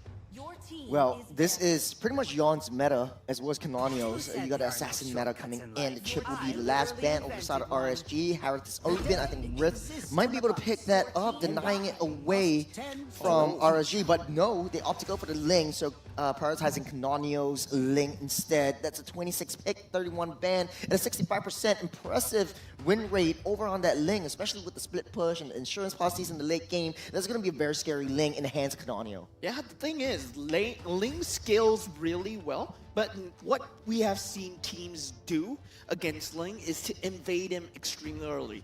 Whether RSG want to bring that kind of play style, whether they go for this really favored early game picks like a Suyo, like a Julian, something that will put on the pressure extremely early with the hands of, yeah, possibly a Cho, Grok, and now they do pick up the Cho and the Harith as well. Of course, I think the fun fact really solidifies that, okay, I'm going to pick the Harith if you're going to leave it open. So what's more? You want to... the Cho might be flexed over to EXP lane, but I doubt it. It's going to be in the hands of Gear. Cho provides a lot of mobility, a lot of early game rotations. That's the dynamism that Cho provides, and the versatility for RSG to make the plays, especially in the early to mid stages of the game. But when it comes to the late game, though, what does Rift need, especially in terms of the damage output that they need to dish out? Right now, damage output, I feel that late game, Ling is enough, right? Right now, you're thinking about the Cho. How do we want to fight the Cho? And usually we see teams lean towards those really heavy frontliners, but they are doubling down on the Ling. They go for the Angela that we have not seen in a long time. Ling and Angela on that same team, that's 100% win rate so far when they are together. On the other hand, Fanny being picked up by the hands of Yon, so it's going to be Assassin versus Assassin. Both of these Assassins are really, really hotly contested, especially since they present a lot of presence in the off lane, especially in the late game when you have that split push potential. But now, going to the second phase, this is interesting because Angela being picked up, you have that adaptability to put Angela in the mid lane or the roam. But John, what do you think? Like, Angela mid, and then you give up a lot of like setups. I would still favor that Angela mid, but with this Fanny pick, right? Fanny really presents a lot of problems to Rift Esports because right now, if you look at the state, they don't have the lockdowns. How are you gonna lock down that Fanny? All you have is damage. Yeah, Edith's still on the board though. They take out the R lot, so Gear doesn't have a signature pick. You don't have the jaw hit as well. That's doubling down on a lot of the roam positions. I think Tigreal or Minotaur might be on ban pool as well for both of them. That's a very good call, right? Kaja ban out, yes. Now you go for that Tigreal. Rift Esports, you put that Angela on that mid lane. You have that Tigreal as that safety policy with a Sacred Hammer and that Implosion to just disrupt that Fanny as much as possible. And it's such a good counter towards a Cho as well. Because if you kick me in, I'm gonna implode on your team. Interesting. But you brought up a very good point. Like, who's going to lock down RSG, especially since they're very high mobility, high dash ability, if that's even a word. You've got to have the Cho, the Fanny. They're dancing all around you, with or without the Xayman Force. So you need lockdowns, and Kaja might be the answer, but it's taken off in the ban pool. I have a very unpopular opinion here. You know, shoot. What would counter every single hero that Minotaur? Yeah? Yes. Yes. No, that was what I was thinking. My favorite hero, Min Thar. Bring out my man. Actually, might work. It might. Yeah, you know Min Thar is a man from Myanmar, right? Is it actually? Tell us the lore. He's a prince from Myanmar, yeah. Really? Is it actual prince from Myanmar? Actual lore. No way. Yeah. So your own country there's pride. actually a prince named Min Thar. Min literally means prince. Prince Sitar. Yes, correct. Interesting. But whether Bear will pull that out of his pocket will be yet to be seen. But there are a lot of options as well. Terizla? The Ruby. Okay. Oh, Ruby, really good as well. Yeah, in terms of having that lockdown, Akai, I mean, we've seen how Akai operates, right? When you put him on someone on the hands, like someone like JPL, like who can lock a lot of heroes down, possibly pushing the Fanny into a wall, but it's really situational. But a good counter towards the Harif nonetheless, because that heavy spin would keep Harif away from the Xayman's force. That being said, last pick will be that Ju Sin, so Roy will have that pepper spray going on. I do like the fact that RSG's draft is a little bit easier to execute. You have the front line, you know who's going to be engaging, but then that makes it predictable. For Rift, they're trying something new with Akai and EXP side instead, with Ruby on the gold lane. So it's going to be really interesting how Akai is going to be played out. Scrubby, do you have any final thoughts on this one? I mean, I think it's really interesting as well to see the Angela being picked up on the side of Rift, because Pancake so far as well as Melon have been not really been playing the sustained kind of heroes in terms of mages and in terms of roam players. So I don't know if we're going to see a different kind of Rift today, but definitely excited to see this one pan out and RSG trying to get as much pickoffs as they can with gear on this Cho. Well, we're loading into the Land of Dawn. Everyone voted for RSG with an astounding 80% prediction rate over RSG. Let's see whether Rift can prove us wrong with game number 1 of the lower bracket, round 2. Let's get it. Yeah, I really favor Rift's draft here because unpopular opinion, once again. RSG, yes, they do have the easy execution, but they rely extremely heavily on these pickoffs. When it comes down to the 5-on-5 brawls, Rift Esports, they have the sustainability, they have the lockdown, and they have that keep away factor on the heavy spin. Yeah, Pepper Spray actually doing a lot of damage to Melon. He's down to a third, and Pancake tries to zone everyone out. But the Gear and Roy duo, especially with Gear on the Concussive Blast, clears that wave really, really fast. If you're Rift, what is your game plan? Rift Esports, I mean, you have to secure that level 4 unscathed on that Angela, right? Once you secure that level 4, you take away that killing factor that Fanny has, that surprise factor that Fanny will bring to you. And yeah, Melon is going to be the key to victory for RSG here. If they can pull a hate crime onto Melon and make sure he's aimed down, then RSG is going to have a great time. Yeah, does look like RSG hunkering down the mid side. Very, very heavy. Rift needs to be able to defend this T1, especially before the turtle spawns up. In little under 30 seconds as RSG rotating everywhere around the map, keeping Rift busy down the mid side. And what's surprising to me is that Chu is having a kind of an okay time versus the Harif, right? Because generally, you see Harif would be destroying that carry before that level 4, before you have that light wheel. Speaking of lane-to-lane matchup, what do you think the EXP lane-to-lane matchup is? The Kai, Edith kind of 1v1 fight. Who's gonna win the lane? Who's gonna have the rotations? Definitely late priority towards that Edith, right? Given the emblem that he went for the war cry actually. So there's a slight tilting factor towards Bear now because he has that concussive blast. So early game, he might get the rotations off. He might get a level 4, even as a relatively safe time. As we can see now, he has the heavy spin with that Primal Raft up. So that's really Bear's advantage right now. RSG, everyone is on level 4. They're sitting around that turtle, trying to buy a little bit more time as Rift doesn't want to make a move. They don't know where that Fanny is. Yawn is just busy down that bottom side as they get aggressive down that purple buff. Yeah, invasion into this purple buff here. They want to stop Canonio from getting this purple buff, but they are unable to do so. And this is what we want to see out of the Cho, right? You want that aggression, early game aggression out of that Cho, but it's not being found by RSG. And the later this goes, the more it favors Rift, especially if they can get past the first 5 minutes, first 8 minutes with a watch. It's all on RSG.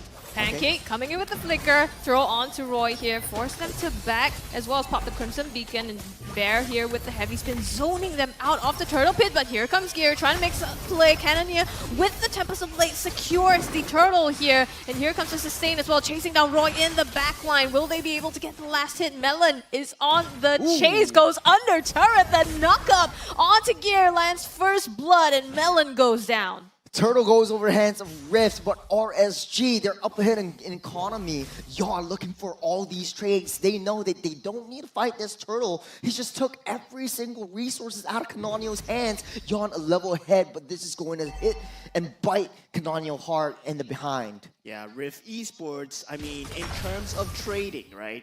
You don't really want to lose too much, and that's just fine for them. I really feel it's fine for them. RSG, it's always on them to make that first move with that Way of the Dragon, having that flicker at all times, and Gear, he has to watch his rotations really closely.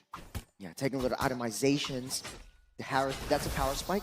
We're able to dash around using his Zane and Force as Gear being a nuisance down the orange buff. Oh, Yawn! In some trouble. The Heart Guard onto Chu here. They're trying to crash down on him, get an angle. Synchro Vision not going to be able to make enough damage onto him. So the Zaman Forest still not there yet. Chu survives that together with a sustain, and Pancake is here as well for backup. Yeah, this is all going according to plan for Rift, right? As long as Chu doesn't die, as long as they don't die to this early game pickoffs, Rift Esports are going to just scale up exponentially. And now we have Gear trying to find this Way of the Dragon, still not finding an opening, but Canonio gets a solo kill. On that top side, he's living with a sliver. He wants to go for more, but okay, it's fine. Let's just back off. That's just a pixel that I'm living on as Yawn goes down. RSG still up on top though, 1,600 gold lead. Turtle spawning up in less than 10. What is the play now for Rift? They're all even Stevens, but RSG looks like they're being the aggressor on the map.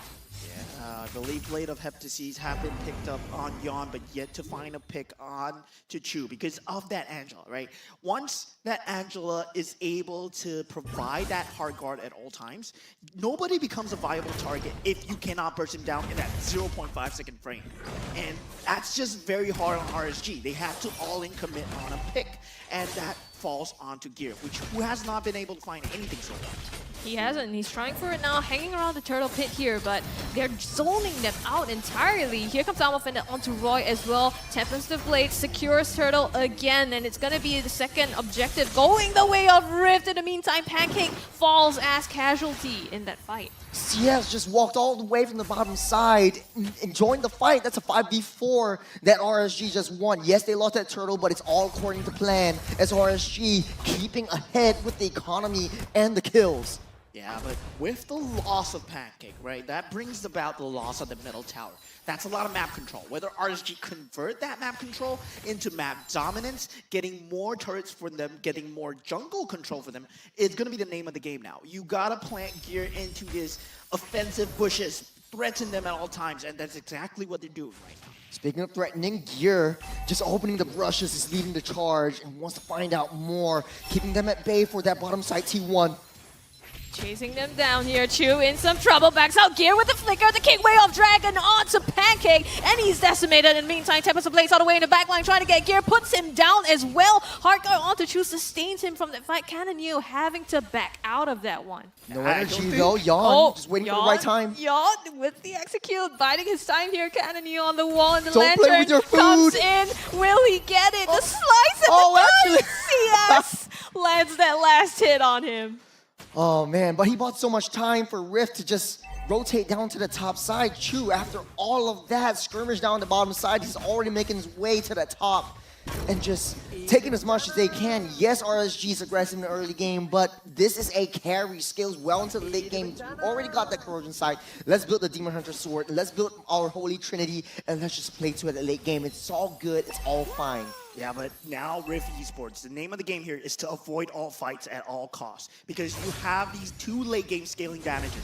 And RSG, they want to force things. They will want to keep finding you time and time again.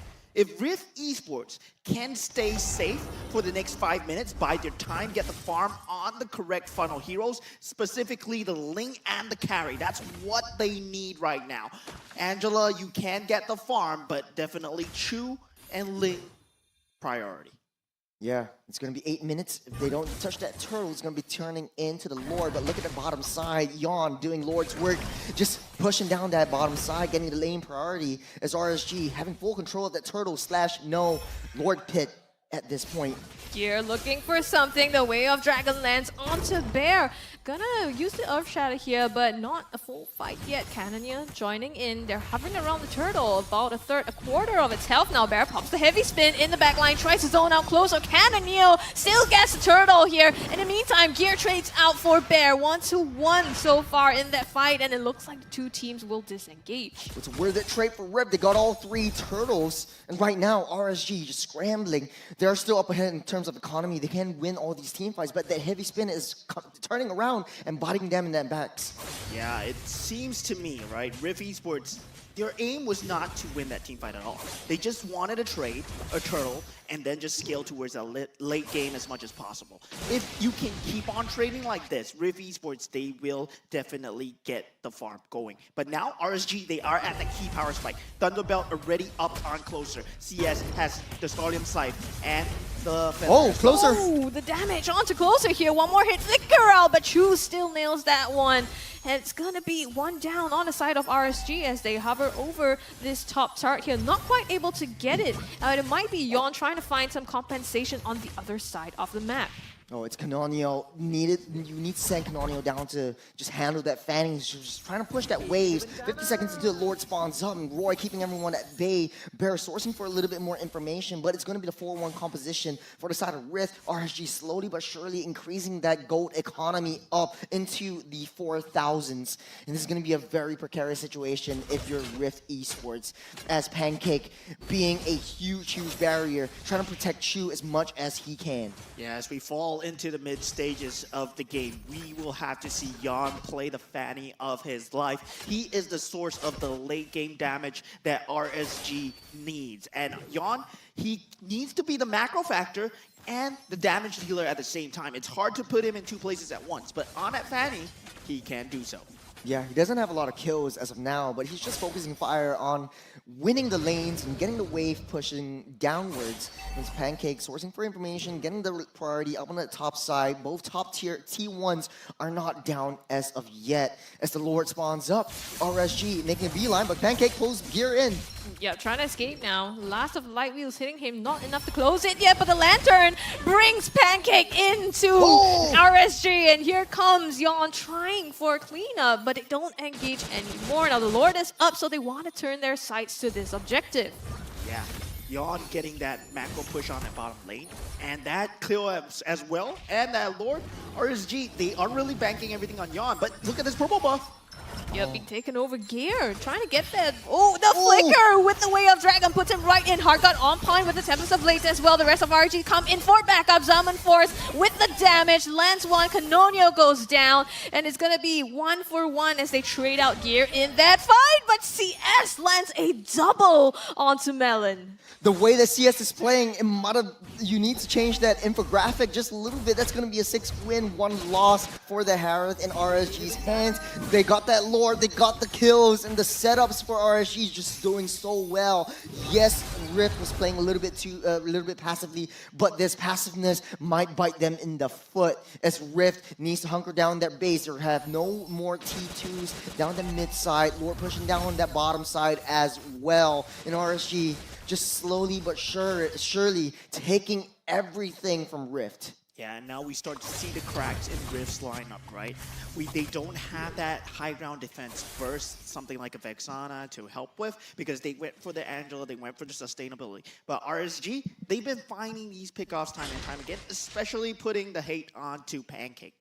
And Pancake, he needs to stop getting caught right here if they want Rift to hold on. Yon and Canonio just not doing anything. They know where they are, but Lord marching down the bottom side. Yep, is knocking on a base turret, manages to take that down. Gear all this time in the base of Rift, just zoning them out, preventing anyone. It's like threatening them, right? If you dare to engage here, I'm just going to kick you in with the Way of Dragon and get that pick off on you. So they crack open the bottom base turret here for RSG. Gear has been doing so well, and speaking of which, his target prioritization, finding Canonio, finding Chu, has been on point so far, 0-3 and 5, but it doesn't tell the full story of where he is. Oh, Yon coming in for the flank, try to get onto Canonio, but will disengage. RSG showing their discipline, 8,200 gold lead on top of Rift. Rift backs against the walls, desperately trying to get that defense. Stun there, drags Roy in, and now it's Canonio trying to finish off that kill. He does get that last killing blow onto him, and RSG, they want to fight this and defend it. Here comes Bear Flicker, heavy spin, isolate CS, Yon in the back line, tries to get another one, and he slays Bear. Instead, Pancake in some trouble. CS will get the better of him there. Yeah, it's very hard to take these 5v5 team fights when there is a Harith raining magical damage down on you. You don't want to fight in that Zamon's Force. And the problem is, Bear used that heavy spin before Zamon's Force is up, but Yon just brings the threat of death to Rift Esports at all times. Yeah, RSG just banging on their doors, knocking it in. They're going for the core. They're going for it, and they finish it up immediately. Yon just diving in with the minions, so clinical. And the snap of a finger, they end that game 1-0. Rift Esports invested in the Angeline combo, but it didn't pan out. You know what? Sometimes you win some, you lose some. There's still 4 more games to be played, but RSG really showing us why they're on top yet again, and why the fans and why all of us are predicting their wins. And this is going to be so good for RSG. They have that morale boost coming in their way. This is a different Yon. This is different Yon, right? This isn't Yon in the regular season. This is Yon in playoffs. And Yon in playoffs is really scary fanny, man.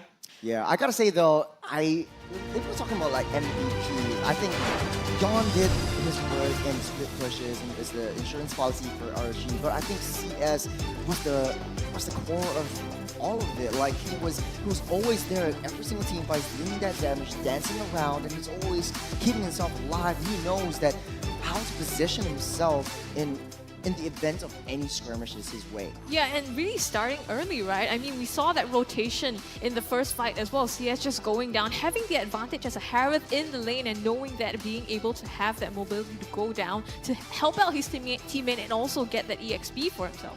And one thing I want to say about CS's ability, right?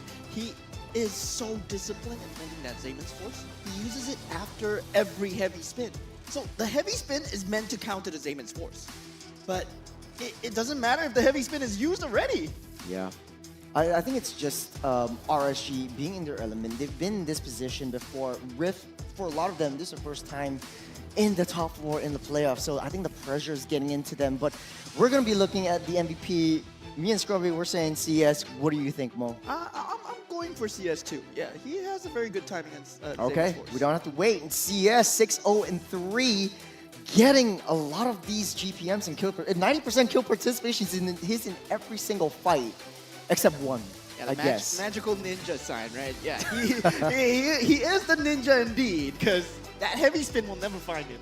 Yeah, I think the fact of the matter is, like, he lays down the Zaman Force so accurately. Like, he waits out, he's so patient, he's very disciplined in the way he plays it. It's gonna be a 6-win, 1 loss for this Harith in the hands of RSG. This is gonna be the itemizations. Is there anything interesting that speaks out to any one of us? I see the favor on the hands of Angela as well. So it's interesting because double roam enchantments onto Rift. Yeah, I mean, in terms of itemization, right? Pancake really couldn't find that third item. He just had that damage mitigation going. He did not have any form of sustained healing, no damage at all, and as well as no way to really enter the fight. He was just basically the body bag, and that's something that Rift Esports was lacking, having that frontliner, right? Not having that frontliner, because Bear is there as a frontliner, yes. But that heavy spin is not going to be the one that's helping you tank the damage. The main thing that's going to help you tank the damage is the hard guard alone. But if you put that on Canonio, if you put that on Chu, they are not frontliners. Yeah. I gotta say though, like, for Rift Esports, I think they drafted perfectly towards their favor. They want to play how they want to play. It's towards that late game. They want to be a little bit more passive. They want to wait for the team fights and try to go for a counter re-engage with Bear with the heavy spin. But RSG though, their aggression is really coming to play, especially for Gear, knowing who to go for, knowing how to play around that map, how to go for mind games instead of just playing Mobile Legends. They're playing chess. Yeah, the way that they play chess too, right? Because that hard guard is so much of a sustainable factor, they make sure that Chu on that bottom lane, how many times did we see Chu get really ran down on the bottom lane, but did not die because of that hard guard? Yeah. And because of that, there was no hard guard in the team fights. So RSG took those team fights. It was so amazing to watch. RSG just put them on the back foot at all times. Yeah, I'm glad that you pointed that out, because it's like, they're a good master manipulator in a sense that, like, you're playing against a team that wants to scale towards that late game. Let's just pull all their resources onto that one player that they want to funnel. Yes, Chu didn't die the entirety of that game, but he didn't dish out as much damage as he wished he could have. He got his Holy Trinity a little bit too late, whereas CS is just farming up so much. He's got a mystery shop. He's got all of his items at the ready, and Rift is just at RSG's beck and call. Yeah, and in terms of, itemizing for them as well, you have the main damage dealers being Chu and Canonio, both physical. So with the 2-blade armors on the side of RSG, it's harder for them, even if they scale to the late game, to deal out a lot of damage, as opposed to if you had split up a bit, maybe magical and physical damage, a bit more opportunity to dish that out to RSG. Yeah, I mean, in terms of the emblems as well, I mean, we see Closer going for that Warcry. That was really scaling towards that late game. That Primal Wrath is gonna shred your archive. Yeah, yeah. I think it's interesting for how Rift plays it out. I mean, I'm always thinking like, okay, if I was in Rift's shoes, how would I better execute the game? Because they really can't, because Melon and Pancake were always hunkering down the mid side. They were taking too much damage from Roy, too much damage from Gear, that they weren't able to rotate around, especially in the early game. It's interesting because look at the statistics. They've got all 3 turtles, but they weren't able to convert this turtle takes into kills or objective takes, and then RSG is scaling off and popping off every single big skirmish. And I think that's really RSG recognizing that they don't need to take the objectives or the turtles, right? Because with the heavy spin, with the I'm Offended, it's so difficult because they have so much crowd control if they try to enter that pit of the objective. But instead, you take the fights outside, you clean up after the fight, or get a pick off elsewhere on the map. And that's really utilizing and maximizing the draft that RSG has picked for themselves. Yeah, that pick off, that mobility comp, and the way that they use that hard guard. They use that hard guard of Rift to their own disadvantage, right? When they pick off Pancake, the hard guard wasn't there to save Pancake because you want to save it for Chu, you want to save it for Canonio. And then, yeah, they just put the hate onto Pancake and make sure that he's always the one that's dying. Yeah, it's like, okay, let's just take out your setups. It's fine. You want to be in the face of RSG. Let's just take you out. Let's just punish you. And then now you don't have any setups. All you have is counter engage from Bear. But like if you use that, then we'll just go ham on you. So RSG really reading Rift like a book, especially with the early game engages and gear, knowing the limitations of that Cho. Take a look at the turret damage. They're always converting all these objective takes. And yes, Rift took the turtle, but RSG always converting all these objective takes that goes in the hands of Rift into their favor and taking down the kills and just slowly but surely sifting them off. This is the top 4. Rich Guy, 826 gold per minute. That's going to be a really, really high average. And him doing a lot of damage. So I really like the way that CS is playing. But of course, Gear being the best wingman, and of course, our invisible MVP for this matchup. Yeah, I mean, Gear, he did an extremely good job. But I want to highlight Yon as well, right? I said Yon is a completely different Yon. And this Yon is not a selfish Yon. He is handling all the split push that is available from the likes of Chu, from the likes of Canonio as well. So he's always on that duty of getting that split farm. And while he gets the split farm, he skills at the same time. That's amazing. Yeah, it's interesting how they want to play around this. We'll be taking a look at the highlights really, really soon. So we're going to be breaking it down, how everything plays out from the early game to the mid game, and then they got their win. So CS. The highlight is the picking stage, apparently. So yeah, it's all right. Yeah, but CS feeling really, really happy. He knows what's going to go down. It's a really cute photo, right? I mean, come on, look at him. He's so happy. Okay, we're in the real highlights right now. Take a look at it. All of these objective takes, like they're toying with death, and RSG, they're still alive at this point, and just baiting Melon out into that base, and Roy using the pepper spray to pull him in underneath the turret, and they're just taking out one member after another. Yeah, what I want you to see right now is where the hard guard is on Chu, and he's not in that team fight, right? Canonio is running away right now. He's taking the brunt of damage, and that could have been used for Canonio, but they initially put that brunt of the damage onto Chu, so that Canonio does not get the hard guard. Speaking of Canonio, this is the paper bags and plastic cards. It's the great escape, right? Like he tried to juke everyone out. I thought he bought a lot of time, but like Chu wasn't right there. Couldn't convert a lot of these to the turret objectives. And yes, they had a little bit of turret damage, but taking a look at the T1s, the minions were pushing in, and RSG, they didn't respond just because they had CS with that damage build. Yeah, not enough damage as of this stage yet. Still 10 minutes in the game. It's not at a point where Chu or Ling can deal enough damage, but Yon is always consistently present with that threat, and the way that they have the lane priority. If you look at the other side lanes, they always do not have the towers under threat, and who's the one doing that? That's Yon on the back lane lines. Yeah, the fact that CS dances around, the way that he dances around the Zayman Force is always after Bear pops the heavy spin, because he knows that there's a constant threat of Bear just knocking him out of position and then he can't do his thing. But Roy is just so busy. Okay, this is a very good outplay right here. Yeah, this is the last fight here where I feel that CS's control of that Zayman's Force, he had it at all times. He could have popped it right now. But look at that. Heavy spin is used first. He purifies away, goes into the team fight, then uses Zayman's Force to re-engage into the team fight, making sure that he has it up at all times. This is amazing. Perfect icing on the cake. It's really, really interesting how this plays out. But yeah, this is a top 4 game, the winner of which, and now RSG is 2 games away from going into the lower bracket finals where they'll be facing up against Evil. So it's going to be a quite tough match, and there's a lot of stakes. What do you think of this? And how do you think RSG is going to, Rift is going to come back on this one? I mean, it's definitely going to be a bit of a nail-biter. And they've been at the 3rd place, right? So we know that they have it in themselves to be able to do that. But I'm kind of interested to see whether they will double down on their strategy or to change it up a bit.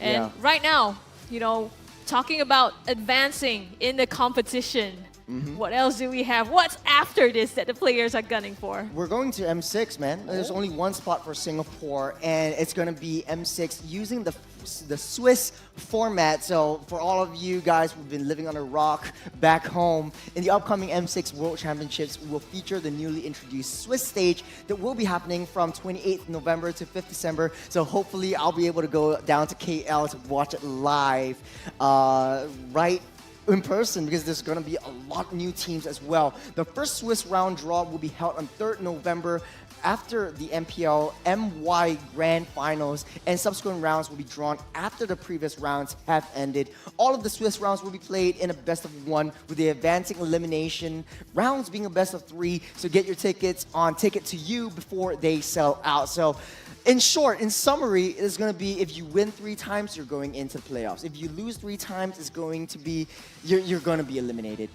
But if you want to find out what the entire Swiss format is, we have it best explained in our M6 format video, so you can check it out on our socials. So it's interesting because, like, do you think that this is going to be like a better format than what we currently have?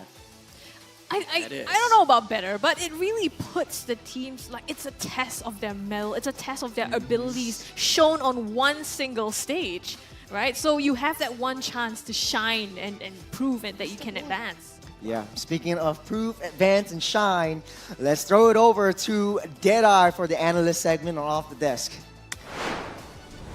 Thank you so much, casters. This is Deadeye, and welcome to the Off-Desk Analyst here. And we are going to break down this Game 1 between the side of Rift and the side of RSG. Now, as you can see in the team composition, that the side of RSG right now is dive heavy. I do believe they have implemented it very well against the side here of Rift. As you can see here, we will start in our highlights around 6 minutes, and they have taken this opportunity here to dive here. Look at the pincer movement coming in from the side here of RSG. They know that they can do it. They know that they can dive, and it is going to be an opportunity here for the side of Roy as well as Gear to set this play up. And we will play this as a highlight right now. As you can see, Chu is having a difficulty here trying to survive. But then again, of course, the Angela is there. However, mission accomplished here for the side of RSG, having implemented those pressure, taking the tart takedown as well as a bonus. Canonio managed to get a kill, but then again, he will soon be dead here with a chase coming in from the side of Rift. Of RSG rather, but here again, this composition coming in from RSG not only is dive heavy, they are pressuring him, forcing the side of Rift to use their skills. However, in this sequence, Pancake is out of position. They have used already their skill set here. It's going to be mayhem we're seeing here with the crowd controls coming in from the side of RSG. And now look at the side of Beyond, noticing the situation, diving into the backlines, forcing here Akai's heavy spin in the early stages of the sequence here, which is great. The game sense coming in from the side of RSG is doing pretty good. And now at this moment, RSG is on a roll. They know how to work it against the side here of Rift when it comes to their team composition. And time again, another highlight we are seeing here, that the side here of RSG trying to pressure, trying to force once again Rift Esports on their team composition. Bear is having really a difficult time here, but now look at the isolation plays coming in from the side of Gear, setting up this insane team fight win for the side of RSG, and just Yawn, just cabling away here, trying to go for the pickoff. Same thing coming in from the side of CS. This is snowball from here, and I guess this is going to be the last sequence we are now about to see with the side of RSG, not giving any breathing space here for the side of Rift. Now, we have mentioned, of course, this team composition is really dive heavy, and now going in, look at Canonio early in stages of the game here, trying to go for the Tempest of Blades, but look at RSG responded very well. No ultimates already. Bear again uses heavy spin, trying to counter them out, but it's just too late already. The sustain is there, and they have been cut off here in this game. Salmon Force and look at Yon. Perfect timing in the later events of that sequence. And I guess, man, RSG, their dive-heavy composition, their able to utilize this one. The opportunities that have been given for this team is able to outdo the side here of Rift. So, man, this is still the game one we're seeing here, but with RSG's momentum right now, they have still winning games after games. Let us see if they can continue this momentum in this match against the side of Rift. Back to you, casters. The biggest thing that I've noticed out of the entire analyst segment is how Yawn is always going from that flank. He just waits till like CS deals a lot of damage with the synchro fissure and the basic attacks, and it's just so deadly. But then it's interesting how clear the objective of Yawn is. Let's just go for that backline. It sort of like reminds me of like if you're a knight in shining armor, the only weakness point is your neck, and maybe like if your eyes are open, but like here's a way to keep your eyes clear. It's with the Roto eye drops with the Icy Coal. So if you're spending long hours on the screen, Roto is the way to go. Just keep yourselves and your eyes fresh and clear. Gamers are always staring at mobile screens for long hours while playing MLBB, and it can cause digital eye strain. Hence, Roto eye drops is an important accessory for all gamers, as its signature cooling sensation helps to immediately wake you up and refreshes your dry and tired eyes, taking you further when you play your game. It's an important accessory for all gamers, so what are you waiting for? Get yours now. And speaking of which, you know, I think Rift really needs Roto eye drops just to keep themselves awake, because this is going to be a really tough one. Yeah, I mean, we've seen that, right? And Yawn waking up, maybe he used some of that eye drops as well, and we're seeing a totally different Yawn. Gives him a clearer sight, right? Yeah, but speaking of which, let's put ourselves in their shoes, because JD Sports is one of our sponsors for MPL Season 8 as well. Up your game with JD, get 500 diamonds when you win a minimum of when you get a minimum spending of $110 on jdsports.com.sg. This is gonna be a lot because, like, you know, hey, get your shoes, get your sports accessories, and why not pair that up with Roto, because it's a very good accessory when you're playing your games as well. So look your best, dress your best when you're winning in the land of Dawn with JD Sports. I almost said JD Esports. The deal's so good that you just can't get the words out, maybe right? they would come up with a team, you know, like maybe Oh, in the man. next season we will have JD Esports. he just foresaw the future. That would be so cool, you know, walking Yeah. in with their cool kicks onto Oh the my stage. God. Wow. The only player that like reminds me of like, okay, you have like a full esports drip is Diablo. It's like when he comes in, like he's got like the headphones going on, he's got a nice jacket going on, The he's hair. got the finger gloves as well, so all the cool accessories coming in, and like I gotta disagree, man. I think Vanix has that swag. Oh. Well, man. Vanix got that Papa swag. Okay, fanboy, we got you. But hey, that's enough from us. We're going into the draft for game number 2 between Rift and RSG. Will RSG clinch a 2-0 up on this game, or will Rift be able to come back and take one game away from RSG? Yeah, first things first. The Ling is out of the equation, and so is the Cho. There's so much respect going on from Team RSG to not give the Ling back to Canonio. They felt the threat, and they know that all Rift Esports need to do was that they probably did not find that synergy with that in Angela, right? We saw that Melon really had that hard guard available, not able to use it on the correct targets at a correct time, but RSG were really forcing it out. Meanwhile, Rift, do they ban the Fanny here? I think there's a lot more threats coming in from Rift, especially from. I would like, ban the Fanny. I would ban the Fanny. The way that Yawn is playing right now, I have to ban that Fanny out, man. Yeah, but I don't think Yawn is the issue. I think it's Gear. It's Gear and Roy being the mid lane duo and having so much pressure, so that like so much so that the mid lane duo of Rift cannot do much to prevent the engage onto the early game skirmishes and the fights. Phoveus is available. So if Rift Esports does not ban out the Phoveus, RG are going to snap pick it up. Or Harith, you could very well pick up the Harith for CS yet again, and just getting another win in under the belt for Harith. This is their most picked hero anyways, and CS is super comfortable with that. I So mean, we'll see right here. They have to make a decision as well, right? The high walls is still open, and that's something that they've banned in the first phase as well. So I think Rift having to really choose between some of these prio picks that they want, or that have been critical to the game plan that they want to go for. Okay, they're opening up both, so Hylos and Harith open. Pick one, pick the other. Phoveus 2? Phoveus. The only one bound by these That's gonna be the Phoveus, I think. Yeah. For RSG. RSG would really prioritize the Phoveus. I mean, with the Khalid out of the picture, right? What's the second best? Hylos. You just pick the Hylos as well as the Harith. Then you got zonal control, and then you can do an NIP flash if you're Rift. Yeah, Rift Esports right now, how do they answer back to this Phoveus pick, right? Obviously, you won't pick a 1-1, so yeah, we got that out of the equation. But definitely for Rift Esports, they have to go back to some form of comfortability. Having that support mid lane in that first game really not really providing that dividends for them. So they go for the Harith, Hylos, zones of control, what they know best. Yeah, I think it's interesting because I think now Youngin could very well pick up the Lunox just to counter the Harith and the Hylos because that's opening on the tables. But it's going to be Alpha and Matilda. It's going to be a very, very scary combo in and out, especially with the Spear of Alpha. You get the true damage build as well. It's one of Yon's signature picks. It's one of the only few that plays that Alpha in RSG. Actually, it's sort of like RSG's MO. It was when it was Bray.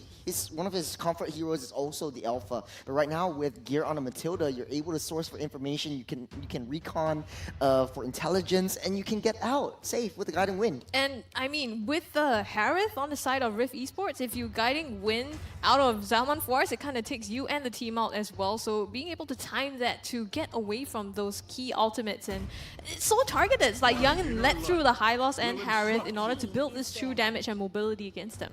Yeah. Another problem has been presented by Rift Esports, right? Tigreal right now. But if Matilda, right, goes for that Purify, it really takes away that pressure factor because we've seen how Tigreal has fallen off because of this battle spell alone.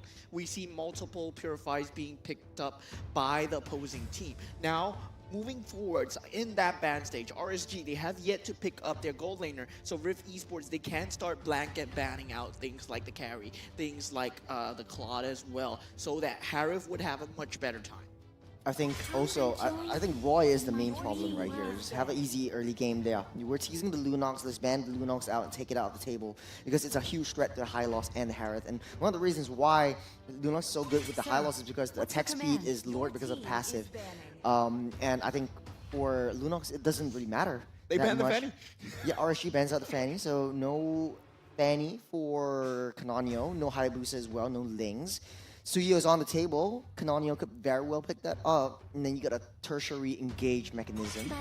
Yeah, but they still need someone to jump those back lines, right? Just in case Matilda pulls out that Guiding Wind, plays that really defensive Matilda that we are used to seeing, that Canonio still needs to jump that back line somehow because their mage and their gold laner definitely back lines. Bernadetta? Bernadetta. Sure. Might be a possible option right here, but we'll see what RSG wants to pick up. So they ban out the Nolan. So that's all the assassin bans. There's 4 assassin bans. Signature picks all taken out of the pool. Yeah, you don't want to pick that Joy because it's going to be really crowd control heavy. It's going to be a very, very huge risk factor. Not knowing who your enemy marksman is. If you want to play it safe, you could always go Suyo at this point. This fairy tale ended with a It's going to be Vexana right here. Not revealing their jungle pick till the end. Vexana Tigreal really strong in terms of having that crowd control, right? RSG, usually what we see teams do against this, either you have that counter mage to go control for control, you either bring out the Eve, you either bring out the Aurora, or you bring that defensive utility mage in, something like a Faramis, something like a Valentina. Oh, fun fact again, the last time these two teams faced off, Rift Esports came out with a 2-0 victory in the regular season, and RSG right now it's a 1-0, so RSG actually redeemed themselves in this series, but it's still best of 5. R19 will have things up his sleeve, and it's going to be, okay, RSG gonna pick up the 1-1 and the Valentina. It's a huge frontline opportunity for them, and facing up against the Hylos and the Tigreal, it's easy to proc your weakness points, fly in the air and get the crossbow hang. The last pick, that's going to be a jungle. I think Suyo would be the best one for it. You could one-shot that 1-1. Yeah, really, Rift Esports only have one viable choice. Like, you really want to go for that Suyo. The Vexana, I mean, you give that Valentina to Roy. I would much rather they have that Zusit over Roy's Valentina. It's going to be extremely scary, but this is going to be the first time that we see CS on that 1-1 as well. Yeah, I think you just want to play zone of control if you're Rift Esports. And so it's going to be that Bane with the zone of control with the deadly catch as well. RSG, and when we play on Valentina, I like to do hypothesis crafting. What ultimates do you think they might be able to take? So you've got the Implosion, you've got the deadly catch, you've got the Eternal Guard as well if you're Valentina. You've got options right here. Glorious Pathway as well. Yeah, well, if you want to get an escape mechanism, so wow. Roy's Valentina is going to be super, super scary. Let's remember, Scrubby, what do you think is going to happen in these two? Who you're favoring? I like RSG's drum. I feel like they've got the answers that Rift has, you know, the questions that Rift has posed to them, and I think with the 1-1 pick as well, the immunity and the ability to get out of the CC that Rift might put out, like the implosions, and then kind of turn around and pop the crossbow of Tang on them, there is the potential for that to come back from that. So I'm excited, but if we know Rift and this last pick, I'm also looking forward to how RSG might play against that. Well, that being said, we're loading into the Land of Dawn for game number 2 between Rift and RSG. RSG 1-0 on top of Rift. Let's see how Rift responds in the lower bracket round 2. Yeah, and we were talking about the lineups, right? Having that versatility, having that multiple entryways, Matilda provides so much utility with that guiding wind. And with CS on that mobile hero as well, compared with Valentina, it's just so easy for RSG to just engage and disengage as and when they feel. Right. I think for Yon, it's interesting that the alpha that he picked up, he's building that battle spell. Because his kit for alpha, I've been playing a lot of alpha as well, but hold on a second right here, Matilda and Spot a Bother. Knocked up Pancake on the run here, flickers out. Last hit from Roy not going to be enough to get him down now, but it does force back Pancake to the base. Yeah, RSG really likes smashing Pancakes, right? The previous game as well, and now Pancakes, he's just a victim, man. Yeah. I think it's more of like, okay, if you're going to be in our face, let's just take you out first. And they do have that damage to do so. And right now, taking a look at the battle emblems, that's not going to be the Season Hunter for Yon. This might be a fluke because it's usually a Season Hunter, but he wants to stay in the midst of fights. He thinks that the Yon's damage will come through. Pancake. No longer has the flicker though. Yep, again, taking all the damage. One last hit, the flicker this time from Roy will secure first blood for himself. Canonio comes in for the backup here. They do take care and trade out roam for roam in that fight. Oh man, out of all of this, it's a very, very balanced economy. No one's win, no one's lost. But right now, Turtle being spawned up on that top side. Let's see how Rift would react to it. And this is their first gold lead in the entirety of this series, albeit just a little bit, but it's still a lead nonetheless. I think going back to your point as well, Tro, is a very interesting point that Season Hunter is not present on Yon's emblems, right? Because in the last game, they didn't take the objectives, and in this case, Rift has so much crowd control in terms of, you know, the deadly catch as well to land the objective. So maybe he's just going for the kills, especially with the temporal raid explosion here, though. The throwback onto Canonio, and he will go down. They come in for the re-engage! Pancake! And they do knockdown gear. Trade it out, 2 for 1. They're still going. It's going on to closer. The stun, the flicker, chasing him down. Melon will land that last hit onto him. Rift are not going down without the fight. The Uno reverse counter attack, implosion onto implosion.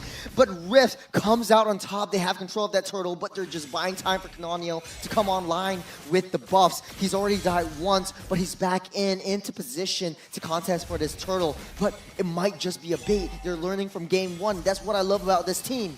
And this is where really the cracks of RSG are starting to show, right? In that early game, in that mid game. Bot side, Chu. They don't really have that burst damage for RSG. Because if you think about it, Yon is the only source of damage that they have. Until Roy's online, until CS is online. And Closer is going to go for that kind of a tanky sustainability build. So they don't really have that damage to really burst through that Hylo's glorious pathway. And bursting Canonio early, yes, it's nice. But in the later stages of the game, I see them facing a problem here. Yeah. I think I was just stunned by just Chu down at the bottom side just because RSG likes to play this, right? They just like to give up that turtle, but they go for the kill. So I'm really hyping up for RSG, just trading on objectives for kills. Pancake with the flicker implosion here, but the counter engage, and here it comes Gear with the circling eagle. Roy with the counter implosion here gets 3. Deadly Catch tries to disengage the fight. They do get Yawn, so it's one in the favor of Rift Esports. A huge implosion. Let's take a replay. It's just too beautiful to miss. Once again, Roy got that 5, but there was just no follow-up, no damage. Yeah, once again, that cracks that we see, that 5-man implosion could have been beautiful. But where is the burst? There's no damage coming through from the side of RSG, and that's just so sad to watch because, yeah, that 5-man implosion by Roy. Oh my god. The disengage from the Deadly Catch, Canania holding on to the ultimate till the last second because he knows that if something goes south, if anything goes south, and then just RSG can take over the game from here. 1,700 gold lead, Rift, ramping up the tempo, ramping up the momentum. They're coming in hot. Sooner or later, they will begin to try and get map control, especially when Bear is online, when he gets his first item, that Thunderbelt. Very important to slow down the enemy members. He will become unkillable by that point. And RSG, they don't want to waste their resources on him. So they will have to try and catch Melon as much as possible. Speaking of resources, Roy does have the implosions waiting, is holding it on, waiting for all of Rift to show. This is where the biggest team fight will happen so far in the entirety of the series. Gear taking a lot of damage. Yeah, the guards pathway already set here. The knockup as well. CS goes down first. They got the damage dealer, and now they're running through RSG with the double kill here, giving them that free turtle. They're also chasing down Roy in the mid lane here, getting the turret. So not only do they get the turtle, they also get this mid objective. The wombo combo from Rift is coming in strong. This is it kind of reminds me of Team Evo's matching of team fights, but it's Rift going again, and Cananio. Game 1 was a fluke, and Cananio showing us how it's done, taking another one for himself. Yeah, you might have banned out all my heroes, but you didn't ban out this one, right? Oh man. And yeah, I mean, it seems to me like RSG, it doesn't work, and they kept going again and again. You don't have the damage right now. You have to wait for 1-1 to somewhat get that Demon Hunter Sword minimum, right? Corrosive Scythe, yes, it's nice, but it's not enough burst damage to coming through. And now CS is in a bit of danger, but he's a 1-1. He'll be fine. Speaking of fine, our Rift Esports actually 4,000 gold lead ahead. They have so much wombo combos, Deadly Catch into Laura's Pathway, into Implosion, into the Eternal Guard. Everything's just going in, and if they catch everyone in the Implosion, that's the Synchro Fission coming in with a lot of damage from Chu, and they're always fighting, they're always rotating. Now their eyes are set on the mid lane T1. Yeah, and if they want to fight, right, if RSG want to fight, they have to find the gaps between the Deadliest Catches, between the Glorious Pathways, but Yawn. Oh, actually getting caught out. He tried to back there, but it's not going to be in time. The Implosion ended up throwing the Eternal God at him as well. All the damage is going to put him down, and they didn't, unfortunately, get the turret on the bottom. Oh, you spoke highly of Yawn in game number 1, but game 2, it's a different story altogether. 0-4-2. I think the Battle Emblem is really biting him in the foot. Right now, he can't do much, can't tank damage, he can't get out in time, and he's just not present in a lot of these team fights, and that might be RSG's downfall. Yeah, being that source of early game damage, Yawn is the only one here able to circling Eagle out of there, but the turtle is spawning, man. Rift Esports, they have such a heavy-handed control of the entire map right now, at least 3/4 of it. Just a very, very slow game as of now. Rift trying to set that tempo just a little bit more. The rotations coming in from Rift and getting the objectives as their goal. And I like the fact that they're adapting to their synergies. They're adapting to their play styles. They're just getting, like, understanding how RSG likes to play around, how RSG rotates around that map, and they're adapting to every single one of them. And I like the fact that Rift, they do have a lot of insurance policies in the late game as well. They could very well send Bane up on that top side or on the side lanes just to get that push down. Look at how fast Cananio is farming up. He's level 13. Yawn is 2 levels behind, and he's got the Season Hunter as well. Well, RSG, I mean, they do need to go into that mid-game, late-game scenario, right? And when we go into that mid-game, late-game scenario, RSG still have a chance. Because 1-1, if he gets that crossbow tank on the correct target, he's going to deal a lot of damage. And if Roy manages to get a significant amount of farm, that's a lot of magic damage as well. But the wild card here is Yon, because Spear of Alpha, he needs to land it onto one key target and one key target only, which is Melon. Speaking of which, right now it's 60 seconds or less than 60 seconds until the Lord spawns up. Rift really pushing down all those T2s, starting with that top side. But they're playing a 4-1 composition where Bear is trying to keep that off lane at bay. Right now, no one wants to make a move. RSG knows that one false move might mean their inevitable doom. As Rift trying to contest for this purple buff, Glorious Pathway already laid down. Zoning them out, so RSG has no entry into this purple buff here. And Gear being chased down a little by Pancake. Gonna be fine still, but now Rift able to create so much space that they take down this inner turret on the top from the hands of RSG. Yeah, already a 6,000 net worth lead. And 10 seconds to that First Lord spawning into the game. The Sea Halberd would be the weapon of choice. I mean, very good against that Glorious Pathway, but not enough burst damage still. They really need to rely on Roy getting that magical implosion or a magical Glorious Pathway once again. Yeah, I think that might be the play right here. Roy really needs to find an angle, find a right angle to just pop that implosion, but it looks like they're not contesting for it. It's a free and easy Lord for Rift. They're blitzing it out. They're waiting for that wave, syncing it up towards crashing it down onto RSG's home. Yeah, RSG at this point, all they can do is bide their time.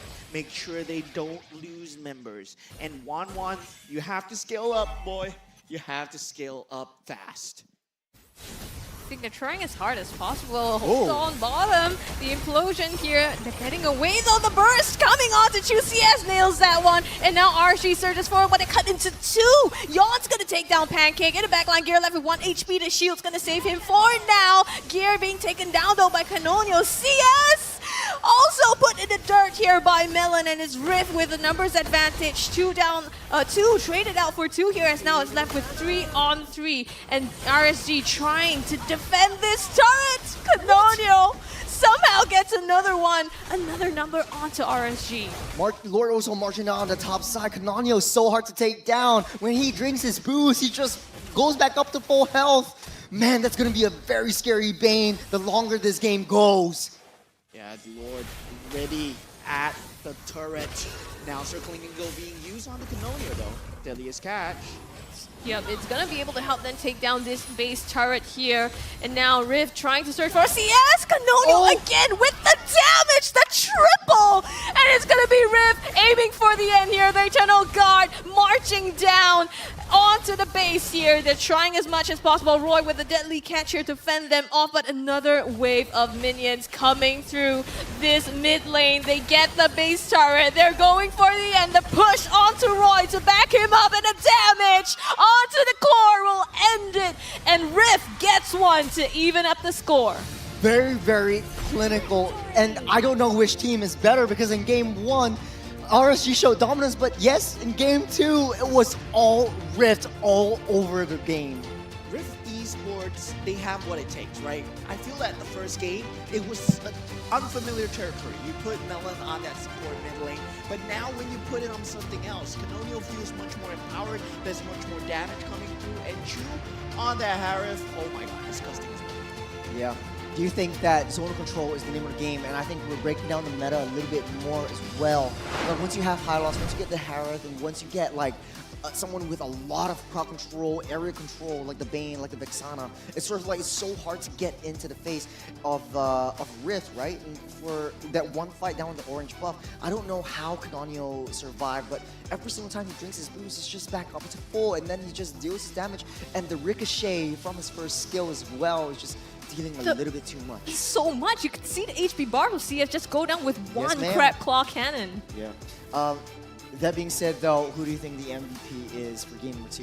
Canonio, man. Yeah. I've never seen such momentous like Bane, right? Yeah. He brought so much momentum. Yeah, and you know, To be honest though, like Kananio, we were talking about this backstage as well. I want to bring it up again. He's just a ranked demon. He's just playing a ranked game. And Pancake was like, hey, this guy keeps winning, and I want to get him in my team because I think he's pretty good. And he's really proving himself. First MPL ever. He's showing us like, hey, I'm one of the top junglers right now in MPL SG. 9-1-2 with 929 gold per minute. I think, okay, let's be fair though. He's facing off against an alpha with tenacity instead of season hunter, so I think that might be Yon's Achilles heel. Yes, you have a lot of wave jungle clear. You can clear the jungle fast. You have true damage, but it's not enough if you're facing up against another fighter with season hunter.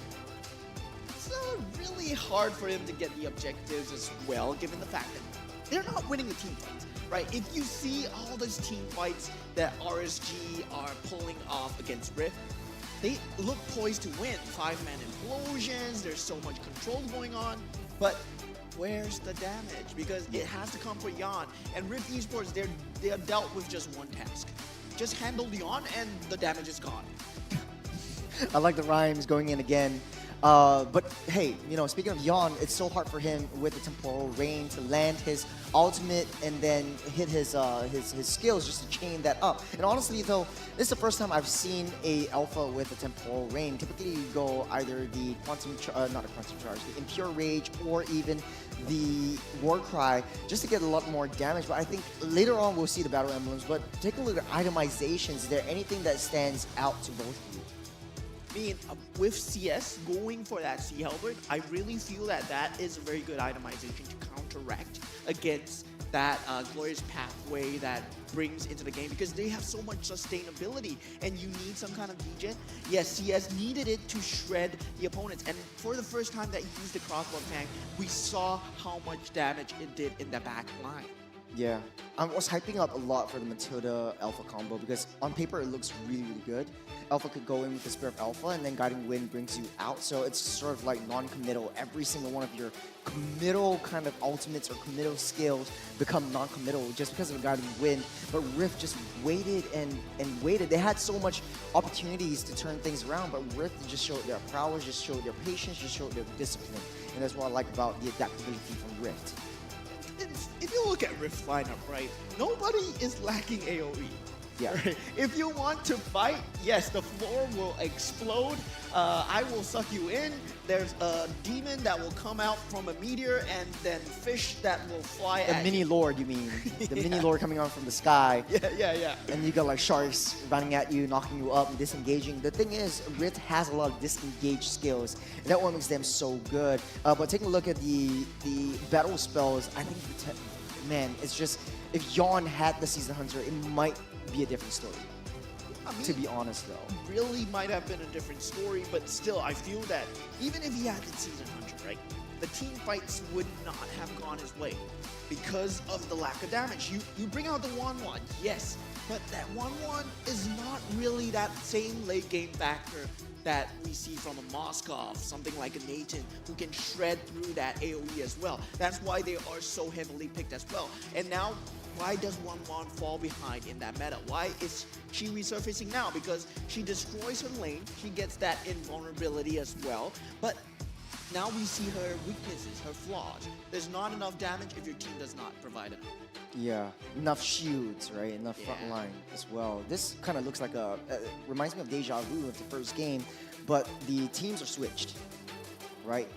Was like Rift not having turret damage at all, and the RSG right now they can't even reach that turrets just because Rift is just so adept at moving towards any one of the chokeholds or choke points for any of these skirmishes, and I'm excited to see how Get Eye later on is going to analyze this game, because Rift just played everything to the T. It's combos upon combos, and it's this series 100% win rate for Harrods. And I want to say this is the revival of Pancake, right? Yeah, you want to kill me? Yeah, I fight back now. Yes.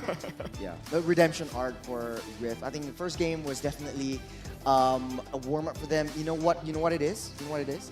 They had roto eye drops. That's why they're a little bit more awake now. You're staring at the digital screens too much. That's why they have digital eye strain. And okay, it's not funny. Let's move on to the top four. Scrubby, let's bring us through. Yeah, I mean, we have the rich guy, the carry, all being Canonio here. Damage taken, Sandbag is Bear, and Pancake as the best wingman. Like you said, a bit of a revival here. But really, all throughout, Rift taking this top 4, very dominating game. And I think like you pointed out earlier, Moment, when, you know, they can do the setup, but where does the damage come from? Interestingly, we saw earlier the damage dealt being quite even against these two teams, despite the kills being 4 to 16. So it's really being able to set up and dish out the damage, but just not enough to close out those fights. Yeah, Hylos pony from heaven because he's healing you. You know? True. He's neither an undead, but like he's sort of like from that same lore-wise or canonically, no pun intended. It's like the same sort of like area from where Tigro is, the Lightborn thing-ish. I don't know how to say that, but like hey man, you know, props to Rift. They really went back to the drawing board. R19 winning out the draft this time around. Everything just went so smoothly. But let's go back to the highlights to see what really went down. Moment, can you take us through the highlights as well? And this is RSG, right? In that banning drafting phase, taking out almost every single assassin in the game. And Canonio was forced on this bait. And now we see Canonio on that bait, Deadliest Catch. Oh, what? Finds the first kill onto Gear. With this Glorious Pathway and Pancake not being the victim anymore, dropping that implosion.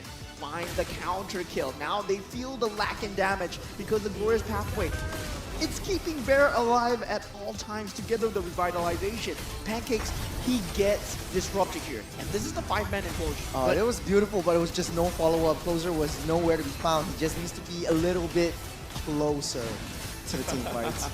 And now with that sword on the floor, that is a no-no zone, especially with that fish all coming out. Oh, he was just, honestly, John was 1 frame away from recalling out of the way.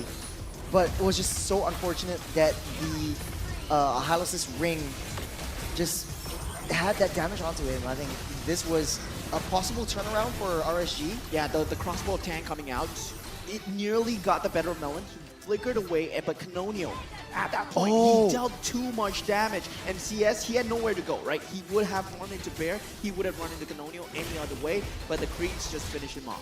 They lined up for him. So Gear was trying to save CS, but now the Ricochet does a lot more damage when it bounces off the first person. So when Gear acted like that wall, it sort of like just decimated CS out of oblivion, to oblivion. Yeah, I mean, Bane? Is Bane the answer to Matilda? Because you actually line up when you do that guiding wind thing, right? But honestly though, I think Bane is a better disengage than Akai. The Deadly Catch does a lot more damage, a lot more knockups than Akai's heavy spin, and I think like they do need that insurance, they do need that like sort of a disengagement insurance as well. Yeah. If you shoot in a straight line and you're retreating in a straight line, you get hit. Okay. I mean, same thing as Moskov as well, you know. Maybe Nathan? Yeah, the stars align, and the planets align. It only happens once in a blue moon. But Canonio found it. He found it with the Deadliest Catches. He found it with that, what was that? Yeah, his skill. His crab claw cannon. Crab claw cannon. Crab claw. Speaking of crabs, man, I'm feeling so hungry. No, I'm just kidding around. Okay, things to, you know, moving forward from this, game number 3, what do you think is going to happen for both teams? Well, I think it's interesting that, you know, in this case, RSG didn't have the answers to the questions that Rift posed, but each game so far, 1 apiece, they've been very dominating. So it was either, you know, quite in RSG's favor the first game or quite in Rift's favor the second game. So I think game number 3, in the drafts, I think we can see a lot of, you know, where they intend to take the strategy or if they're going to shift it. This time, Rift, having that huge combo and the zone of control really was to their advantage. But that's just game number 2. It's just one game. It might be a little bit different for game number 3, and we'll just see how we break this down. But yeah, any final thoughts about this game? I feel that both teams were experimenting, right? The Angela Ling, Melon, really first time playing Angela, and now the Matilda Alpha as well. We don't really see Yon on that fighter as well. So now we might have a truest clash. But hey man, that's just your theory. Let's hear from the expert, Deadeye himself, on Off the Desk.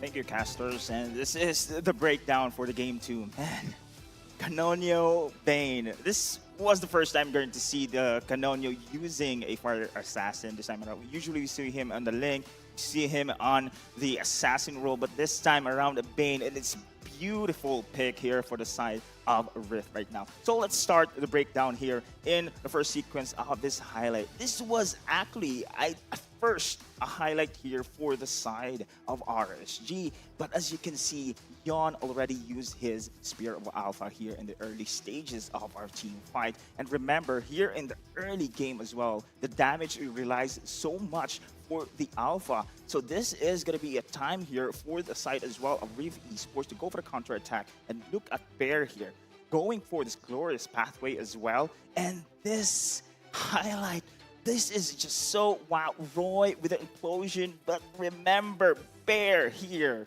has the glorious pathway, has the revitalized battle spell. They could not pick up. Spear of Alpha also already been used as well. Where's the damage? So unfortunately here for the side of RSG, this is a perfect setup for the Wombo combo on the side of Rift Esports. Everything here is history. The counter plays coming in from Rift is just beautiful. And unfortunately for RSG, damage is not yet enough. And now, as you can see here in the second sequence of the game, unfortunately again, Roy here, perfect positioning, as you can see here on his Valentina, trying to go for the setup here, but then again, a misplay. Oh no! And now it is going to be Bear here with the zone of his glorious pathway. That implosion misses. So this is going to be now the side of Rift Sports. The Swambo combo that the casters mentioned here, the burst damage coming in from Canonio on his deadliest catch, evaporating everyone here on the side of RSG this time around.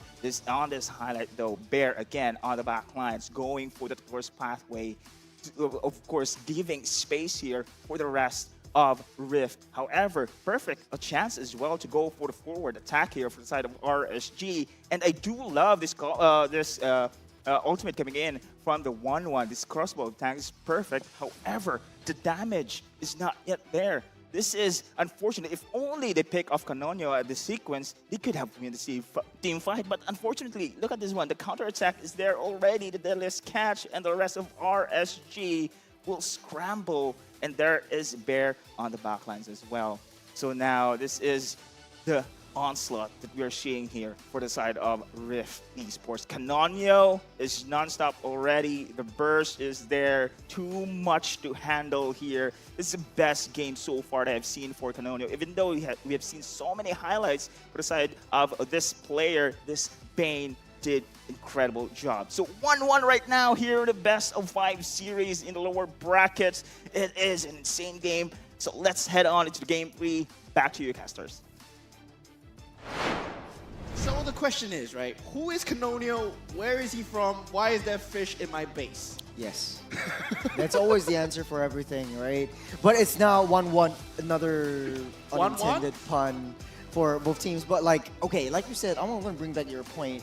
Maybe Rift and RSG is experimenting with the 1-1, trying to force that around. Now is the playoffs. You're in top 4. You're fighting for third place or the lower bracket finals. Yeah, they're underestimating each other. Is it time to experiment? Not now, at least not in game 3. Not in game 3, man. But man, it's really, really tough because for Rift and for RSG, they've worked all their way up into all of this. And well, speaking of a lot of the games and Wombo combos, the combos are crispy. You know what else is crispy? Chicken McCrispy from McDelivery or McDonald's. The road to glory has never been tastier with McDonald's. Catch all the action of MPL SG Season 8 and complete the experience with a crispier crunch of the new improved Chicken McCrispy with McDelivery. That's not all. Thousands of in-game diamonds are up for grabs for you and your squad like you guys. So go on, smash your hunger. Terms and conditions apply. Man, come think of it. What time is it now? Like, let's check it out on our Samsung. It's chicken time. It's chicken time? Man, it's a good time to have dinner, isn't it? If you order now, I think it's just in time. Man. Huh. The deadliest catch just like makes me think of food. all of Just that. because you have pancake, you have melon, Hey, you have man. fish. Scrubby. It's a little bit too much right now for food. Yeah. Yeah, Right? and then there's churros. Churros, yeah. Oh my god. There's like Scrubby's cheeks. I mean, that's a bit far-fetched. I There's a mean, big- getting a bit of hit Crab there. claw. Do you Crab get it? claw. Do you get it? Do you get it? Scrubby's. Okay, never mind. Forget it. There's But just I just think- get an awkward pause right here. I think going back, I can't. with Let's that. just jump We're straight going to to the the draft. drafting phase. But going back to the games, right? This is a best of 5. So I think moment when you were talking about experimenting, yes, maybe it's a playoff. They shouldn't be going too far with it. But also, maybe you're keeping certain cards up your sleeve because this is not a best of 3 anymore. You have more games to play, and if you reveal them too early, maybe they find a counter strategy to that. So I think it's interesting if they are experimenting. Maybe they might continue to change things up or go back to something that's a bit easier to execute. Yeah, they have to go back to their niches, right? So-called, as we saw Yon on that Fanny really decimating that front lines as well. And what's surprising to me is that in that game, Fanny wasn't banned out. So they could have went with, like, yeah, why fix what's not broken? Just use it again. But it's easier to catch the Fang if you have a Tigro in your arsenal as well, because if you get a flyby, you pop the implosion just on the right time, the right pixel, Fanny gets trapped in, it's really hard to get out. The Phoebus will be banned out along with Cho as well as Chip. R19 might be looking to ban out the Harith, so both teams might not get the Harith at all, or the Juicin, which is a huge problem. Let's take a look at another fun fact. RSG SG has never been knocked out of the lower brackets. Can they make it to the grand finals? This is tough. I mean, This is a death flag, man. This is a death flag. You don't show this kind of facts. Is this a threat? Is this a threat to RSG? Yeah, this is a threat to RSG right now. I mean, with that, I think, yeah, 3-2 Rift. What? I mean, all of us voted 3. I mean, I voted 3-1. You guys voted 3-2, RSG. But yeah, if they don't get knocked down in the lower brackets, then, you know, Rift has a very, very good shot. But right now, the respect coming in from the Bane, they're going to ban that out. So Canonio won't be able to play his Bane. But Assassins are on the tables as of now. There's the Ling, there's That's a a lot of Hayabusa. respect. That's a lot of respect. Because you take out the Bane over Hayabusa, Ling, Fanny. Wow, that's just a lot of respect for Canonial. And this is a player out of the ranked game that Pancake met in a ranked game during the transfer window and said, yeah, you play for Rift Esports. And now they're top 4. Yeah, every time you say that, it's such a interesting and so it's funny because like it's true. Oh, Khalid actually went through, so they're gonna pick it up. Closer will be playing the Khalid and provides so much opportunity. I like Khalid's kit. You have the passive along with the objective takes as well. You move a lot more faster. You have a lot of damage in the early game. If you're Rift and you play an assassin, beware because your jungle is in shambles as well. So Ling will be picked up as well as the high loss. The Harith is still open as well. Harith, you might pick it up. Fun fact, again, Harith has 100% win rate in this series. Will they be able to make it keep it 100? Yeah, that you can't say these kind of things, right? It's always a death flag when you say these kind of things, right? When you say Harith's 100% win rate means it's no longer gonna be 100% win rate. Well, am I doing the caster curse thing once again? Yeah, So the Harith and is here we different. go. Now we know who loses because RSG has picked it up. Oh man, as well as the Fanny though. Okay, they do have a lot of early game damage. Harith skills very, very well. All you need to have is a little bit more cooldown reduction just to get your Zeman Force online, but you got the Tigro and high loss yet again for Rift. Yeah, I really like this adjustment that they have made from Rift Esports compared to Game 1, right? Game 1, they went for the Ruby, and Pancake was just a victim. So now with that Tigreal, right, you provide so much more. If you ever get targeted by Fanny, if you don't have that implosion, that Sacred Hammer is also a controlling tool that you can use to actually push that Fanny towards your team as well. And that just locks the Fanny down. Well, Vexana's open. Haven't picked up a mage yet. RSG might pick it up just because, you know, you got Tigro Vexana combo. No marksman as of now. You could ban out the Lunox as well just to keep Harith safe. There's quite a bit of options right here. You could go with the Zask as well. It's going to be the Moskov banned out. Yeah, I mean, Chu, in terms of having that gold laner flexibility, we've seen him on multiple gold laners and still be able to do well. Usually, he's never the problem, right? He's never the problem. So it feels to me like, yeah, you ban out the Moscow.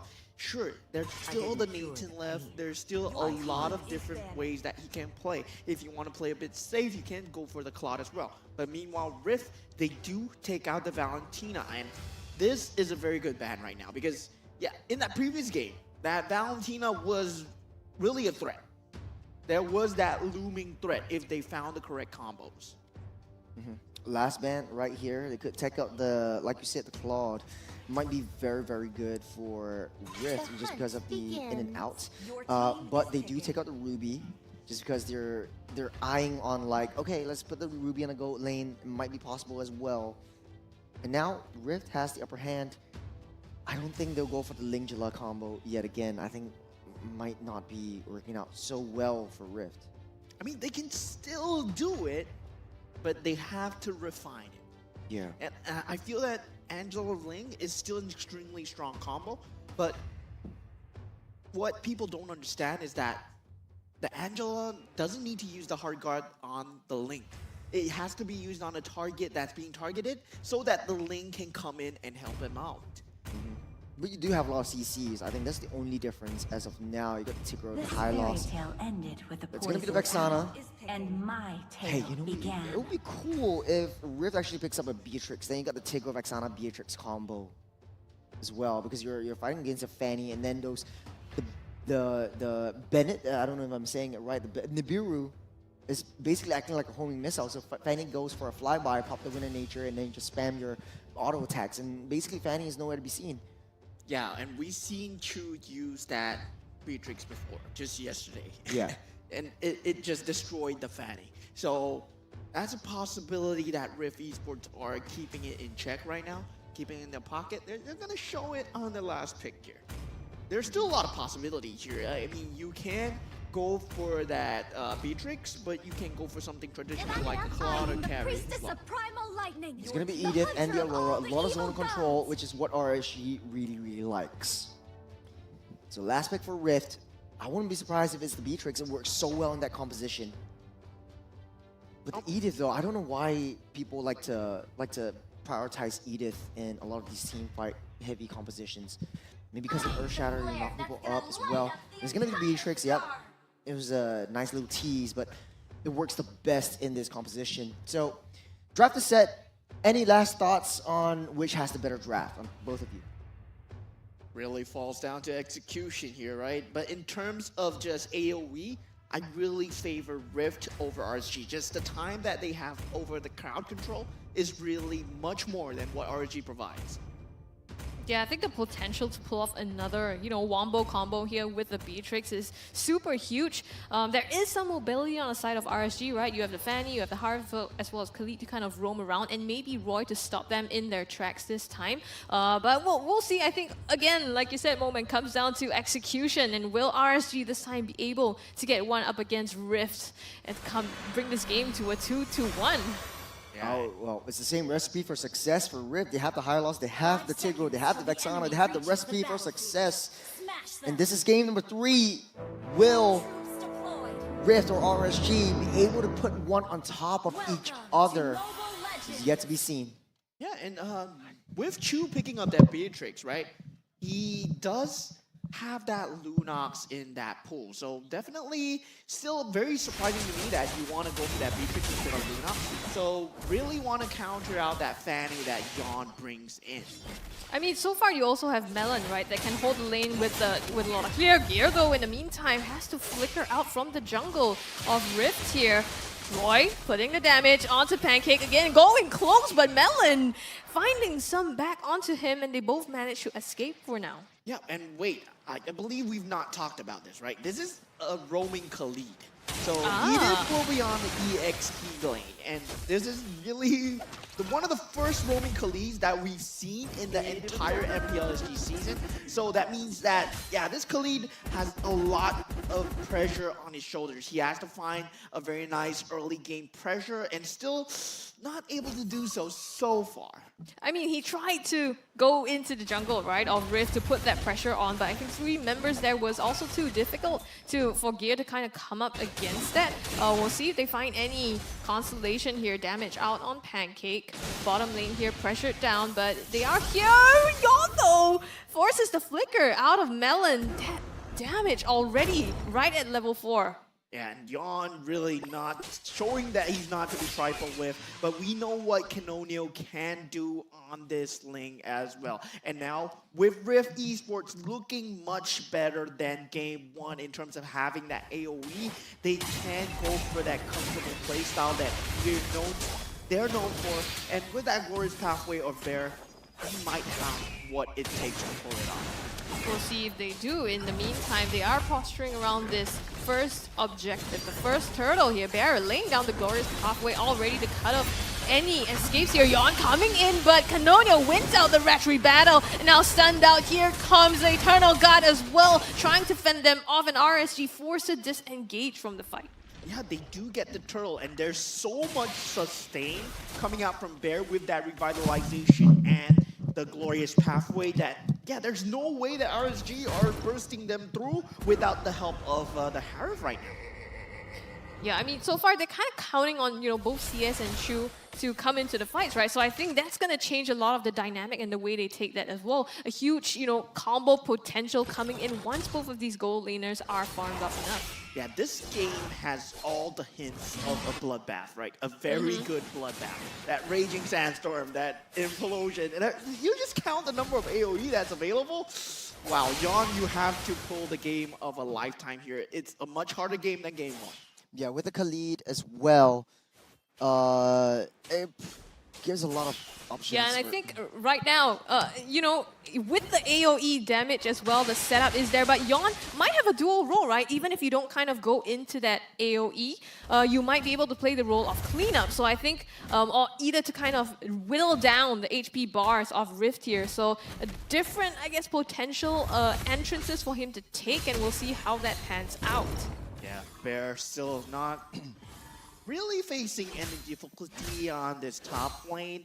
And really, both teams, they are banking on this bloodbath of a battle. So we will have to see who wins the first few team fights, because this roaming Khalid from Gear is extremely interesting. I think we've seen this a lot before, that the roam is supposed to give a lot of vision, a lot of intelligence to the rest of the team, and provides a lot of damage. It gives, in theory, will give a lot of damage and a lot of annoyance towards the assassin junglers, which is what Gear wants to do. But then again, the kit needs to be coming in, because Gear will not have damage in the late game. Early game is where you want to scale. Rift knows this. They're playing towards that late game. It's still 0-0 is the kill score, and Rift wants to keep it that way. And something that I've identified out of RSG is really, there's a very big lack of frontliners, right? You're really relying on Gear and Closer being on those fights at all times. Meanwhile, Rift has that pseudo frontliner in the Eternal Guard, and Tigreal is a very well-known frontliner with that Hylos. There on the opposite side of the Closer map. going in, the implosion, well, the knock-up here. Now the Eternal got laid down as well. First blood lands onto Pancake here. Melon on the retreat. CS in the backline putting out the damage. They do force Rift out of the turtle pit here to secure that first objective for themselves. Well, it's all good and dandy, because Rift got a trade on the top side for himself as well. It's a 1 kill over RSG. They've got first blood advantage, but Rift is slowly seeping in. Just scale up Chu and just protect him in the late game. It's 4v1 down on bot side. Bear just getting sandwiched here, and nowhere for him to go except back to the base. But yeah, like I said, I think in that time, Chu has already secured even the BOD for himself. Pancake onto Closer, the knock-up, and Chu will blast him down. I'll buy so much time for Chu to get into position before blasting him off with the Bennett. But this Chu or Matrix is getting stronger by the minute. It's got a BOD already. And that's a really, really scary Beatrix, especially if you're a Fanny, especially since if you want to to focus your fire onto Chu. It's going to be Nibiru just homing on you. The conceal there, use and push back onto Gear, forces him back, damage enough as well. And RSG kind of looks like, you know, starting on the high legs here now with Chu, like you said, outputting enough damage. They're starting to already look quite scary. And we've seen this strategy before from Team Rift, right? Where they have that link, they have that B-Trick. So you think that the main target would be Chu. But then again, you have to worry about the Tempest Blades that might potentially be on that back line.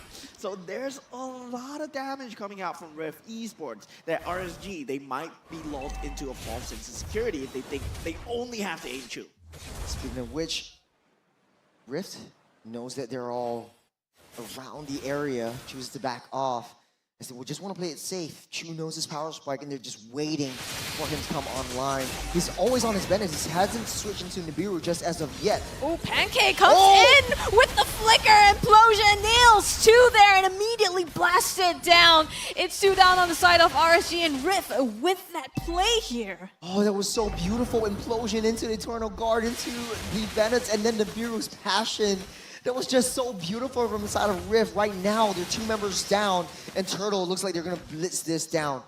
Yeah, victim no more. Pancake with that implosion, indeed. But RSG, I mean, they falter. They don't get this Turtle now. And Rift Esports, they are on that front foot right now. They can force these team fights again and again. And you're going to want to see Pancake engage multiple times with the implosion.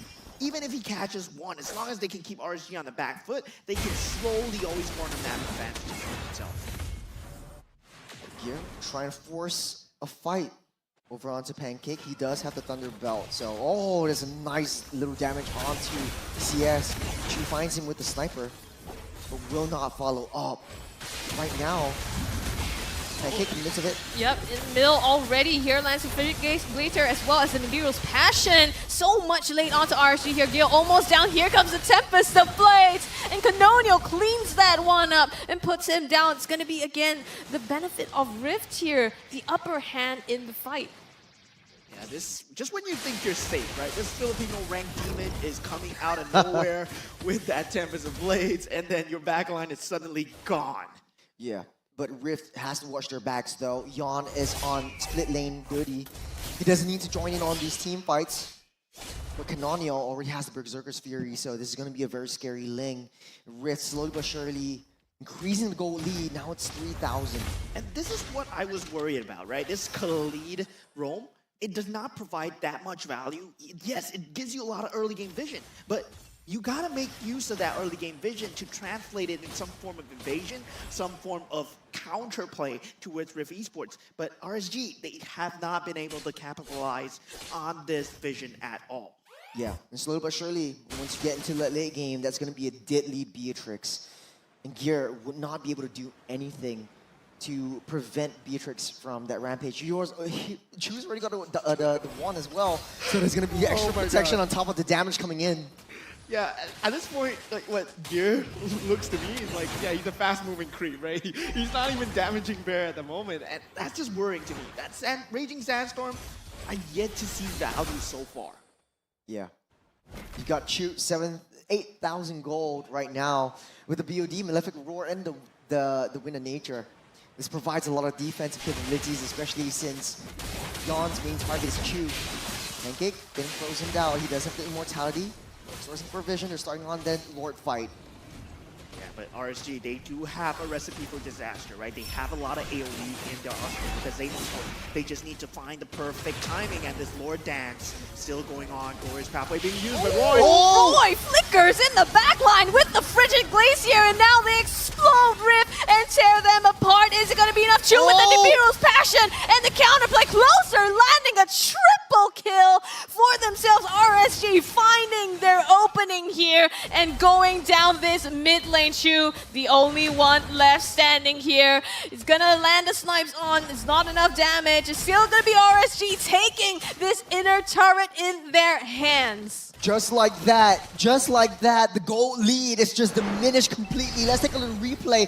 Focus your attention on Roy, flickering in. He knows where Canonio is, takes him out immediately, and the rest of the team just follows up. The Lord is just bait. They get that reset, but Chu just dealing so much damage, enabling him to keep himself alive and at bay. So that's really just the saving grace of Rift Esports. Yeah, and RSG, they have to be on that front foot at all times if they want to win against Rift Esports lineup, right? They have to be the one initiating. They have to pull the trigger first. Because if they get pulled on, Pancake with that CC, with Melon on top of that, you aren't going to be able to save that team member of yours. Yeah, so now the question is, do I engage or counter-engage? That's the question. Because I think for Rift, they're sourcing for information, taking the brunt of damage, trying to force something out, and keeping the Lord away from the turret. Pancake gonna find Gear though. Yeah, Gear finds him there, forced to use the Sacred Hammer, but the knockup into the Nibiru as well has enough damage, and he goes down. And now Bear with the Glorious Pathway is soaking up so much rifts. Now they have the opportunity to counter-engage. They split up. RSG isn't enough. Canonio gets away with just a sliver, and Chu shuts down Closer. It's 3 down on the side of RSG. The counter engage from Rift, and Chu just popping the combos after combos. That was the Bennett's Rage, just the Nibiru's Passion, and then he just goes wham, drat.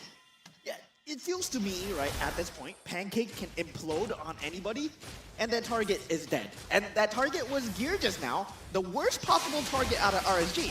So it's worrying to me to see what if he finds others. 3-man Raging Sandstorm. Gear starts set up Glorious Pathway together with the implosion. Frigid Glacier locks them in place, and now RSG prevent Rift from taking this mid-outer turret. It's very good, right? Because they still have their T1s. They're broken down all the T2s on all sides. The jungle map control is on RSG's favor. Taking a little atomizations, it does look like the Rose Gold Meteor has been built for this Beatrix. Looking to go for another Sea Halberd, if I'm not mistaken, right there, just to mitigate the healing factor coming up from Gear.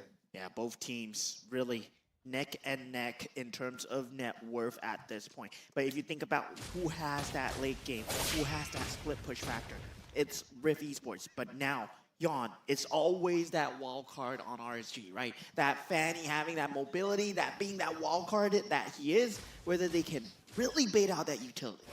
Yeah. Very easy charge.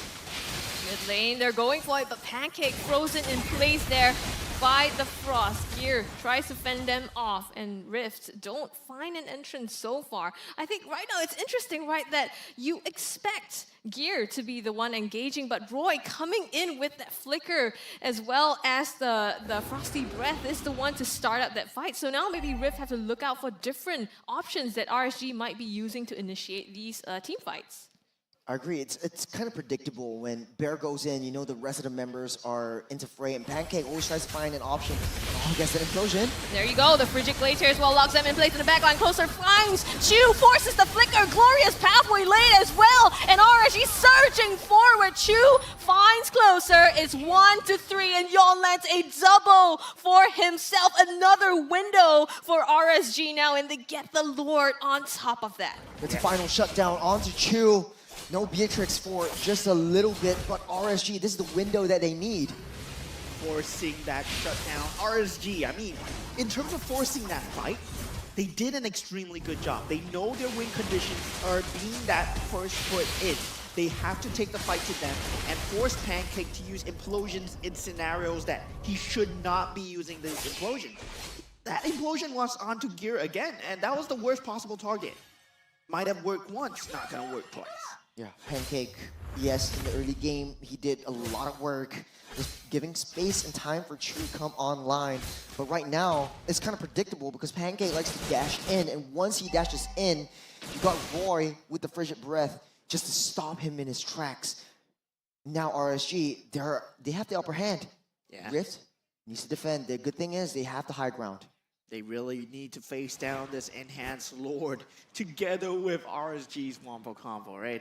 It's gonna be very hard to fight, but if Pancake can land that implosion, all is well for Rift.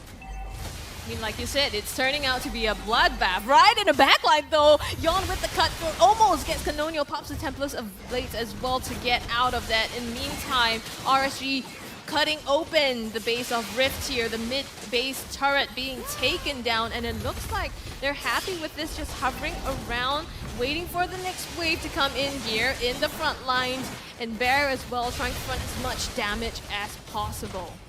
Trying to push the minions out of the way. Pancake, concealed play, gets spotted out by Roy. Doesn't make the play, doesn't make the call. The Rift hunkering down, they'll survive this, but just for now. 90 seconds till the next Lord spawns up. This is going to be a very, very crucial Lord for Rift. If they lose this one and they lose the next fight, RSG will turn this game. Yeah, the intensity from Rift, they really need to step up, right? You've seen them winning the first engagements, but now they are not engaging anymore. It feels as if they've been neutered. They want to stop this aggression from RSG. And they're trying to go for that gear with the Raging Sandstorm in the backline, though. The knockup, Eternal God blasts Yon down. They trade out for Chu. Damage dealer's gone. RSG lost 2, and now Rift Esports managing to defend their base so far, but they have lost the top base turret. Oh man, I've been wrong about this Khalid. In the late game though, once you get the Sandstorm onto Chu, once you get the Sandstorm onto the Beatrix, it's over and you don't have a lot of damage dealers, but Melon and Pancake just doing their best as secondary damage dealers just to keep everyone else at bay. They're leading the charge. Gears, damage is coming through as well. The longer this game stays, this Thunderbolt stacks are starting to grow. Yeah, and it feels as if like Kitanil, he is a bit scared to use the Temples of Blades now, given the fact that he was taken advantage of in that first few games. But now he can be much more reckless with it, right? He can be that damage factor in the back line. All he has to worry about is Roy. But CS, with that killing factor onto Chu, he jumped into the back lane. You saw that?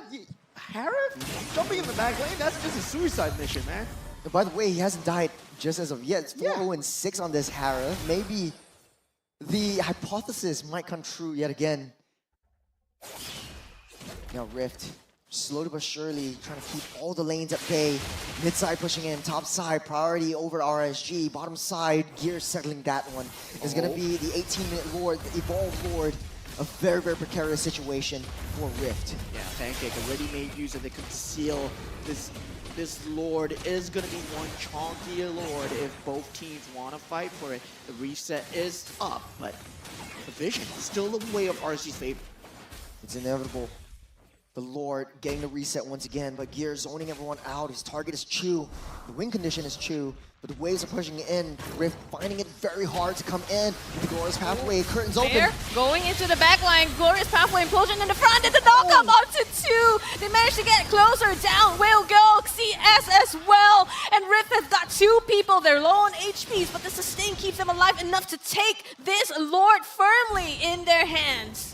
Yon and Gear still alive. Gear, at the very least, just pushing up on that top side. Chu, all this time, found the right position where he was just untouchable. Juan already initiated by Chu. But Yon, it was just a bait. They want to go back. Yon on the back, onto Melon. Not enough damage. Canonial will be the one that puts him in the dirt. And now they've bought time though. Rift, they cannot yet take down this mid-base turret. They're waiting for the wave. They have got the Lord as well. So RSG need to find a way to defend this. Pancake making beeline down to the mid side. They at the very least need to take down this T3 mid. With the Lord marching down that top side. Rift needs to find it in them to just synchronize all 3 waves and just get a nice final push. It might not be the last, but as long as Chu's safe, Rift has a shot. Yeah, and this is the power spike of the Khalid, right? This is where he starts to shine, when he reaches this late game scenario. What we've seen in other regions as well, Khalid Roam will only power spike above that 15-minute mark, and this is where he starts to bring his value. So Gear, it's up to you now. Rift, just getting a little bit more information. They might have a game plan right now. All T2s are down. The mid side is barren for RSG. Lord marching down the top. Yon tries to take down as much health as he can for that Lord, but Rift not making any calls. Pancake, 15 seconds till he has that flicker. They're just waiting and buying time for Pancake to come online with that flicker play. They've synced up the waves though, Rift, and all 3 lanes, they're planning for this to be a huge siege now. Yon on the bottom side doing as much as he can. Gets stunned out there by Bear, and one by one, the base turrets fall. Whoa! And now Rift have to defend this, but the knockup onto 2, the Nibiru, the damage is gonna be enough to put them to RC trying to fight this though. They fend it off for now, but CS goes down, the damage onto the core, and Rifts secure themselves game number 3. There was so much discipline coming up from Rift Esports. Pancake, he knows how to win this game. Waiting out for the right time, waiting out for his flicker to come online is where Rift is able to just clear up shop. Rift 1 game away from securing a spot in the top 3. Defying all odds, defying all expectations, right? RSG was favored to win this series, and now it looks like the shoe is on the other foot. Rift Esports, they turn things around. Man, Rift Esports, and I gotta say, R19 with the draft and with his mind, playing the zone control, playing the sort of like the front to back composition that always existed, but in a different with a different twist, was just what Rift Esports needed to get into the fray. Now, we're 1 game away from all of us losing our predictions. How do you feel about this? I mean, anxious, definitely anxious for RSG. I mean, remember, this is competition life we're talking about. If they lose this next one, they're out of MPL SG Season 8. Yeah, it's just 2 more days left. I feel great, man. 1 team's going out. You feel great? You like Rift? I feel great, man. I like being proven wrong. You can't rest on your laurels for too long. But you voted for RSG though. How's it for you to almost be wrong to be almost wrong? I guess. I voted for RSG, so I'm nearly wrong. Yeah. Okay. You know what? Whichever team wins is yet to be seen and yet to be decided. But you know what's decided? The MVP. Who do you guys got? I think it's Canonio, man. Canonio, or I think Pancake though. I've got it right. We got it right finally. I've got one on the board, but Pancake just is so disciplined, so patient, especially knowing the power spikes that he needs, the skills that he needs, waiting for his flicker to come online before making the right move, and just telling the rest of his team to just, hey, let's just be patient. Let's just wait for the right opportunity. I will make it happen for you. I will make that moment happen for you. I feel like we've been using moment a lot through the entirety of today. It falls on the execution, right?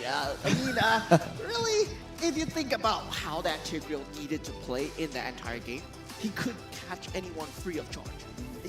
In the first 15 minutes, right? As long as he does that implosion, someone's dead. Yep. Yeah.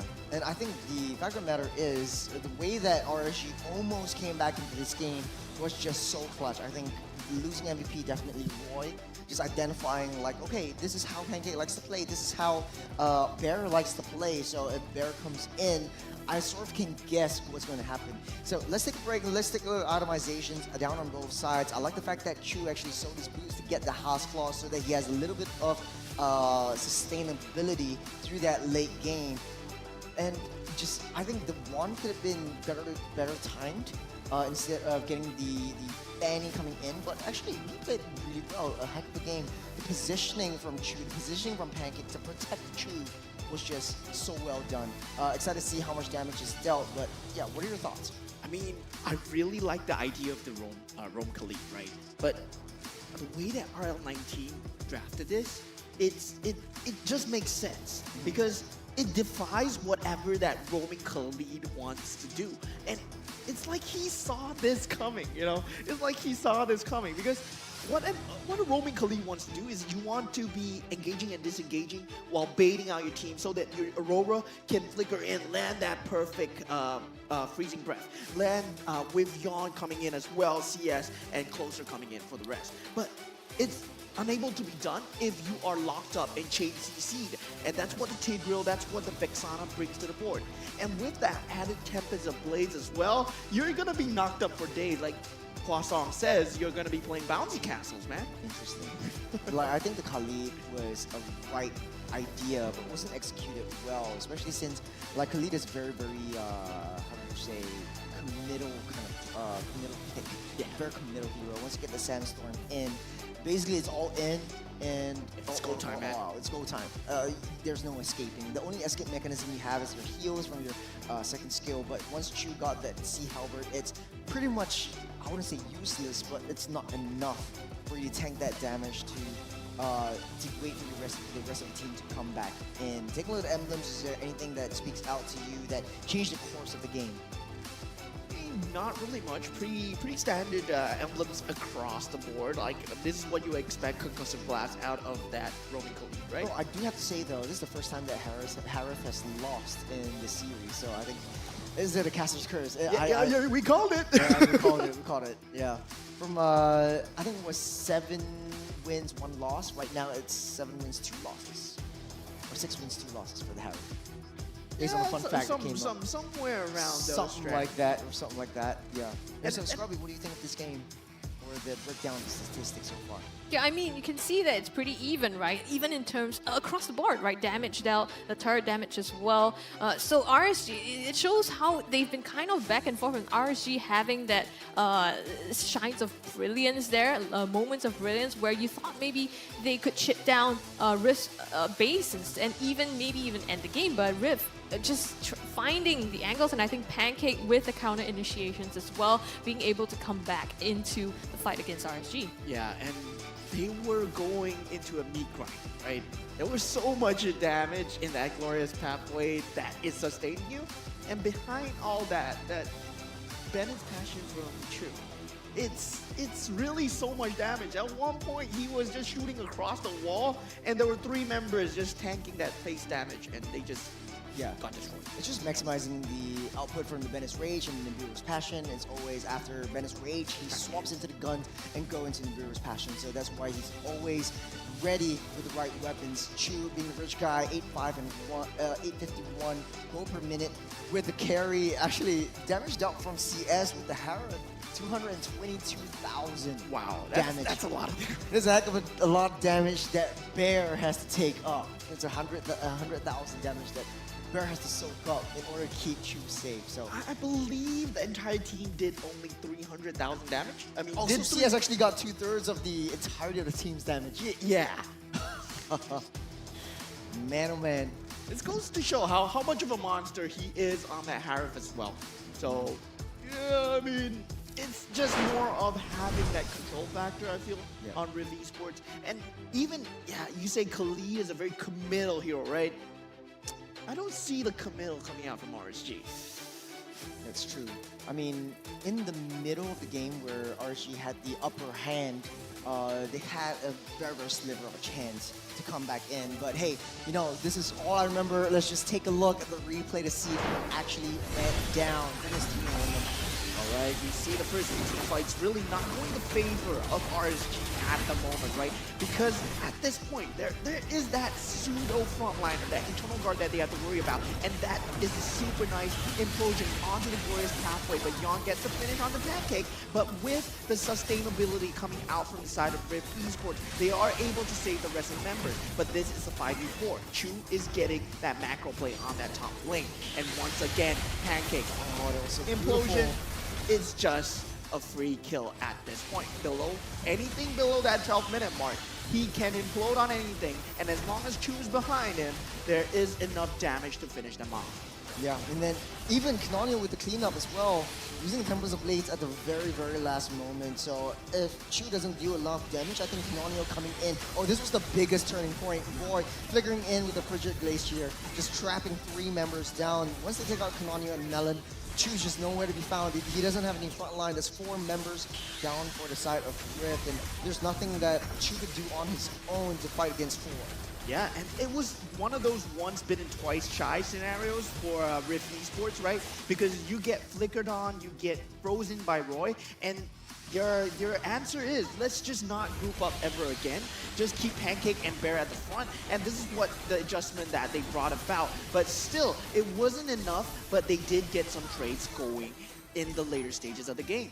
But I mean, to RSG's credit though, they identify where Chu is at all times. Now Chu is in a very, very nice position. Yon actually sees where Chu is, but they don't go for Chu, and now the damage is all on Chu to the rest of the enemy team.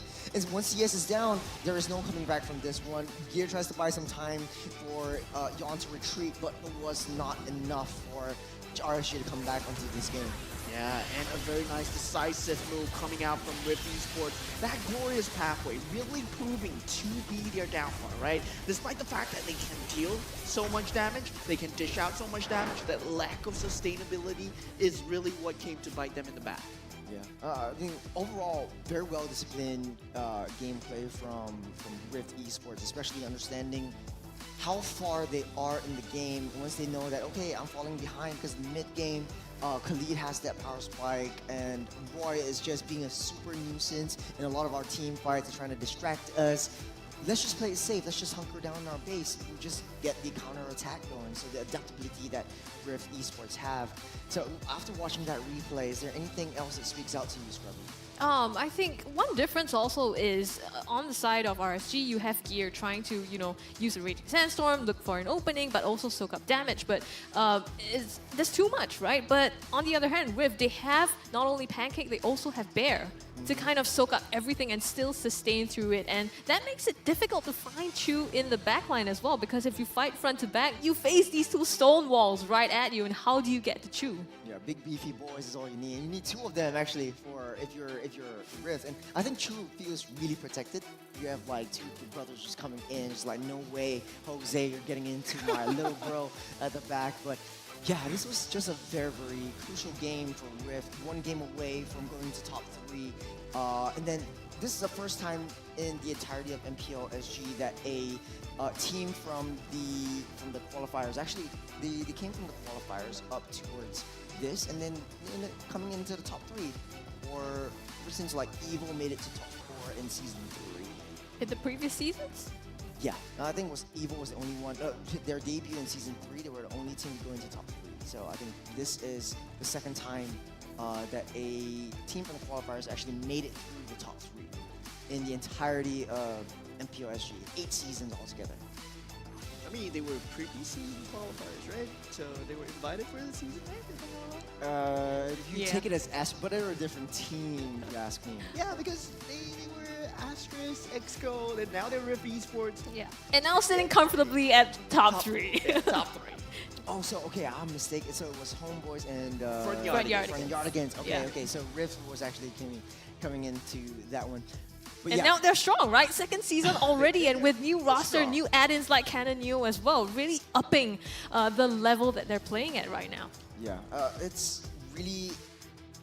I really like this game, and I like to see the stats that come up throughout the entirety of this game. And to keep us confident, we do have the Samsung Galaxy Tab S10 Ultra to keep us busy here as well. Say hello to Samsung's latest Galaxy Tab S10 Ultra, your intelligent studio on a massive canvas. In fact, this is just launched in Singapore a few days ago. What's special about this new Tab series is that it comes pre-equipped with the Galaxy AI. It's a perfect work and play companion to maximize your productivity and fun. Immerse yourself in unparalleled clarity with this massive 14.6-inch screen with incredible resolution. Enhanced with Vision Booster and anti-reflection technology, it reduces glare, improves visibility under any lighting condition, keeping your screen bright and clear in any environment. Moment, can you bring us through some of the extra features that you have as well? You know, this has Galaxy AI, right? You just said it has Galaxy AI, and one of the things that Galaxy AI has is called Circle to search. Circle to search with Google, right? So you can actually circle something, anything that you want on your screen. So for example, I'm circling tough boots, right? Interesting. Yeah. So what happens is boots appear. Yeah. So if I go to the exact word tough boots, and they actually show you the pictures of the tough boots or boots. Interesting. Let me try it right now. So cool, right? So whatever you circle, it actually appears on your Google search history. So don't circle anything bad, guys. And you can do that on images as well, right? If you have the camera open and you take a picture and you just circle it, they can even recognize that as well.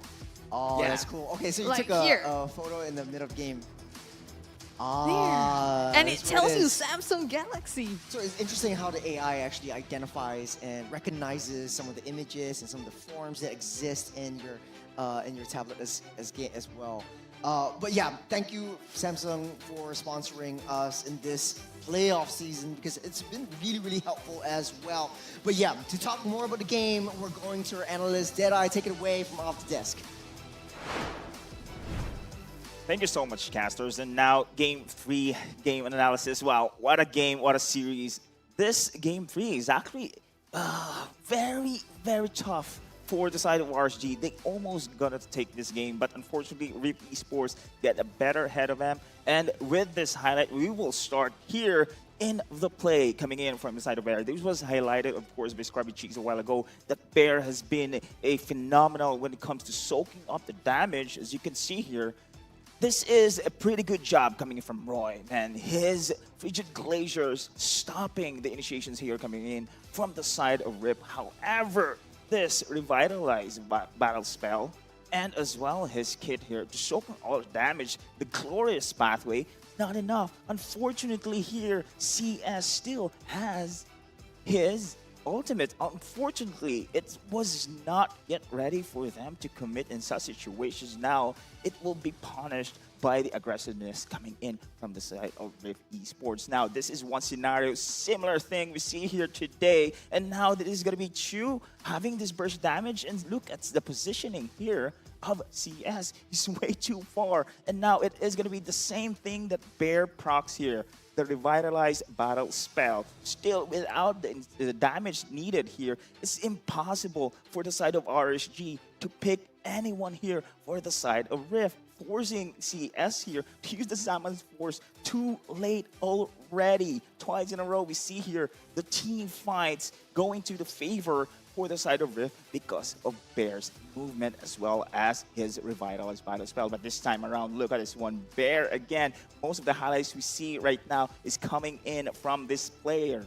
They recognize Roy has been a threat. His Frigid Glacier stopping the combo. But this time around, Bear has the vision, committed the glorious pathway, providing the space, and the rest of the team here of RSG was isolated. Great combo. Once again, this draft coming in from Rift. And look at the positioning coming in from Chu. The setup here from the side of Pancake as well. Bim Bam Boom, Wombo combo with Vixana's follow-up as well. This really wreaks havoc here against the side of RSG.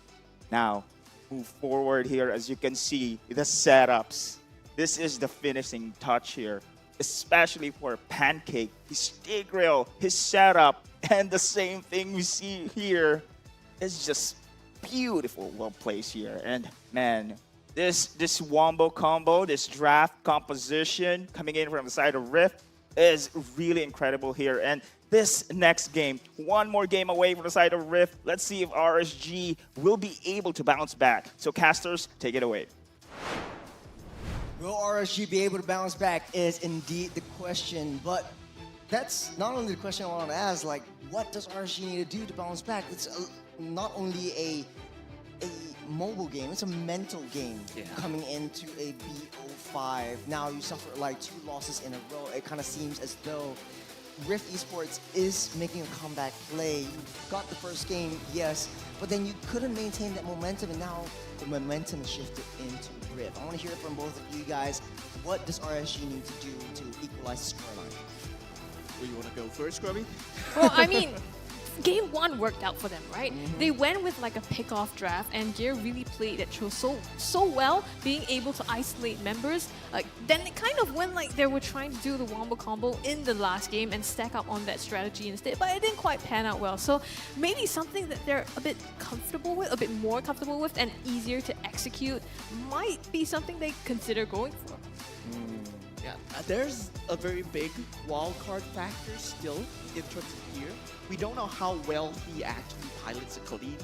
We don't know how well he's actually on the professional level on the R-Lot as well, because we've seen it on the playoffs, right? He still has a lot more in his tank, and yeah, he has an extremely scary Tigreal as well. Well, to your point right there, Gear actually debuted as an EXP laner. Khalid was his bread and butter back then. Back in the day, way longer when he was like in EVOS, if like Scrubby would remember her season 3. He was an EXP and jungler as well, right? Oh, so I yes, think he right has after. a huge hero pool in terms of what he can play. Well, definitely. I mean, when you're playing at a professional level like that, anything goes. You definitely need to know how to play everything and know how to counter everything. But this time around, things are changing. Youngin identifies that like, okay, Tigro is going to be a very, very huge problem. R19 is not going to let that slide. So they banned that out along with the Cho and R19 keeping Harith open. The Bane will be banned out as well alongside Gato and Chip. That's going to be the last ban. The Harith could be banned out on the side of Rift, leaving it open for RSG, or you could leave it open for RSG. So then you have options with the high loss and the Harith as well. Or ban out the Juicin so that Roy isn't able to play the pepper spray. Yeah, and this is so much respect coming out from RSG, right?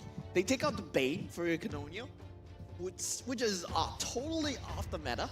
And now the Tigreal and Cho. The Cho is a consistent ban that we've been seeing for Pancake, just because how strong Pancake is on this Cho. And they can flex it as well. Bear plays a very strong Cho on the EXP lane. So it's really multi-purpose ban. But from Riv Esports, we can see that they are afraid to play against that alpha from Yon. Oh, it's interesting. Okay, so At look what least R19 Phobius, is right? doing. He's opening up options. They want to force RSG to pick up the Khalid again because Rift has control of the high loss and Harith pick. That's why, like, for the second pick or the red side pick, it's a little bit more easy because you can counter pick the first pick that the blue side takes up. And it kind of looks like, okay, they want to force the Khalid over. They're just leaving it open. If RSG's a little bit smarter enough, Young might very well pick up the Harith or the high loss first. Or even the Phobius, for that matter. Yeah, the Phobius, Khalid, Harith, a lot of meta picks available in the pool. They want to go for the Ling, Fanny. Yes, you can do it, but they go for the Khalid instead. And Rift Esports, I mean, if it's not broken, don't fix it, right? They open with the Tigreal, but now that it is banned out, do they substitute it for something else? Because Pancake, yeah, it feels like he's the target of RSG so far. Yeah, it's gonna be the Ling, so prioritizing Canonio and the higher loss as well, so I've been teasing that. You're forcing the Khalid and they're forcing the Harith in because I think R19 knows that Rift is able to handle the Khalid and the Harith. They did it in game number 3. So right now, going to game number 4, the only difference is that Tigra will not be in play. It might be a substitution right as of there, but now the pick goes over to Juicin and the Fanny for the side of RSG. The early game and the mid lane control will be really, really good for RSG. Yeah, and this time they don't have to worry about the Valentine anymore because there's no Tigreal in the pool as well. So, I mean, still going for that Fanny for Yon, yes, it's still a very big threat. And Rift Esports, I mean, they have not shown what else Pancake can do, right? So far, we've been seeing him play on the Tigreal, we've been seeing him play on the Cho, but nothing else. So they will have to pull it out of the bag right now. You could go for the Phobius at this point if you really, really wanted to. And then put high loss in the roam, but then it's gonna be the Yi. So zone control is the MO for Rift. And I like this pick a lot. It reminds me of NIP Flash when the second game went down. You have a lot of zone control, you have a lot of protection plays. Harith needs to be banned out for the side of RSG to prevent it going over the side of Rift, just because it's gonna be so good if they played it around the Harith. Yeah, and it feels to me, right, like the Hayabusa was still open as well. So nobody is prioritizing the Hayabusa anymore, and they really are confident with that Fanny.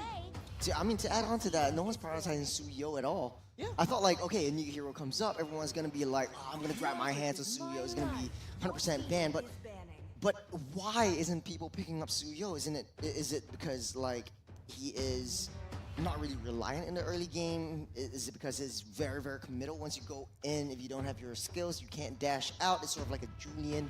That's why it's been falling off the meta just a little bit more.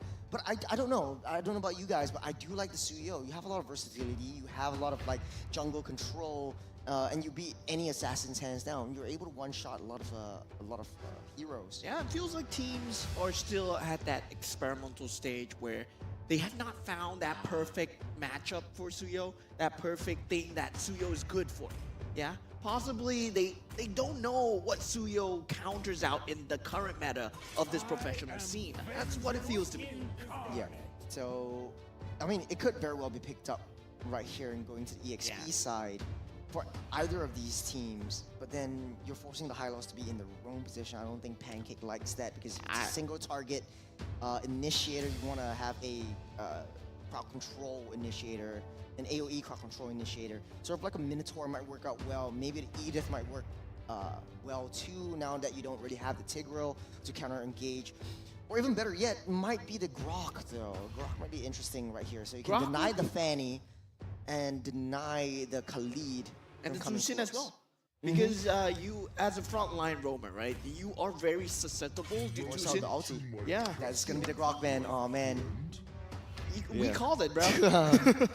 Yeah. I was teasing like, okay, Harith definitely needs to be banned out. The Grok definitely a very, very nice pickup for Rift because Pancake also plays it as well. But right now, without that, they're teasing out, okay, maybe I'm going for the Edith or the Minotaur. It might be the best option for both these two. Because if you want to go stick to the MO, stick to your strategy of zonal control, then either of these two might work. If not, high loss roam and then Terizla in the EXP side. It could always work out well. Yeah, Rift, I mean, in terms of picking, right? Pancake's hero pool we put to the test right now. Yeah, you go for the carry for Chu once again. So this time, he does not have that Angela. And carry is extremely susceptible to this Fanny here. So it's very worrying for me to see them go for this carry because it does not have that survivability in terms of having that gold lane, just able to BMI out like a Claude or something along the lines of just having that added survivability. So as a carry, you have to hug the tower. Right now, what's open is the marksman lane. You could pretty much use the Ruby, but then you're putting all your eggs in one Fanny. I don't think RSG wants to do that. You face up against the carry, you could always go for a Lunox might be good over here, facing up against the high loss, but Edith will be picked up along with the Claude. And I like the Claude though. Yeah, this is CS's bread and butter, right? The Claude. And he has that added mobility. And you don't really have that much jumping lockdown in that back line. Whereas you are going to get jumped and stunned at the same time. Ling only has one thing to go for. And now, we will be finally seeing Pancake's pick. Maybe Kufra? Kufra might work out well, but just because you have a lot of like dashy heroes, you could limit Khalid's skill 1 or triple slash, sorry, skill because he pops out around. You could limit Edith as well, so I think the Kufra might work out well for them. You have that zone control as well. Minotaur, it would be a Minotaur. It's all right.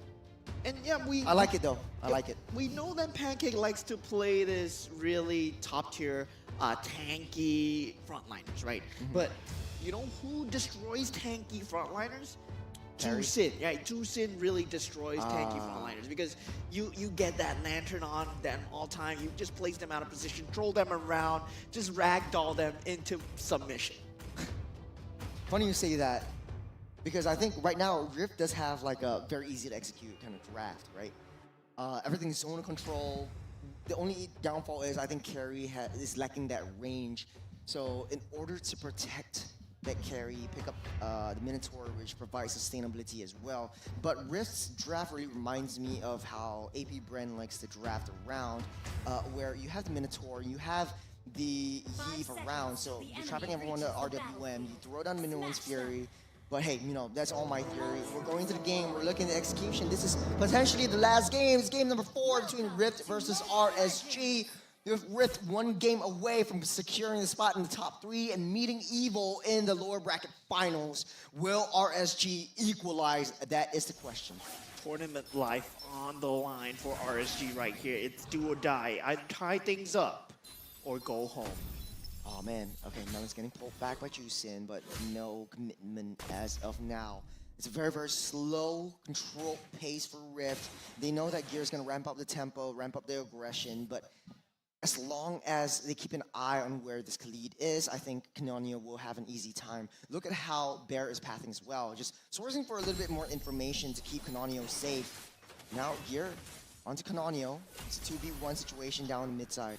And Gear just being extremely annoying to deal with in this early stages of the game. I really like this look on this Khalid with the Zusin now, given the fact that Zusin is such a lane bully, gives so much space for Gear to actually find out where Canonio is at all times. Look at that high level rotation from Rift, right? So Bear left his lane, let the wave push in, and now just seesaws it with Closer. So if Closer's in lane, Bear is out of lane. So this is where like Bear is able to secure that vision around the turtle pit. The turtle is going to be spawned up in less than 30 seconds. Gear making a beeline for Canonio.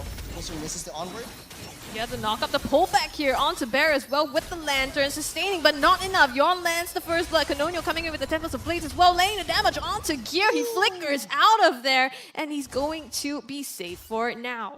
Yeah, that's to be expected in the early game. Gear does have a little bit more sustain with the second heal.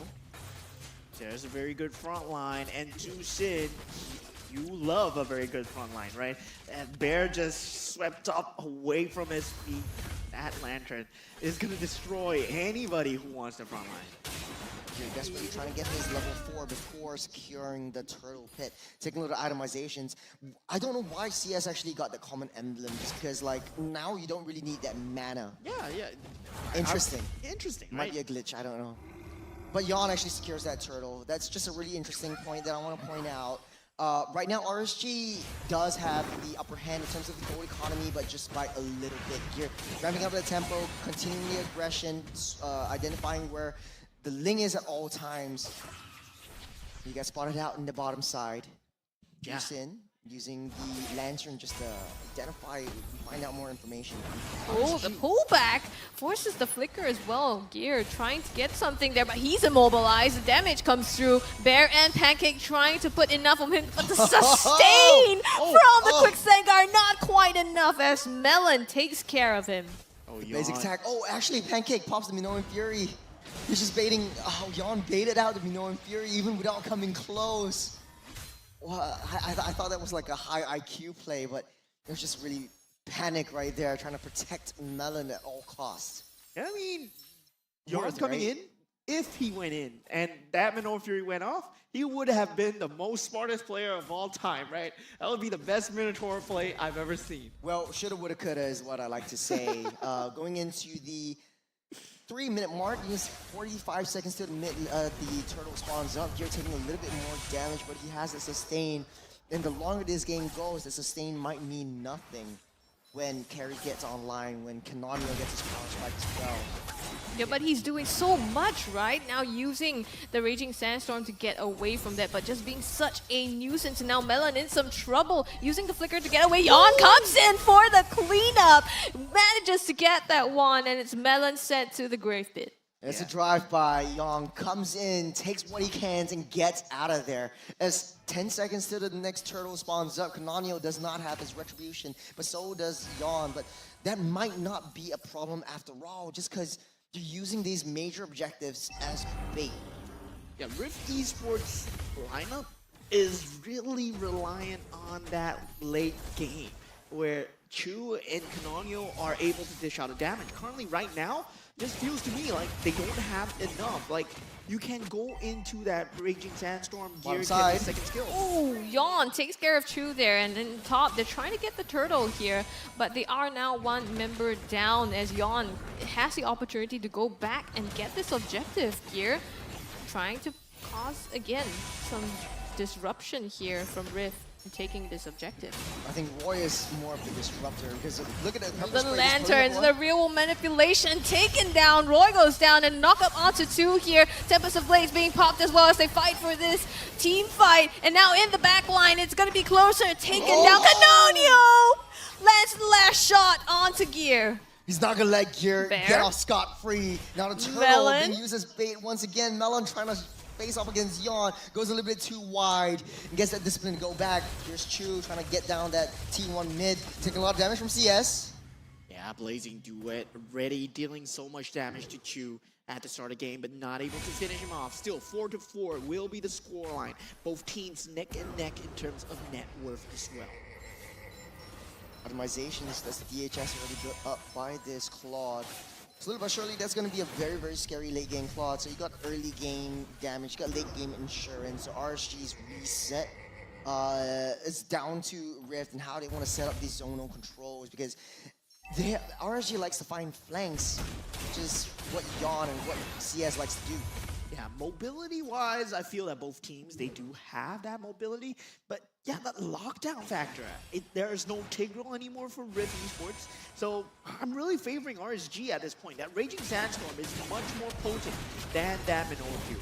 Knock up the link onto damage onto Pancake here. Give the Raging Sandstorm. Yawn comes into the backline. It's gonna be traded out closer for Pancake at the moment, as Gear's the one that takes the turtle, but there are 3 down, traded out for 1 RSG, and CS now lands the last blow onto Canonio as well, chalking that up to a 3-2. That's a punish. Canonio was just so low. CS doesn't have the Blings duet, but it does not matter. At the end of all of that, RSG took that turtle, and they had a little bit of defense.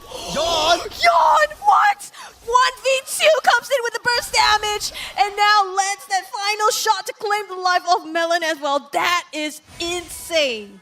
Yawn is showing why RSG prioritizes Fanny for him, right? There's Hayabusa. Yeah, I don't care. I want the Fanny. Oh, that's a Jump in, the Raging Sandstorm. They managed to get 1, aiming for 2. Pancake, flicker out. CS with the shots here. Crisp and through, but it's not going to be enough just yet. And Pancake gets away. In the meantime, they do get that mid-outer turret, so they're gunning for the objectives here and slowly clearing out Rift. Yawn! Melon again comes in. Not quite ignition. enough, and just a little bit left. That shield. Yeah. Oh man, the photo came in clutch from Pancake, healing Melon up, because the lethal ignition is really lethal. That was just 1 pixel away from his doom. But Rift, slowly but surely, not having a good time. But at the very least, that's a Trinity completed by Chu. So the carry's gonna come online. But Yawn 7-0-0, trying to force their way in. Lanterns as well, pulling Bear closer in.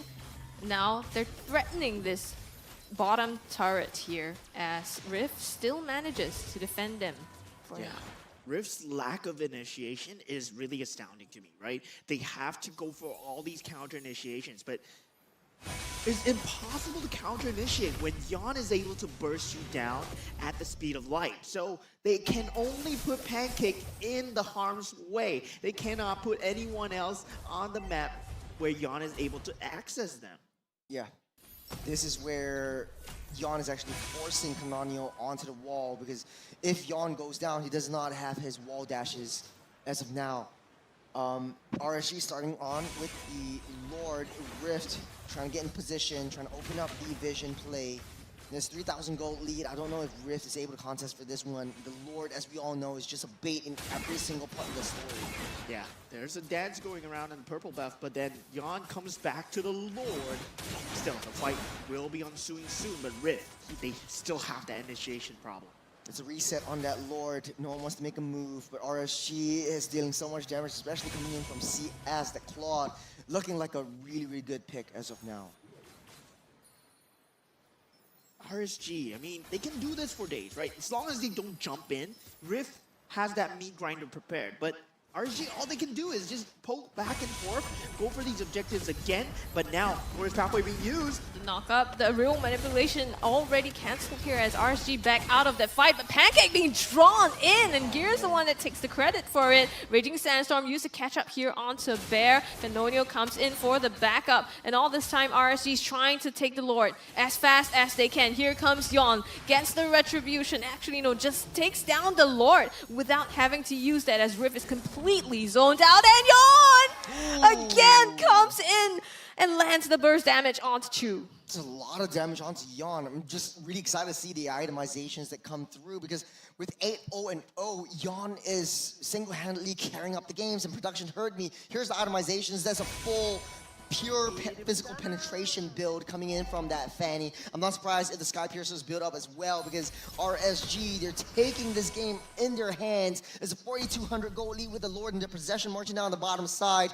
Rev, nothing to do but defend. They don't really have the high ground. They don't really have a lot of splash target damage, but they have the zone control. If Melon stays safe, at least Rift has another chance. Yeah, it's always that lack of lockdowns, though. I'm still so scared because they don't have that Tigreal factor anymore. The only way they can lock Yon down is just a simple stun or a Minoan Fury, and he's not stupid enough to get stunned by like that. Yeah, I like the fact that Yon's just toying with his food, right? He's just flying in, then flies out, just baiting out the dashes. But hold on! Yeah, Glorious Pathway as well as the rule manipulation, trying to zone out the members of RSG now on the back foot, having to run CS in the back line with the Blazing Duet as well. Chunks down the members of Rift, lands himself double kill, and it's gonna be Canonio in the back, manages to clean up RSG, the shutdown, the double, and it's a triple for Canonio as he wipes out the members of RSG. He's taking it personally. Oh man, let's take a look at replay because we missed the whole fight. Gear entered first, as I believe, and it was a little bit too soon. When Minoan Fury knocks everyone up, he uses Sandstorm, get out, no stuns whatsoever, and they're just chasing. Chu has that damage. You don't have that Fanny in play. Canonio just waits for that right time, goes straight for Roy, since Roy doesn't have the ultimate anymore, and just playing the Tempers of Blaze, the Four Swords, just chasing down Yon. Man, what a play. What a play indeed. And that was RSG just going into that meat grinder of Rift, right? You don't want to initiate onto the team that cannot initiate onto you because they're waiting for that counter initiation. Rift Esports lineup is meant for that counter initiation. They have that Minoan Fury prepared. They have Canonio the Reaper prepared on the back line. And he's got Canonio probably because that was a cannon of damage. That was a cannon of damage indeed. I mean, look at the gold economy. RSG, the peak was 54,000 or 5,400, and right now down to a mere hundreds. It's so much economy that Rift has taken away from RSG, and if they keep this tempo up, they might just turn things around. Yeah, but they have to rely on RSG going into the meat grinder once or twice again. Yeah. Yeah, I don't think RSG, they're that stupid, right? Yeah, I think there was a problem or issue with the breakdown because Gear went in first, and then he was forced to use the Raging Sandstorm to get out, and just because of that, he didn't have any counter re-engage, and that's why they were able to turn things around, and everyone was just running away. Yon made a bad move right there just because on the top side, if I remember correctly, there was a minion wave pushing in. He might have just been able to take one T1 down, at the T3 down on the top side at the very least. But right now, I don't know. They're trying to sort things out. We do want to have a very balanced game, but man, oh man, that turnaround just changed the course of this story. Yeah, it did indeed, man. They're showing the amount of late game damage that they can do, right? This is a Rift Esports MO here. They want to go for that late game. They know Link can bring the damage. They know Carry can bring the damage as well. They just need to set the fight that they need. They are at advantage at. And RSG, surprising to me, Gear went into that and Raging Sandstorm out of that. Then with that Glorious Pathway, trying to save Gear, everyone just fell apart. Mm-hmm. And that being said, I mean, for Yon, I mean, looking at the screen right now, he does have the Sea Halberd, so that's going to be a healing degeneration factor coming in from the Fanny itself onto the Minotaur. So the healing from Fanny, once he dashes in, is not going to account for any of those additional healings. But at this point, though, I'm looking at, like, interesting itemizations or interesting builds. Like, for example, Bear doesn't finish the Clock of Destiny before going for the Thunderbelt. He goes straight for the Thunderbelt and the Dom Eyes before finishing up the Clock of Destiny. We're going to be jumping straight into the game yet again to see what breaks down here. Again, with the aggression down the purple block, that's where we left off. And Yon just pepper spraying the heck out of Rift. Yeah, it's going to be a hard fight now for the side of RSG. I mean, Rift, they have racked up the items needed to actually deal the damage. But now Bear in a bit of trouble though. Hold by the lantern, Glorious Pathway used as well. Gear tries to engage, surges forward here as RSG with the Raging Sandstorm gets two, but he's stunned out, and now coming with the re-engage, Canonio actually popping the Tempest of Blaze. Yon, that's his timing, goes in, lays the damage closer with the flicker, and it's gonna be just, you know, Rift trying to retreat here. CS laying the damage, but has to back out with the BMI. Still 1-0. RSG, they managed to find a situation where they bait out The Minoan Fury, they bait out the Glorious Pathway, then they go for that re-engage. RSG, they're playing a lot smarter down. CS is a late game monster right now. Have you seen the damage he done onto Bear? It basically, the passive that Bear has on the high loss is non-existent. You don't have attack speed mitigation facing up against the Claude. You take a little bit too much damage just because you're not facing up against just that Claude. You're facing up against Dexter himself with the added bonus damage from the glowing staff. Now, Lord being forced up, Canonio in position, trying to make a beeline towards that Lord. Oh, gets spotted out by Yawn, forced to use the Tempest of Blades. But we will get out safe as Yawn will take full control of this Lord. They're going for it now, the Glorious Pathway, but Yon still takes the cake. Closer in the front line, trying to throw back with the onward. The Minoan Fury and the zone of control here puts the damage and the pain in the back line. Canonio slays Roy to get gear as well. Traded out 2 for 1 at the moment, as now Closer is left to fend for himself. It's gonna be Rift that seals the deal. 3 for 1 at the very least. More Lord favoring the side of RSG. They took it down before Rift actually made that call. But at the end of the day, Chu was just safe. They weren't able to find an angle to take down that damage dealer. Oh, but Yawn out of nowhere almost takes down Canonio. Chu next on the chopping block will be safe as of now, making a blitz onto that Lord. When RSG Rift right now it's even Stevens gold lead negligible. 15-15 is the kill score. As both teams, it's anyone's game. Yeah, right now, really, initiation from RSG, very important, right? That Raging Sandstorm used from the side of Gear, not really able to find its mark. Rift Esports, the main key damage here, still coming out from Canonio. Chu, yes, he can pump other damage, but he will never be in a nice position because RSG is not allowing him to. But if Rift Esports, they do find a way to set Chu up, there will be 2 avenues of damage coming through. What's the play now for RSG, Mo? If you're RSG, what will you do? Because right now CS is definitely the clear win condition, but Rift likes to counter re-engage. How do you deal with that? Yeah, the 1-2 combo coming out from Gear and Closer needs to be on a key damage target, right? Once you get Chu or Canonio out of the fight, then you can take that team fight whenever because you don't have that combo damage coming through. Only one source. Oh man, CS is just dealing way too much damage. Pancake taking a couple shots and he's down to 1/3 of his health. But Bear slowly just waiting under that bush. They don't know. Oh, Yawn actually finds him out. Oh, in the back, but Pancake engages with the Minoan Fury, forces Gear back, 1 HP, flickers away, and he's still safe for now as RSG take the jungle of Rift. Yawn finds Melon in the bushes, slices and dices, but takes too much. Has to back out, manages to The get out immortality safely. actually popped in the end of at the end of the cables. Yeah, he bought that immortality just at the nick of time, right? Oh my god. Oh, precarious situation. That's a goal lead just teetering on the breaking point between RSG and Rift. Both of them, as they're pushing in and out, 15-15, still the kill score. They're not letting up. But it does look like RSG has better control of that map. Rift looks barren. No T2s to be found anywhere. As the Lord spawns up in 15 seconds. The play right now for Rift is to try to find a backdoor opportunity. Yeah, just trying to find a chance, trying to find a mistake, a slip up in the RSG players, right? If you can find RSG in the correct place, you have that lockdown for that Minoan Fury, but that's going to be a very short frame of time that you have to work with. So they have to group up as a death ball. Meanwhile, Canonium, he's still on the top lane. Can't see him at the top lane as well. Gear going in there, being chased down by 4 members as they make quick work of this Lord here. Roy takes it, and now Rift is looking for their opening. Stunts out CS on the run. Tempest of Blades narrowing this escape path for him. Gear with the Raging Sandstorm, and now Melon with the real manipulation as well. 3 down on the side of Rift as they are trying to clean up here, but RSG makes an escape. This might be it. It's 30 seconds on the clock. The Lord is marching. It's marching slow, but it's certainly marching down to the base of Rift.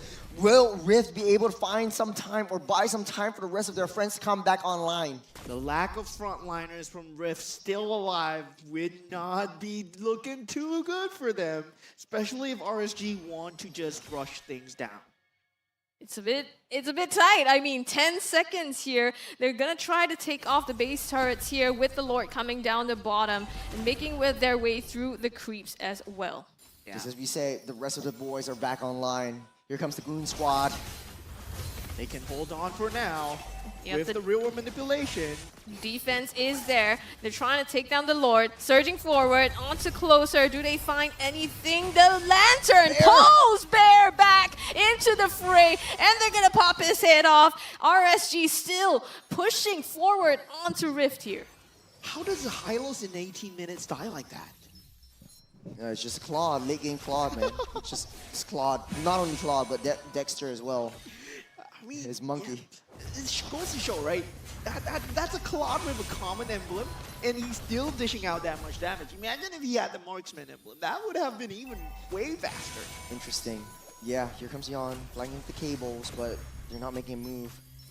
This is RSG again holding up to the economy lead, 2,000. Rift barely hanging on, but they're still hanging on. It's a very precarious situation. RSG really desperately needs this game. They're fighting for third place, down to the lower bracket finals, and they're not going down without a fight. It's RSG dominant the entirety of this game, and Rift pushed into a corner, backed into a corner. CS, Yon taking control of the carry role. Yeah, if RSG win here, we will have our first 5-match series of the day.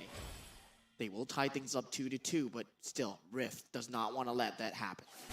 Oh, this might be where the final fight might happen. The purple buff. Canonio desperately trying to find that one. Pops his retribution, take that away. 30 seconds to the next Lord spawns up. Will have his retribution by then. But do you contest, do you not? There's 20 minutes in this game so far.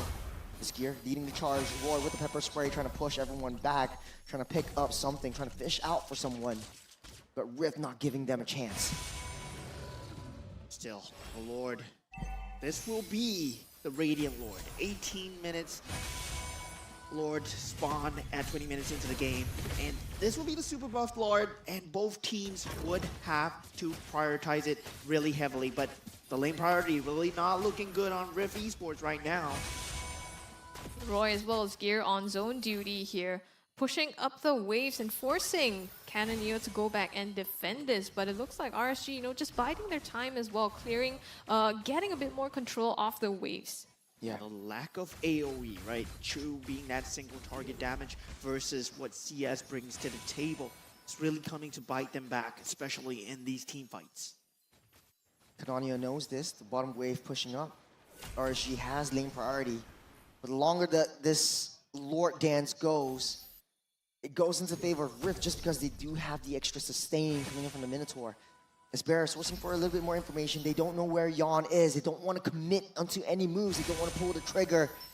It's a very, very tricky situation as Gear tries to find a flank onto Chu. He does, but he's not committing onto any fights. The wave pushing in is in the base, in the house on the bottom side. Lord, a third of their health.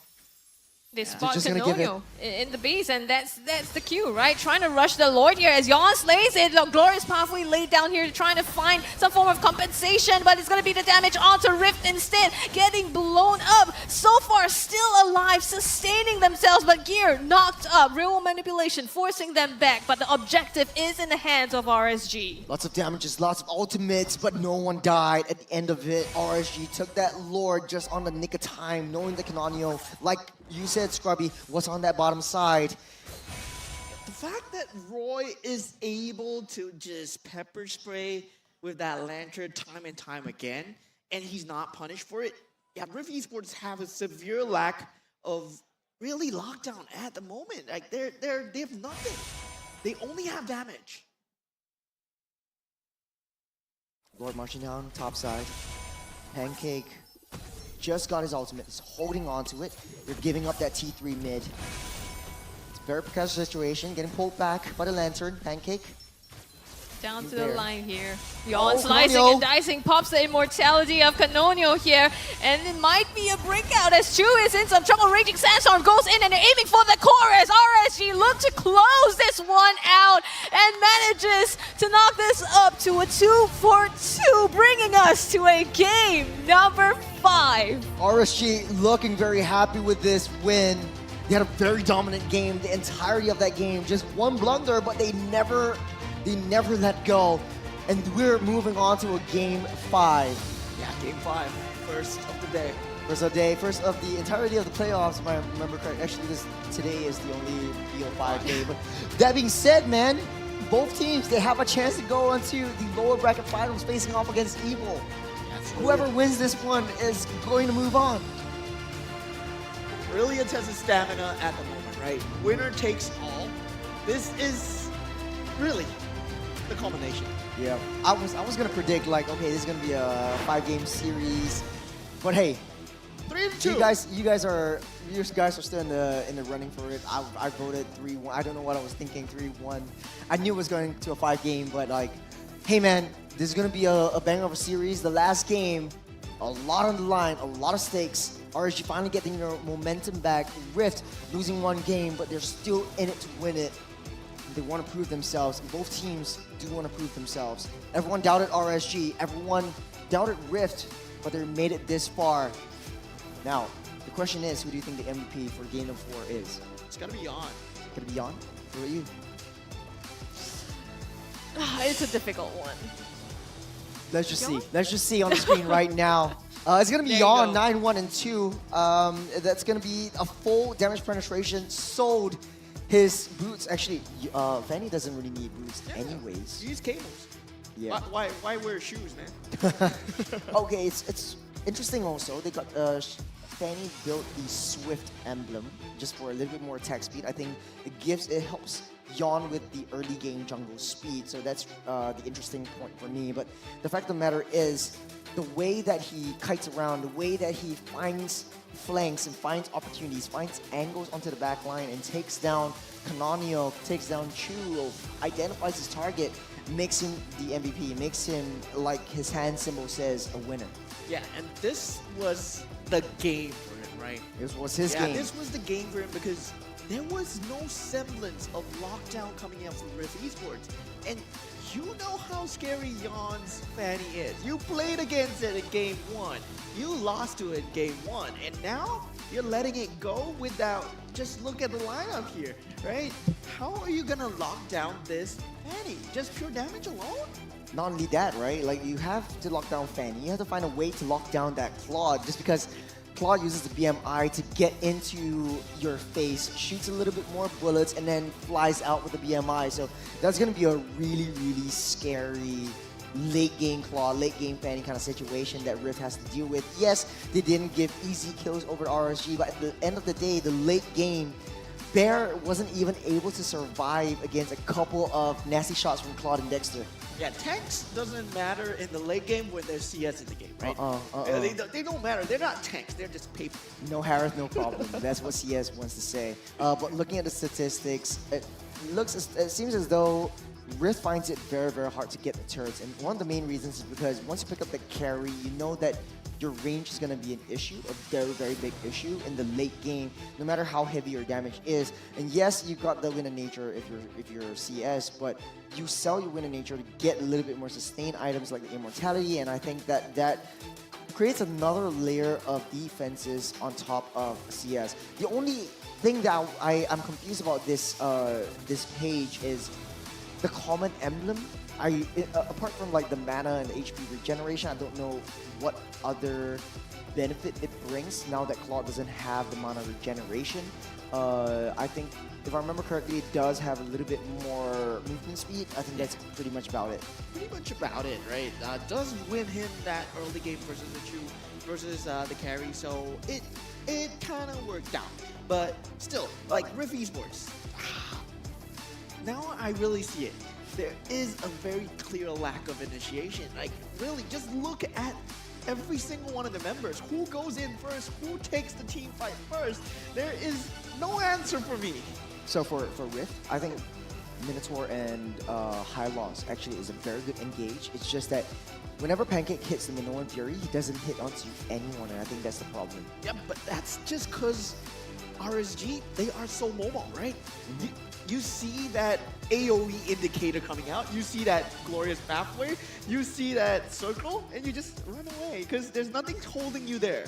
There's nothing that holds you there, and that's really a lack of lockdown. Yeah. You mean like single target lockdown, like a suppression, like a lockdown and a burst onto Claude, onto the Yawn, onto the Fanny. Yeah.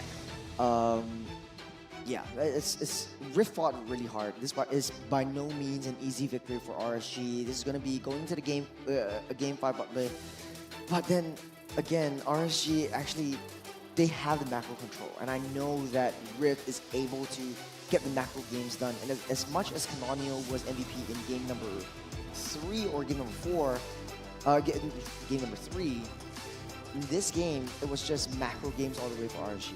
Just macro upon map control, upon aggression, intelligence that Gear's given onto Yawn to find the next best target. Man. And really, Yawn is so good at dealing with the split pushes because you just look at the turn damage, right?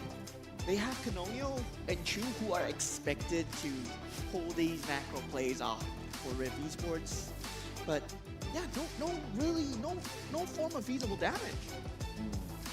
I mean, I think that's Yawn doing so much work, right? Yes, you have Canonio trying to maybe do the split push, but then this time you have Yawn as well to be able to make sure that they don't have that plan B in store and kind of then forcing them to make decisions, right? We saw Canonio having to go back to the base in that last fight to defend the base, and that gave RSG the opportunity to take the Lord as well. So forced decision there, helping RSG on their way to this victory.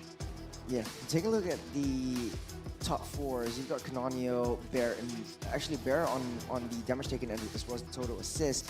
With RSG, even though they won the game, it's only 1. So at the end of the day, Rift actually had the better independent player statistics. Like they're up on every single scoreline, but it doesn't tell the full story because CS, Yawn was doing so much damage. CS, taking a look at his damage, 272,000. 746. I'm still gonna be real here, man. I mean, I think Rift players, they played their hearts out, right? Yeah. But it just feels like a very, very big draft. Man, like almost 300,000 damage from CS on that Claw. It's crazy. Yeah. That's a lot of damage. It's a lot of damage. But CS does a lot of damage on Harif anyway, so. That's true. That's true. I mean, we're just remembering what we see in the game, but we're gonna take a look at the replay really soon, or some of the highlights of the game, especially coming in from Yawn. I want to know how Yawn is able to scale himself up. So let's just take a look at replay. Moment, why don't you bring us through the entire bit? Yeah, I mean, in the early stages of the game, right, we see that glorious pathway being used together with the conjunction of the real-world manipulation, and yet Gear is so hard to bring down. They really clearly lack the damage early game because they don't have that similar damage in terms of having that Vixana anymore, having that suppression factor anymore. This is just slow damage coming through at a slow period of time. And they need to scale up Canonio to have a lot of farm before it gets into fruition. Now, we see, yes, Canonio takes out closer, double kills onto Gear as well. But this, when we bring it into the actuation of the team fight, Yawn is now involved. Yawn is dealing damage, and Canonio takes out Roy. But Fanny can do the same as well. Oh, this was the fight. It was the 1v1 between Canonio and CS. CS actually has the BMI just to get out of there and do additional damage. And this was the 2v1 from Yawn. I think at this point he was just way too fat. He was level 11. The rest of the team is like 3 or 4 levels behind him. It's gonna be a really scary thing. Yeah, and just the fact that there's no one-to-one solution towards him. Like, I feel that, yeah, beautiful. Canonio could be that factor, you know? He gets that triple kill. But this is off the one blunder that they made. And after that, RSG never made the same blunder again. They made sure that, yes, we're never forcing the team fights on your grounds. We are forcing the team fights on our grounds. I mean, even in late game, the carry doesn't deal a lot of damage. It's sort of like an underwhelming amount of damage as compared to the Claude. even though they've got similar item builds, even though Chu has a lot more true damage, I don't feel the presence of that carry coming in. Yeah, and I mean, there were a lot of different more marksmen that he could have potentially played. Like, if you want to go for this team fight, yes, he could have pulled out the Beatrix, right? Yeah. The Beatrix was available. And to me, like, picking a carry, it has to fulfill a certain intention. It has to fulfill a purpose. Every pick, every ban fulfills a purpose. Carry, what do? You destroy tanks, but There's not really a lot of tanks in that Yeah. area because Gear's not really technically a tank. It's just there to disrupt. You're there to just start things off, and the rest of the team just layers everything else in. You do have to deal with an Edith though, so that's gonna be a tough problem for Chu to take part in. yeah, it's gonna be hard. Like, you're really walking into that grinder. Edith does a lot of counter damage as well, so the more you deal damage towards an Edith, the more damage he deals towards you. So Yeah, I think the difference that you pointed out, one of it is also, right, Pancake this time on the Minotaur is really different from when he's on the Tigreal, right? The ability to go in and set up for the team, but it's super committal. And then even if you set up a good Minoan Fury, Chu kind of blows them off one by one, and you don't have that big AoE impact that they used to have in the previous games. Yeah, I think RG might have just cracked the code right here by just banning out the Tigreal. But hey, that's just our theory. That's our hypothesis. Let's hear from the expert himself. Let's go over to Deadeye on Off the Desk. Thank you guys, and welcome once again to the off-desk analysis. What a series, man. So many highlights we have seen there, especially during the early stage of the game. It was the battle of assassins, man. Canonio as well as Yon. Beautiful gameplay with these two players. However, we are going to break down how the side of RSG be able to outdo Rift here. We will start, of course, our highlight here in the Lord Dance. As you can see here, we have seen Gear providing the space. All resources have been committed to this guy, providing the vision, the space been given. It actually gives the opportunity here for RSG to take the objective takedown. And yes, now after this one, the glorious pathway has been used. This is the signal right now that the side here of Rift will be able to fully commit. However, they are already way too late. This is now the disengage we have to highlight coming in from the side of RSG. Remember, Pancake on that Minotaur still has the Minuan's Fury. But then again, our casters mentioned here, it's not that an easy compared to a Tigreal to set up the place. He needs that initial initiation here, and that is the glorious pathway.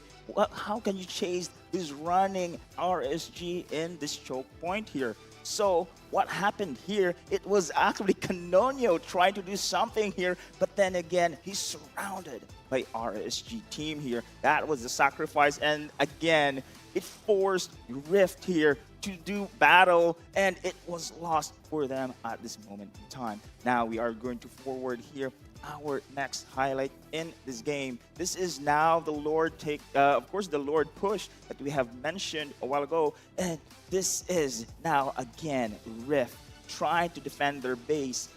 Glorious pathway as well as the real world manipulation has been activated. Now RSG knows about this one. They are just trying to run back, but then again Rift force this battle, trying to chase everyone out. But look at this one, the Minuan's Fury. No one's been caught. This is somehow the bane here for the draft coming in from the side of Rift. An easy way out here for the side of RSG. And again, this lore dance, one of the turning point. Again, look at Roy. Ever since we've seen his zoning capability on this mage, on the Zushin, it's really difficult here for the side of Rift to penetrate through, giving so much space once again for Yon to take the ultimate takedown. Now, once again, glorious pathway. What happens? All disengage. You have the BMI coming in from that Claude. You have the cables from Yon to initiate out. And now this is again Rift trying to do something, trying to do their best after those full commitment. The counter plays, however, for RSG is there. And we would like to highlight here, RSG knows about the gameplay coming in from the side of Rift. They're just going to disengage once those ultimates has been expanded coming in from the side of Rift. They have so many kits to go for that counter play, counter punch. What a series, guys. And now this is game 5, a battle for the lower bracket finals. Rift and RSG. Let us head on once again to the casters and see the final battle between these two teams. Before we go into the final battle, I have a question for both of you. It's not regarding the draft. It's not regarding like the game itself. But if you're one game away from going into the next stage, and you're neck and neck, it's do or die. What do you do? How are you feeling, and how do you cope with that, Scrubby? I mean, I've never been put in that position as anxiety-inducing as this, right? Yeah. I don't know how the players are feeling, but it's a lot of pressure. RSG, these young, players with such a huge flag on their shoulders to carry. RSG has never lost a lower bracket battle, right? We saw in that fun fact earlier, but now they're down to the line here where this final game is the make or break. It's such a tough mental battle. Yeah, Rift might be able to change that away. What about you, Moment? How do you deal with the amount of pressure and stress that's put onto you, the final game, knowing that you're about to, I don't know, I wouldn't say lose, but like... Maybe potentially move on to fight potentially evil? move on. Yeah, I mean, both teams, take a deep breath. There's a reason why you're here, right? Yes. This is the finals. You are playing your hearts out. It is still a 2-2. The closest series we've seen so far in the entire MPL SG. Yeah. And yes, you made it. Yeah. Whether win or lose, you still go down in history. That's right. And to their own credit, right? I mean, Rift so far throughout the season, they've been battling so hard and gotten that top spot, that top 3 spot for themselves. And RSG on the flip side, they've been at the bottom, but they fought so hard to get to where they are as well, and meeting here in this fight. Yeah, I remember like RSG's starting out the regular season. They're struggling a little bit, losing games left, right, and center. And Pancake coming in the midst of the transfer window, just playing with the team. Maybe a couple days before the last, the next game of the transfer season, he's come to Singapore a day before he actually plays on the main stage in the regular season. So lots of props to these guys for making it this far, but there can only be one team that moves forward in this game, and we're down to the draft. Cho, Tigro being banned out by Youngin. No changes right there. Youngin knows that Tigro is the main reason for their downfall in games 2 and 3. He doesn't want to make the same mistake. For R19, that might be in the Khalid, but I don't know about you guys. What do you think should be changed up in either of these teams' drafts? Rift Esports, they've been letting this Fanny through, right? And 2 times in a row, Fanny has been destroying you. So maybe it's time to ban it. And this might be either team's last draft of MPL SG. So it really falls down to your decision right now. Do you still want to play against that Fanny? Because I'm pretty sure, yes, you've done it before. You can play the Beatrix. And I'm surprised they didn't choose it. Yeah. For Youngin though, banging out the Bane might be the bane of Rift Esports' existence for this one, because right now they're lacking a lot of heavy damage. I'm so happy, man. I'm so happy that we are at this stage. And yeah, BO5, man. And then we have a Bane being banned out. Like other regions probably watching and like, what is this coach doing? Like, why is he banning out Bane? But you have not seen Canonio play Bane. Yeah, it was a lot of respect and understanding how Youngin likes to play. He respects the players themselves and the overall synergy that the hero has with the entirety of the team. So Bane being banned out is really crucial for RSG's success. For Rift though, the final ban, I think Jusin was a very, very smart ban over here. I think it might be the Khalid, because then it gives Canonio an easy time, but no, they will open up the Khalid as the Khalid. They'll ban out the Gacha Gacha as they did before. The only change is the Jusin not being in the pool. RSG might be able to pick up the Khalid for themselves. If not, Rift will snap pick it up and go for maybe even Ling and Hylos yet again. So I think mayhaps it might be the same thing. Yo, all the top criminals are in the pool, right? We have Hylos, we have Phoveus, we have Khalid, we have Hayabusa, we have Ling. It's a buffet for both teams, but it's about making that buffet plate look amazing. And RSG, they want to go out with a bang. They pick the Ling for themselves, denying it away from Rift Esports. You know, they're doing this thing like, oh hey man, if it's your last game, your last ever competition, what do you want to go out with? And like, Ling is one of Yon's signature heroes. They don't have to worry about dealing with a Fanny anymore, just because Fanny does have some limitations of the cables. It's very difficult to play under high octane scenarios, but they open up the Harith. It might be the high loss right there for Rift, and then play around the zone of control yet again. It might work out better this time around. No, it will be the Khalid not giving over the hands of RSG. I like what they're doing right here. I like what Rift is cooking. Yeah, Khalid with Harith, right? I mean, there is still potential that Pancake can play the Khalid. And of course, Bear, we know what he can do on the Khalid as well. He performed extremely well on that Khalid. And RSG, with that link, right? Now the shoe is on the other foot. Do they go for the Angela, which has failed Rift in the first game? I don't think so. I think it's too risky to go with Angela because you don't have a lot of magic damage. But you know what? They can go with the Angela. Speaking of buffet table, right? You go for the Angela, you go for the Alice. Big brain play right there. But they don't want to do that. They want to go for the Hylos Aurora. So a lot more zone control. Yeah, I think that's the MO for both these teams. Whoever takes control of the team fight area first is going to have the upper hand. So Rift has a really, really good amount of damage in the early game. RSG looks like they want to dive. They want to have a counter engage mechanism. They want to be able to disengage. And I think Hylos is the answer, especially for closer. For Rift though, there's quite a lot of things open. They could very well go with the Vexana once again, but then you're opening up yourself to Ling, which can go in. Unless try something different, try to Suyo. There's a Hayabusa still. A Hayabusa might be possible, but then Aurora will just use the passive. Oh, they are going for that signature, man. Yeah. It kind of seems like no one likes the Suyo. I don't know. No one likes anything that's meta right now. Interesting. The only thing that's meta is picked up. Hey, Khalid, yeah. I like to beg to differ. We can agree to disagree, but every single time a new hero has been introduced, like remember back then when the Amon was introduced, everyone was just banning it out. When Nathan was introduced, everyone was banning it out. And then the Jusing came in and the Zask rework and stuff like that. It was all changed. Yeah, remember right now, when Nolan was OP? Yeah. And Nolan, back then when Nolan was way OP, everyone was just banning it out. But right now, Suyo's just no one's batting an eye. Like, it's nothing special. It's still a 5v5, game where you really have to find that correct puzzle piece to make it work. And it feels like teams haven't cooked up that perfect four for Suyo to work with. And that kind of, it kind of grows with time.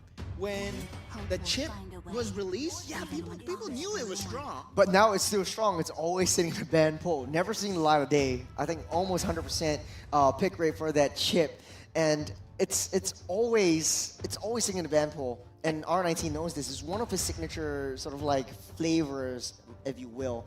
Luno's getting banned out in second phase, as well as the Vexana. Both teams are eyeing onto the mage and the marksman. So R19 just bans out Luno's just because to keep Harith safe. The other pick, the other ban could be the Claude, just because it's such a nuisance. But then again, not a lot of like tanky frontliners overside Moskov is a good choice. RSG. Yeah, Moskov would be banned. I mean, Moskov really synergizes well with the Ling playstyle, right? That macro game playstyle of that late game with that trio mid, having that Aurora, Hylos, and it's possibly potentially a roamer as well, but they have yet to pick it up. So the Vexana being taken out, which we've seen the answer as for the Aurora, and Thuram is one of the many answers too. Now this would be on whether or not Rift Esports, they want to pick up a mage right now, or would they want to pick up their roamer right now? Because Pancake, yeah, you don't have your Tigro anymore, you don't have your Cho anymore.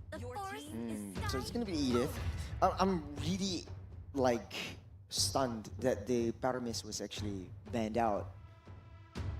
But how would this play around Rift, I've never seen like Melon actually. I don't think Melon has won with the Faramis before. I think they're banning based on what might be bad for the team, and they're probably going for that kind of like a team fight kill. And they think that Faramis, potentially, even if you don't play it well, maybe you can counter us, and that's what they're scared of. Right now, you'd go back to the Claude for maybe, I don't know, Beatrix for yourself, just because combos well with Tora. It's gonna be Lolita, Nathan. Oh, interesting. There's a lot of splash damage. Lolita is gonna be there for a large Luminon blast. The Lolita and Hanabi pick has fallen off quite a bit, huh? Now the nerf coming through. But I don't think it's too big a nerf that makes it unviable. It might still be viable. It's not unviable. It's more of it's not OP. You know, it's no longer the OP meta. That's what I feel. Right? It's like the unbreakable truth right there. And Wait. The Zask will finish things up. It's gonna be a very scary mid lane duo. So Pancake's gonna be on the Edith. That means it's gonna be EXP Khalid. Bear taking a page out of Diablo's textbook. The Khalid and EXP. I really like Khalid EXP a little bit more just because like you have your wave to deal with. You can reach your power spikes much faster. You don't have to play in a sort of like a full true blue tank kind of situation. Yeah, this Nathan versus Harif though. I mean, in terms of going into that mid to late game, once you are able to find the farm, Nathan will shred, right? That line of damage is going to be extremely hard to deal with. But Melon and Canonio, it falls on them to jump the backlines, make sure the backline is threatened at all times. Well, that being said, ladies and gentlemen, the draft is set. There's no more changes, no turning back. This is game number 5 for Rift Esports up against RSG. The winner, well, will go on to the lower bracket finals to face off against Team Evil. And the loser will take the MRT home. This is nail biting, right? I mean, they probably will both take the MRT home, but, I guess. but we're gonna see who takes the game home and the series in their pockets as well. RSG up against Rift, neck to neck now, going the full way in this game number 5. I mean, Moment, you also talked about the Nathan as well as the Ling, right, being the keys here. But the question is, will they have the time to scale up? Yeah, it's very greedy lineup coming up from RSG. In terms of having that mid-game damage, I don't really see them going for these mid-game team fights, right? RSG, it just feels like a very defensive, yet going for that late-game lineup. So they have just to try not to take as much damage as possible. But Rift Esports, they now have that initiation. They have Canonio, who will be trying to snipe you as much as possible. Taking a look at the emblems right now, it does look like a tank emblem for the Khalid, so a little bit more tankability, a little bit more rotations with the Wilderness Blessing at this point. Ooh, the flicker in, the stun gear gets exploded, and he lands his first blood already, popping the Revitalize, but not in time to be able to sustain him through that. Yeah, and it's in Rift's best interest to not let RSG get any form of momentum. But look at this. Oh, shoot, Tempest of Blades, the slices. Yon's going to be able to get that, so chalking that up to a 1-1. It's a very risky play underneath the turret, but right now, Turtle spawned up. I don't think it's under RSG's agenda. It's a nice to have, not a must have, as Rift is going to blitz this down. Super important. Oh, but actually, so close. That was a possibility, right? That was a possibility. It was on the agenda anyways.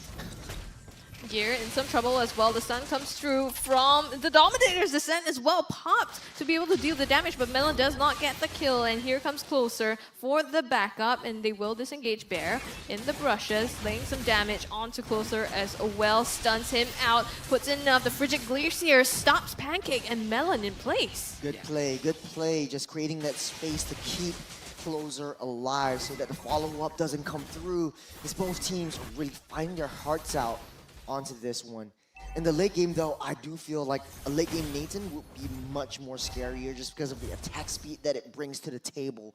And both sides though, Gear does have the Revitalize, Closer does have the Revitalize, so the longer the RSG stays in battle in the mid to late game, the possibility of winning is increased by tenfold. Yeah, and what I'm predicting here, right? In the next few minutes, they really want to bring the hate onto Chu, and that's a target for RSG. But meanwhile, Rift Esports, Canonio getting these pickoffs are the name of the game. So not finding any kills there is still a win for RSG. But whether or not Chu comes online with the Damien Force. Yep, the knock up Frigid later as well. Here comes Yon trying to finish it off. It does get pancaked, so it's a 1-for-1 so far. CS goes down as well. It's a very, very good team fight right there. It's the first 5-on-5, and CS caught in the middle of all of it. Canonio, slowly but surely getting his damage up. He's taking things personally. He doesn't want to lose this. He doesn't want to go back home. And this is a level 7 Canonio.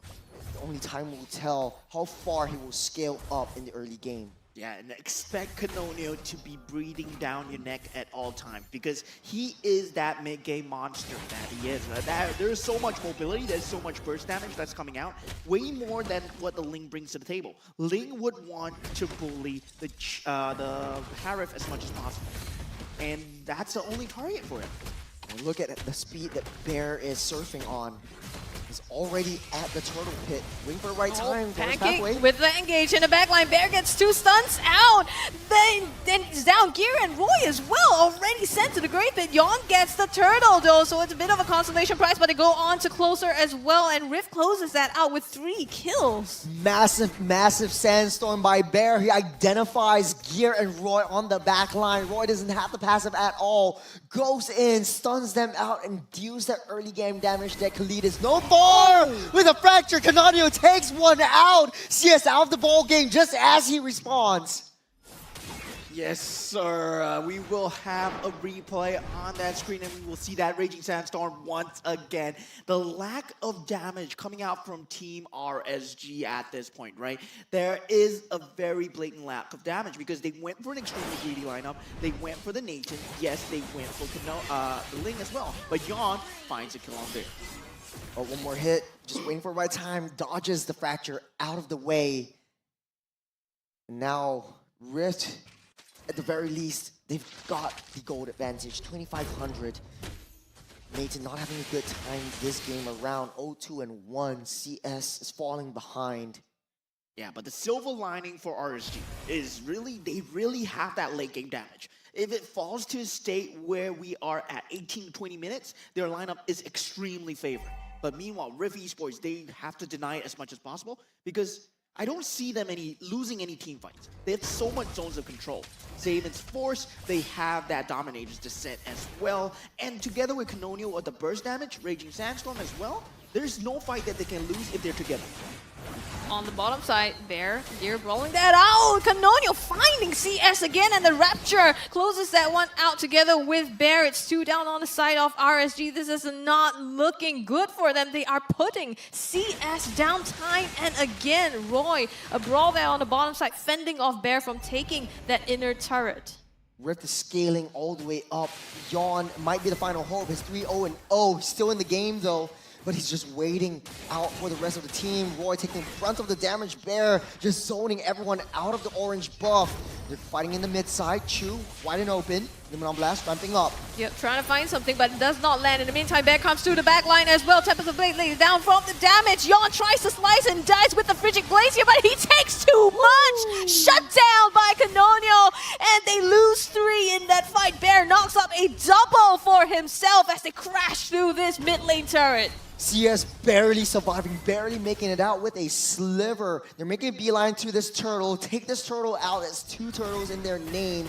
And just waiting for the next lord, next big objective coming through. But Rift gotta be feeling super good, super happy about their progress in this last game. Yeah, and what I'm very confused about is RSG foreseeing these fights, right? They know that obviously Rift have these zones of control, yet they pick this defensive lineup with the Hylos and the low leader to defend their funnel farms, which is the Ling and the Nathan, but still they want to force team fights and they're not finding the key targets. Yes, Aluminum Blast, very good, but not enough. Sandwich in here by Rift as Raging Sandstorm pins closer to the wall. He manages to get out still with the sustained Frigid Glaze here as well. Knocks them in place behind the backline. CS taking some damage. Melon putting the pain on him, and it's going to be Pancake that closes up that kill. Tempest of Blaze by Yon on the other side of the map. The 1-1, and they managed to get away rather unscathed. Canonian learns from his mistake. If he knows that his energy is low, he doesn't want to commit to 1v1. But his buddies are here. He wants to find more. Yon. One more pixel, one more frame before he gets out. 3 members chasing after him, hopping from wall to wall right onto Melon, but still being able to get out of that. Precarious situation, but Canonio understands the limitations of this Nolan. He's 3-0-5. He wants to keep it that way. Melon also having a perfect game. Bear leading the charge. Raging Sandstorm onto Gear! Vaporizes him immediately, and it's Canonio taking that one. And now, 1 member down, RSG left to defend this. Rift is going to get this bottom inner turret. Top and bottom, no more T2s. Map wide open for Rift. They want to push down that mid side before the Lord comes in the next 20 seconds. Rift Esports, they know that they have to take full control of this map advantage. Yes, they have that mobile lead on an EXP lane. Raging Sandstorm, you're free to initiate just guilt-free at any time because you know the rest of your team, they're fast and they can roll in super fast as well. Yeah. Saving grace for RSG, they do have high ground, so if it really comes down to that, Rift really has to play it safe. Don't be over-committal into the turrets. But take a look at where RSG is. They don't want to commit for this one, but they want to look for all these trades that come up. Yeah, potential chance for their retribution to happen, but Ling is all the way on that top lane. And still, Rift Esports, right? They want to keep pushing on the advantage. They have to convert, though. They have to start getting this tri-lane push with that lane priority and get that inhibitor turret. Meanwhile, RSG, they can defend for days, but if Rift play this correctly, they will get inhibitor turret. Waves all synced up. Rift, it's all according to plan. As Lord marches down the mid side, the turret still has the protection. They're waiting for it to pop. It does. Canonio waiting for the right time, the right angle to face off against CS and the rest of the crew. Waiting to pull the trigger, and now mid lane and bottom being sieged down as well. Yon manages to fend that off for it now. So a bit of damage here on the mid side, but another wave of creeps coming through. Chu taking that Holy Crystal is going to start dishing out a lot of damage. And now Dominator's Descent popped as well. They crack through that mid lane. Very good use of Dominator's Descent for that space. Glorious Pathway already expended now on the bottom lane. The inhibitor turret. Bear with the Raging Sandstorm. Flicker gets 2 in the back line. And now they pull the trigger. It's going to be 1 down. Gear on the side of RSG. Rift looks like they're happy with this take here. Mid and bottom. X-World's 1 kill taken down. They get what they can and they get out. This is a very disciplined Rift. I thought they could be, they were able to cycle through RSG, but knowing their draft, once you have the Glacier Prison, once you have the Numenon Blast, and once you have Nathan that comes up online, that's going to be a huge problem when it comes down to base rushes. So Rift, they're just waiting for the next Lord to come down. It's going to be a very crucial one for RSG, leading them out and just fight away from their homes. Yeah, what RSG have to do now, right? Just defense all the way. Nathan has to be that damage factor. And the fact that CS has already died 4 times in 11 minutes, it's just not a good look. Yon doing everything in his power to keep the lanes at bay. And that's the only saving grace that RSG can do for now. It's 5 kills to 14 favoring Rift. Rift doesn't want to push the issue. They just want to pick everything that they can, play very, very disciplined because they know that one false move, everything can go into the hands of RSG. That's the beauty of this game right now. Yeah, but this is the turning point, right? This is a turning point where Canonio, he cannot be the main initiator anymore. If he is alone and he's trying to pick someone off and he dies, that's a lot of farm, a lot of damage gone from the side of Rift Esports. So this is RSG's silver lining, right? They're reaching this 12-minute, 15-minute mark. If they can hold this final Lord push, this will be the final Lord push that they might potentially need to hold because the Holy Crystal is out on CS right now. They might not want to wait for that Lord because they're fighting around the purple buff. was, I think, Canonio who actually got that purple buff away from Yon. Just blitzing up this Lord, this very, very fast Lord take. No contest from RSG. Rift will snatch this one up. Still, RSG, they are running down the clock. This Lord push, they just have to defend this. And then suddenly, their lineup looks amazing because they can take the rest of the map. Lolita at the front, there's so much front to end back damage. And with Yon being online, already on that link, there's going to be presenting a lot of problems to Pancake and Canonio as well. Lord is coming through the mid lane now, and it's up to RSG to defend this one. If they manage to, it might save the game here. The conceal by Pancake, Melon, and Rift here trying to make a play. Lord comes in. The flicker by Pancake with the raging sandstorm. Numenor Blast to fend them off, but they're trying to aim for the core. So far, Glorious Pathway able to keep them at bay. The damage in the backline as well. Yon doing so much to shut them down. Chu does get the return on him, and now they're hunkering down on the base. Half of the HP chip. This is all on the line here as RSG tries their best to defend this. Melon with the flicker. Chu with the Salmon Force does not get it as CS clocks up a maniac for himself. The last hits though, the Nightmare spawn will be taken down, and that last minion, RSG, somehow lives to see another day. So close, but yet so far. A full wipe from Rift, and from 9,000 gold lead down to 4,000. RSG pushing their way towards that mid-side T1. They want to at least take that down as a consolation prize. Yeah, now it's a 50-50 team fight from both teams, right? That Frigid Glacier being used by Roy, not able to find any value so far. This is where RSG's lineup is suddenly looking so good, right? They have bided their time. It's now 15 minutes in the game. Yes, they might have super creeps, but they have the ability to deal with that with a Link. But Rift, they can still play this perfectly if they bide their time and wait for the perfect creep push timing. So the conceal play already used up. That's roughly around 1 minute that you don't have a conceal play to engage against RSG. But at this point, protecting their base and their base left barren, it's going to be a very risky position for RSG because Rift at any one point of time, Canonio could very well go for a backdoor play like he did yesterday. Yeah. It's going to be... It's not I think it's the same hero that he used, right? Hero. Like Nolan. Same hero. It might happen, so...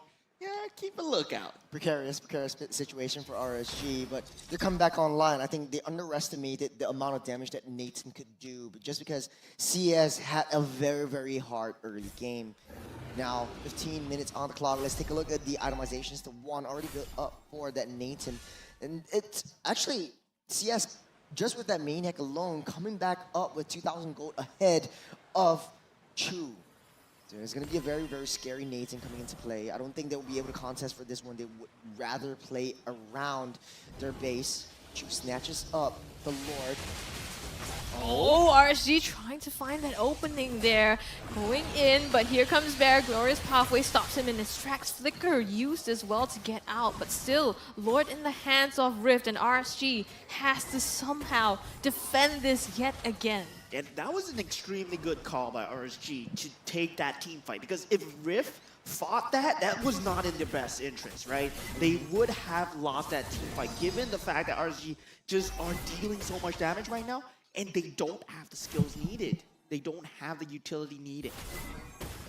Yon trying to push the waves, trying to force the issue. Canonio doesn't know that he's there. It's a 1v1 up top. Tempers of Blades used up.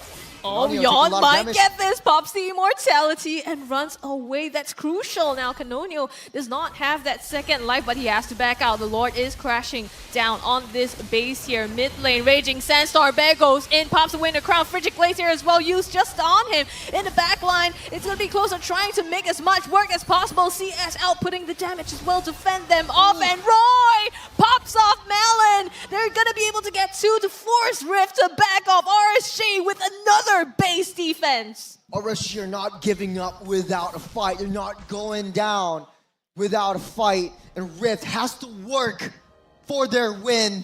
Taking a look at the damage dealt, Canonio still up ahead. Even though Yon was able to pop that immortality, Canonio being very, very disciplined not to push the situation. Rift is having a very, very tough time closing things out, and this might bite them in the foot later on in the game, as all of their turrets are still standing strong. They don't have Melon, they don't have Bear to push the issue. Their early game power spike is all gone. This 18 minutes, next Lord will be a big one.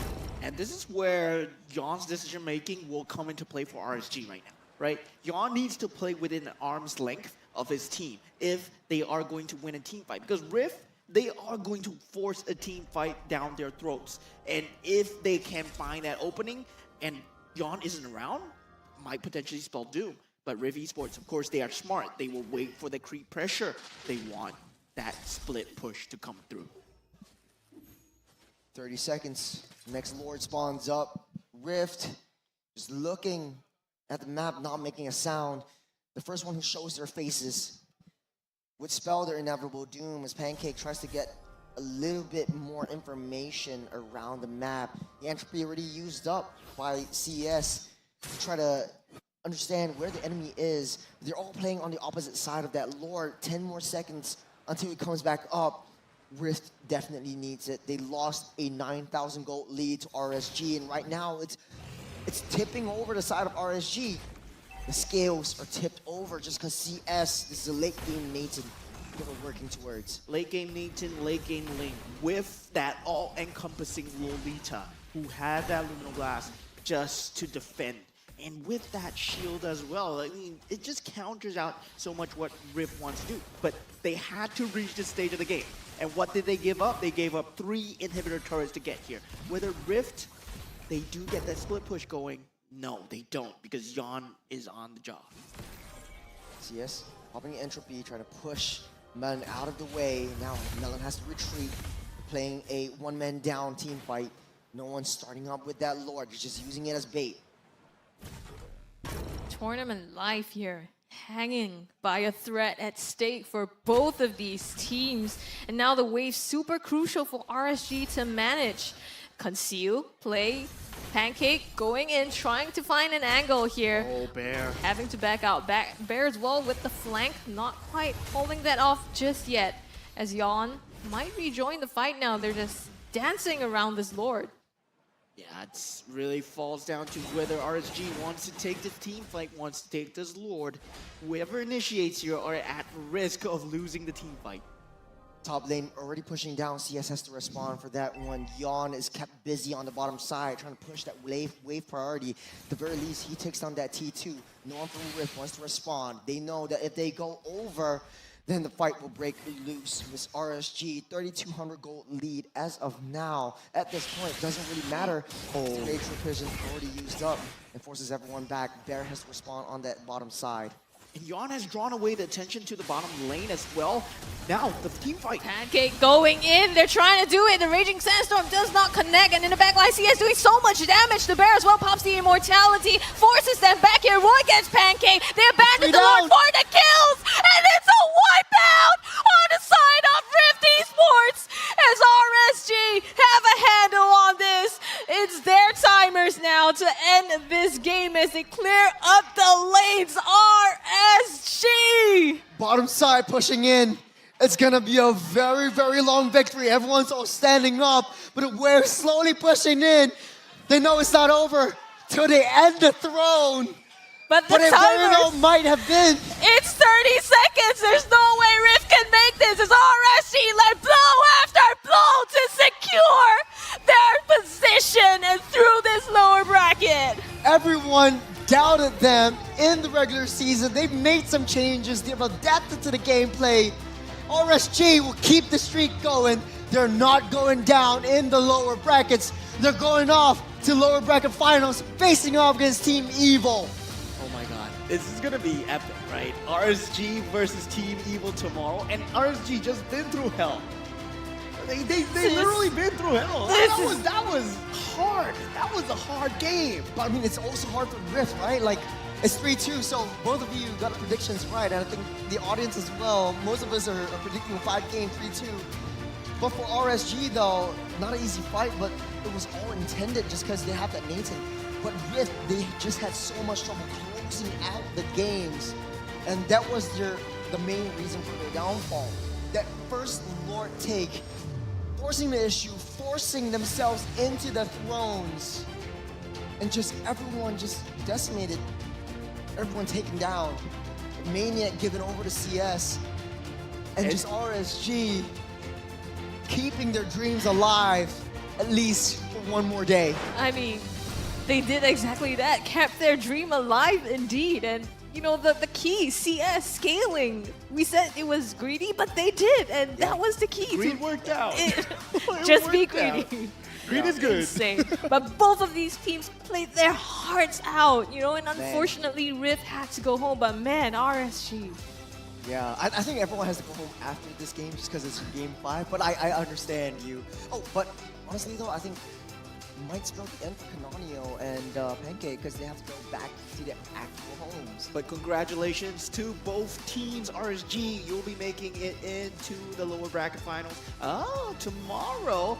But Rift Esports, you gave us a great game that everybody will remember. This is a best of 5, like fully 5 games, and nobody knew who was gonna win. So close, but yet so far, man, for Rift Esports. But after all of this, let's just focus on the last game. Who was the one, who was the MVP that brought them to their dreams of making it to tomorrow?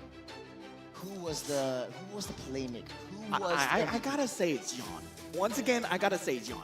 Despite the fact that CS, yes, he did pop off, but it was inevitable because of Yon dealing with the lane pressure so well. Right.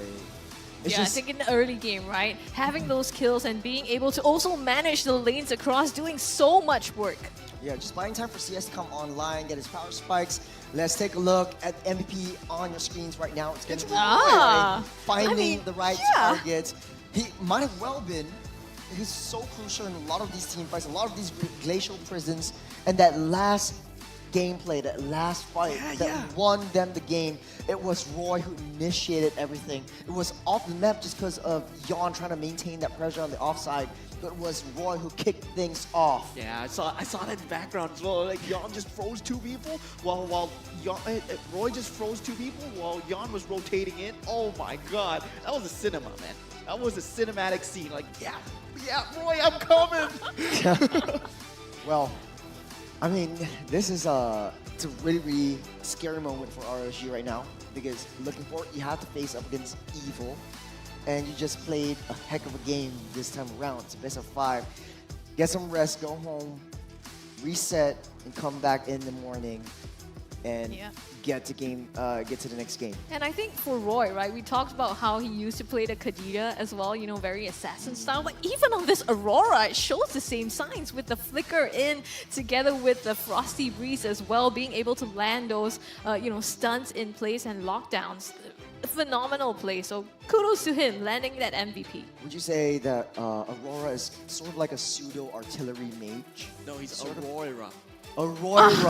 Aurora. Oh man, production, do me another solid and help me get another Photoshop done. Thank you. He is Aurora now, right? Yeah. And I think Yon just played his hearts out as well, and they never gave up until the very, very end. I think Gear. Here's the thing about like these pseudo enchanter tank roams, like the Lolitas, like the Minotaurs. In the early game, you're definitely gonna suffer because you're not tanky enough to tank the brunt of the damage. And for the side of Rift though, they have very, very high rotation speed, very high damage. It just wasn't enough. Especially for Chu, he's got 1, 4, and 7. In the late stages of the game, he wasn't able to pop off, and I think that really led to their downfall. In the entirety of the game, Melon played a heck of a game as well, having no kills until the very, very end, and they're just trying to force the issue, trying to force a lot of these fights down onto the thrones. Yeah, they made a lot of good decisions, right, in the early game. Pretty much at first 15 minutes of the game, it was all on Rift's shoulders, right? The complete momentum was there, and the fact that they had so much momentum, so much farm lead, they were able to get that 2 inhibitor turrets and possibly another one as well. All 3 of the lanes was down, but the way that RSG responded, they knew their strengths. Yeah, to get this far, we had to give up 3 inhibitor turrets. Our time is now, and they really counter-initiated to the best of their ability. The way that really they started to play is they know what Riv is doing. They were conditioned to the initiation that's coming in. Yes, Melon is going to jump in with the Dominator Descent at the back. Canonial is going to try to find out damage dealer, which is CS. So that's why Lolita here permanently on CS duty. Did you see the Aluminum Blast they used? He used it only on Canonial. Like, he made sure it is just to keep away Canonial. It's never for a team fight. I think it was closer as well in the late stage of the game when they're doing the Lord dance. Canonial was just standing in that brush. Once Closer seeks him out, he's just preventing Canonial from coming close, and I think he did a heck of a job. Even though he got no kills, he did what a Hylos is supposed to do: just stay in front and be that horsey from hell. Yeah, that horsey does. Just when you bring up that farm, once you reach that level of farm, if you are equal in levels, if you don't have the ability to sustain as well as a Hylos, which you will most likely not be able to, unless you are a Yutong or something else that you can fight one-on-one, but you enable the team. That's why Hylos is such a meta pick right now. That's right. The turret damage here, 18k to 42k, all the odds stacked against RSG with their base completely stripped. Just all 3 lanes, and still, you know, managing to put up the 2 defenses of their lifetime there to come back in that one fight at the Lord Pit. I think if I was Rift and I could change anything that I want in the fight, I wouldn't force the issue. I wouldn't force it in. Because you have to do with CS, you have to do with gear. And once CS got that one Maniac, it was all over for Rift from that point onwards. Because CS just had so much damage, had so much attack speed, and he was dealing so much damage. This is the 3rd time that CS had been on screen this entire series. 877 per minute, 140,000 damage dealt. And it's just all red at this point. RSG deserves it and deserves to win. And I mean, tomorrow will be the battle of RSG versus Evil, right? These are the lower bracket gods. Like, interesting. Yeah, they are the lower bracket gods of their own era, right? Now they have come together and through time and space, and tomorrow it will be the clash. Yeah. You know, I just want to say, this is, apart from the game, RSG had an interview right after the transfer window in the middle of the regular season, and Youngin was he took the mic off of Cheryl and he was like saying, hey, to all our friends out there who's constantly supporting us, we're so sorry, we apologize, we didn't do well. And he's actually proved himself this time around in the playoffs, going back to top 3. They're doing well now. Yeah, have you seen, like, if you can see Youngin's esports resume, it's all like, okay, first place, finals, grand finals, top 2, top 1. Man is stacked. Man is stacked, and like, I think he is a superpower right here. Yeah, he has a superpower, but I believe Gear brought that superpower along with him as well. Really a much different approach that RSG took towards their roster, because I felt that, yeah, CS, Closer, everybody, Roy as well, they are such mechanically such gods, right? They are so good at their respective roles. They just never seem to fit well together. Bray really brought it together, but now it seems like Gear was the missing piece. Missing Gear! The missing gear. The gear that brought it all together. Oh, you need, oh my god. He's the gear and I think that needs to fit in the cogs. So I'm trying to find a way to string that together. The gear that made it all I do click. that, yeah. You know, I'm super interested though to hear. I mean, we talk about how Gear comes in with the shot calls as well, making, you know, the communication so smooth. I really want to hear this game and how that went down. Well, we don't have to wait anymore, because here is the mic check. I zoning carry. Okay. Just try. I zoning the carry not there, guys. Carry coming. Angel not D. All good, still chick. My way. Akai can now. Yeah, knock out. Stay. Can fight. Akai got here, Slowly. I can peel you CS with my kick. Angel not D. Nice. I got peel for key, guys. I went on the carry. Nice, nice, yes. Continue. Continue. I still got free. You guys try it or not? Can try. Yeah. Hey, just finish. I think just finish. Carry. Nice one. Nice, guys. You can back. I need help. I cancel. Hey, watch you. I'm not there, guys. Not there, bro. It's okay. Wow. Too kanchong already, bro. 5 seconds out with. I think hard, bro. You might need throw life for this. Dominan. Maybe NT. We can try fire. They're doing low. Good. This one. So yeah, continue. I freeze. Can or not? Relax, huh? Tigo, no ulti. Ling. I bet Ling. Wow, bro, I freeze. Really or not, guys? Freeze. Good.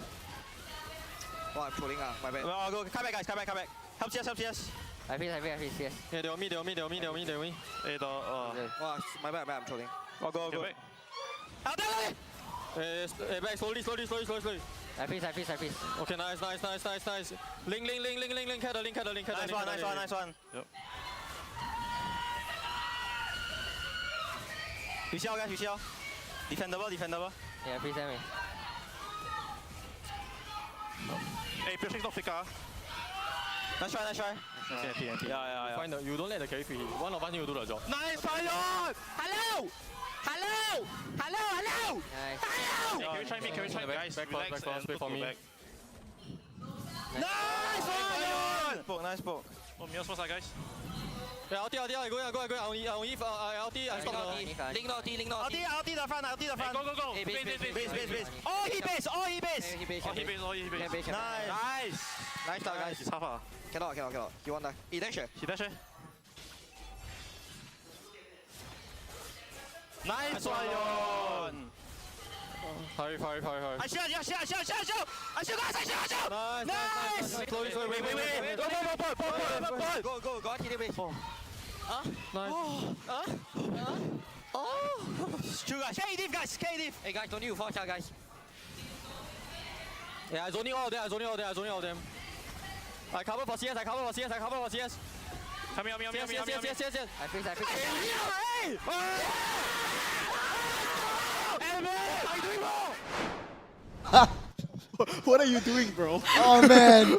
What are you doing, bro? I love that, but okay, you know the last time I saw that, they actually came back into the game. Yeah. But this time around, I think RSG deserves to do that. Remember that time where like they celebrated a little bit too early and then This is different, Flash. alright? This This is different. They knew they got a wipe But I gotta point out the last shield. fight, the shield The from shield. Gear was so clutch.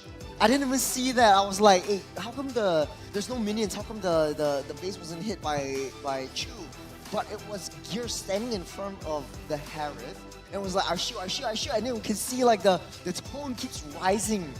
And Like, then, he knows that. Yeah, he knows that, oh my gosh, the jitters are coming in. Oh man, okay. But yeah, I love how like even if they lost, they still had like that morale that came through. A reverse sweep. Reverse sweep, man. They have the tenacity, right? That stamina to bring us into that 5 games. Who loses 2 games in reverse sweeps? Like, RSG, only them. They do this all the time. Yeah. Man, what a game. I mean, this has been a very, very fun series. Thank you both for being here with me. As always, I'm Churros. This is Scrubby and this is Moment. I got mixed up right here, but we're going to head over to the analysts with Deadeye. Take it away off the desk.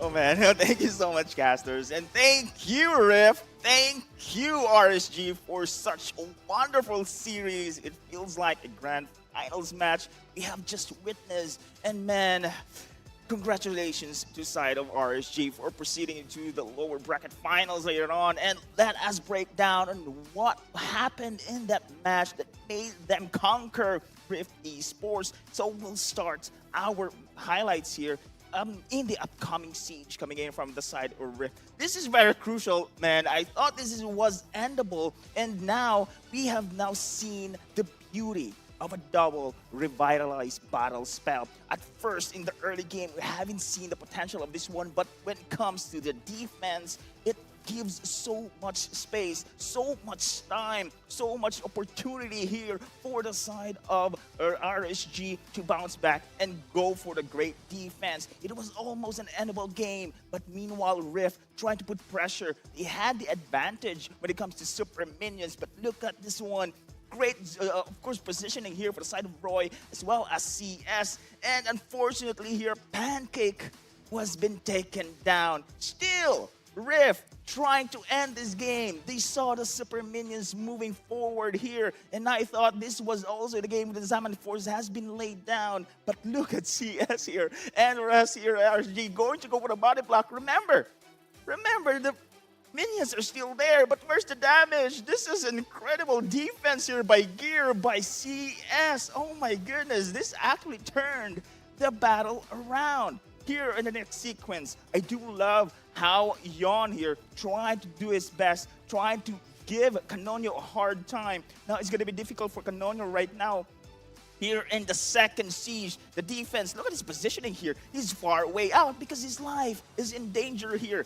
Commitment already coming in from Bear, trying to go for this call already, to go for this siege right now upcoming, but then again without the burst damage coming from Canonio. Look at this one, his positioning, he's just standing back lines here, cannot do anything because of Yon's damage a while ago on his link. Another successful defense from the side of RSG. And again, here on the following sequence, give highlight once again to Yon here, fighting the space coming in from Bear, because Bear is the fastest hero that could respond. But now they are going to commit this one. Look at the Raging Sandstorm, and automatically here the battle spells has been activated, coming in from Gear, from Closer as well. And now CS. This is the beauty of his positioning, going into the backlines at the right moment here. He has the Purified Battle Spell, negating those stuns already. And Gear, and Bear rather, trying to pick him off, but the Wind of Nature has been popped as well. Mechanically been executed very well by the side of RSG. This was the beauty, this was the game changer, and this was the game-ending play that we have seen for the side of RSG. Man, what a story coming in from this team. They had been very wonderful, and they have still no losses here in the playoffs, and especially on the transfer window as well. This is a great run. This is a great storyline indeed. RSG coming back to life. Is Gear the question? Is Gear the answer rather for the side of RSG? And I do believe he is. It's a beautiful addition here for the team roster of RSG. Oh man, very excited for this one, man. It has been a pleasure witnessing this kind of series. And of course, we will give now to Miss Cheryl for the post-interview match. Let us see. So, Miss Cheryl, pasok. Thank you so much, Deadeye. Now, here I have Youngin beside me, and true to his promise, he mentioned that he will definitely see me again, and hopefully, of course, leading RSGSG into grand finals. Congratulations once more. It was way tighter than it should be. Yeah, we didn't expect for it to be this close, that's for sure. Okay, I have to ask, what happened? On the player cams, I believe everyone has seen, them virtually leaving their seats. So what happened in that final Game 5 moment? Yeah, so I think for us, because I think we lost to Rift 2-0 in the regular season, and then some of my players didn't really take it well. And this was finally their time to revenge. Because I think in the good thing about us these playoffs is we actually get to versus every team that we lost to in the regular season. So it's like a revenge arc for all my teammates. Right. I guess it also shows that when it comes to regular season, stakes are really pretty low. It's more of seeding, but this is when it counts. This is when stakes are higher.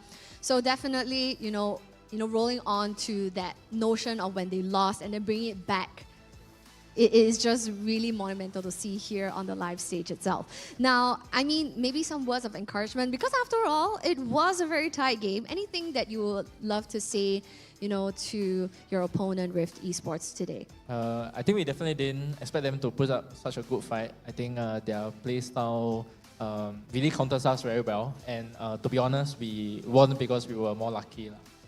I think they should have won it. They should have won it. Right. So really, really balanced play overall. But of course, congratulations on this win. Now, moving on, this is going to be the lower bracket finals that we're about to see. And you guys are going to meet Evil. So, what are you guys going to do different? Because we're talking about the second seed here. So you guys were 6th seed going up against the 2nd seed of the regular season. So is this something that you have full confidence, based on what you've adjusted during the break before playoffs? Yeah, absolutely. Because I think in all the regular season games that we lost, we actually took one game off Evil. So I think our team already, kind of knows that playing against Evil is okay, because in the other series that we all lost, it was all 2-0 losses. But even though we had our sub Iron Ryan at that point, we still managed to put up a good fight to Evil. So our team is definitely more confident to fight Evil than we've actually today.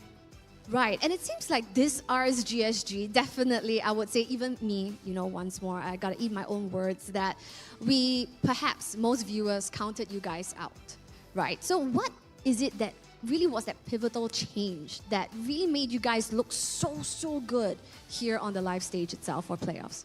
Yeah, so I think definitely Gear, right? Because Gear has been on teams that have always been top 3, top 2, and I think his leadership, you can hear in the mic check as well, the leadership that he brings to the team, the level of energy that he brings to the team is really, it gives everybody that confidence. And it's like last season when they had Bray, Gear gives that same confidence that Bray gives to the team, and I think that's why we are able to really change how the story goes. Right. So when it comes to, final question, when it comes to RSGSG, what do you think would mean for the team to potentially get back that championship title? I think definitely, the ultimate goal is definitely to get back the championship. 1 year ago exactly, we lost it 1 hit. And then, ever since the organization and myself have been trying to make that comeback. Exactly 1 year ago, I'm the only member left out of that roster that suffered that 1 hit defeat. So, this it will mean a lot to the organization and myself to, change it, that's for sure. Right. So, a little small win today here at the semi-final, lower bracket semi-final, but we really sincerely hope that you guys will continue to steamroll through this victory and perhaps cinch more to hopefully clinch that victory here at MPL SG Season 8. See you here again tomorrow. Wow, words of confidence. Thank you so much, Youngin, for this interview. So yes, ladies and gents, that was Youngin, coach of RSGSG, with a super epic best of 5 that we have seen for the lower bracket semifinals. Now going into, let's take a look at the brackets when it comes to the MPL SG Season 8 playoffs. So yes, as you guys see, as the day progresses, today in and itself, Saturday, 12th of October, we had 2 best-of-5 matches. Starting off with match 5 for the day, where we have seen our defending champion, NIP Flash, going up against Evil. But NIP Flash did a super convincing 3-0 clean sweep against Evil. Now for match 6, which was what has just concluded, we see RSGSG duking it out with Rift Esports. Even though everything was super tight when it comes to every single game, this series went to a full best-of-5 with RSGSG securing a 3-2 win against Rift Esports, sending Rift Esports out of MPL SG Season 8, and RSGSG continuing their playoff aspirations right here to potentially become champions of MPL SG Season 8. Now with that being said and today's match coming to an end, let's take a look at tomorrow's match schedule. So yes, mark down your calendar, friends. Tomorrow is going to be mayhem over at the Land of Dawn, opening up the show with the lower bracket finals of match 1. Now it's going to be a best of 5 where we see Evil duking it out with RSGSG happening at 10 a.m. Then, for match 2, the grand finals, where we see a best of 7. NIP Flash is eagerly waiting for the winner of match 1 to ascend 4th and meet them for the grand finals happening at 4:30 p.m. So yes, friends, that is tomorrow's match schedule that you definitely don't want to miss. Speaking of, if you're watching at home and you're wondering, hey, how do I join the live venue?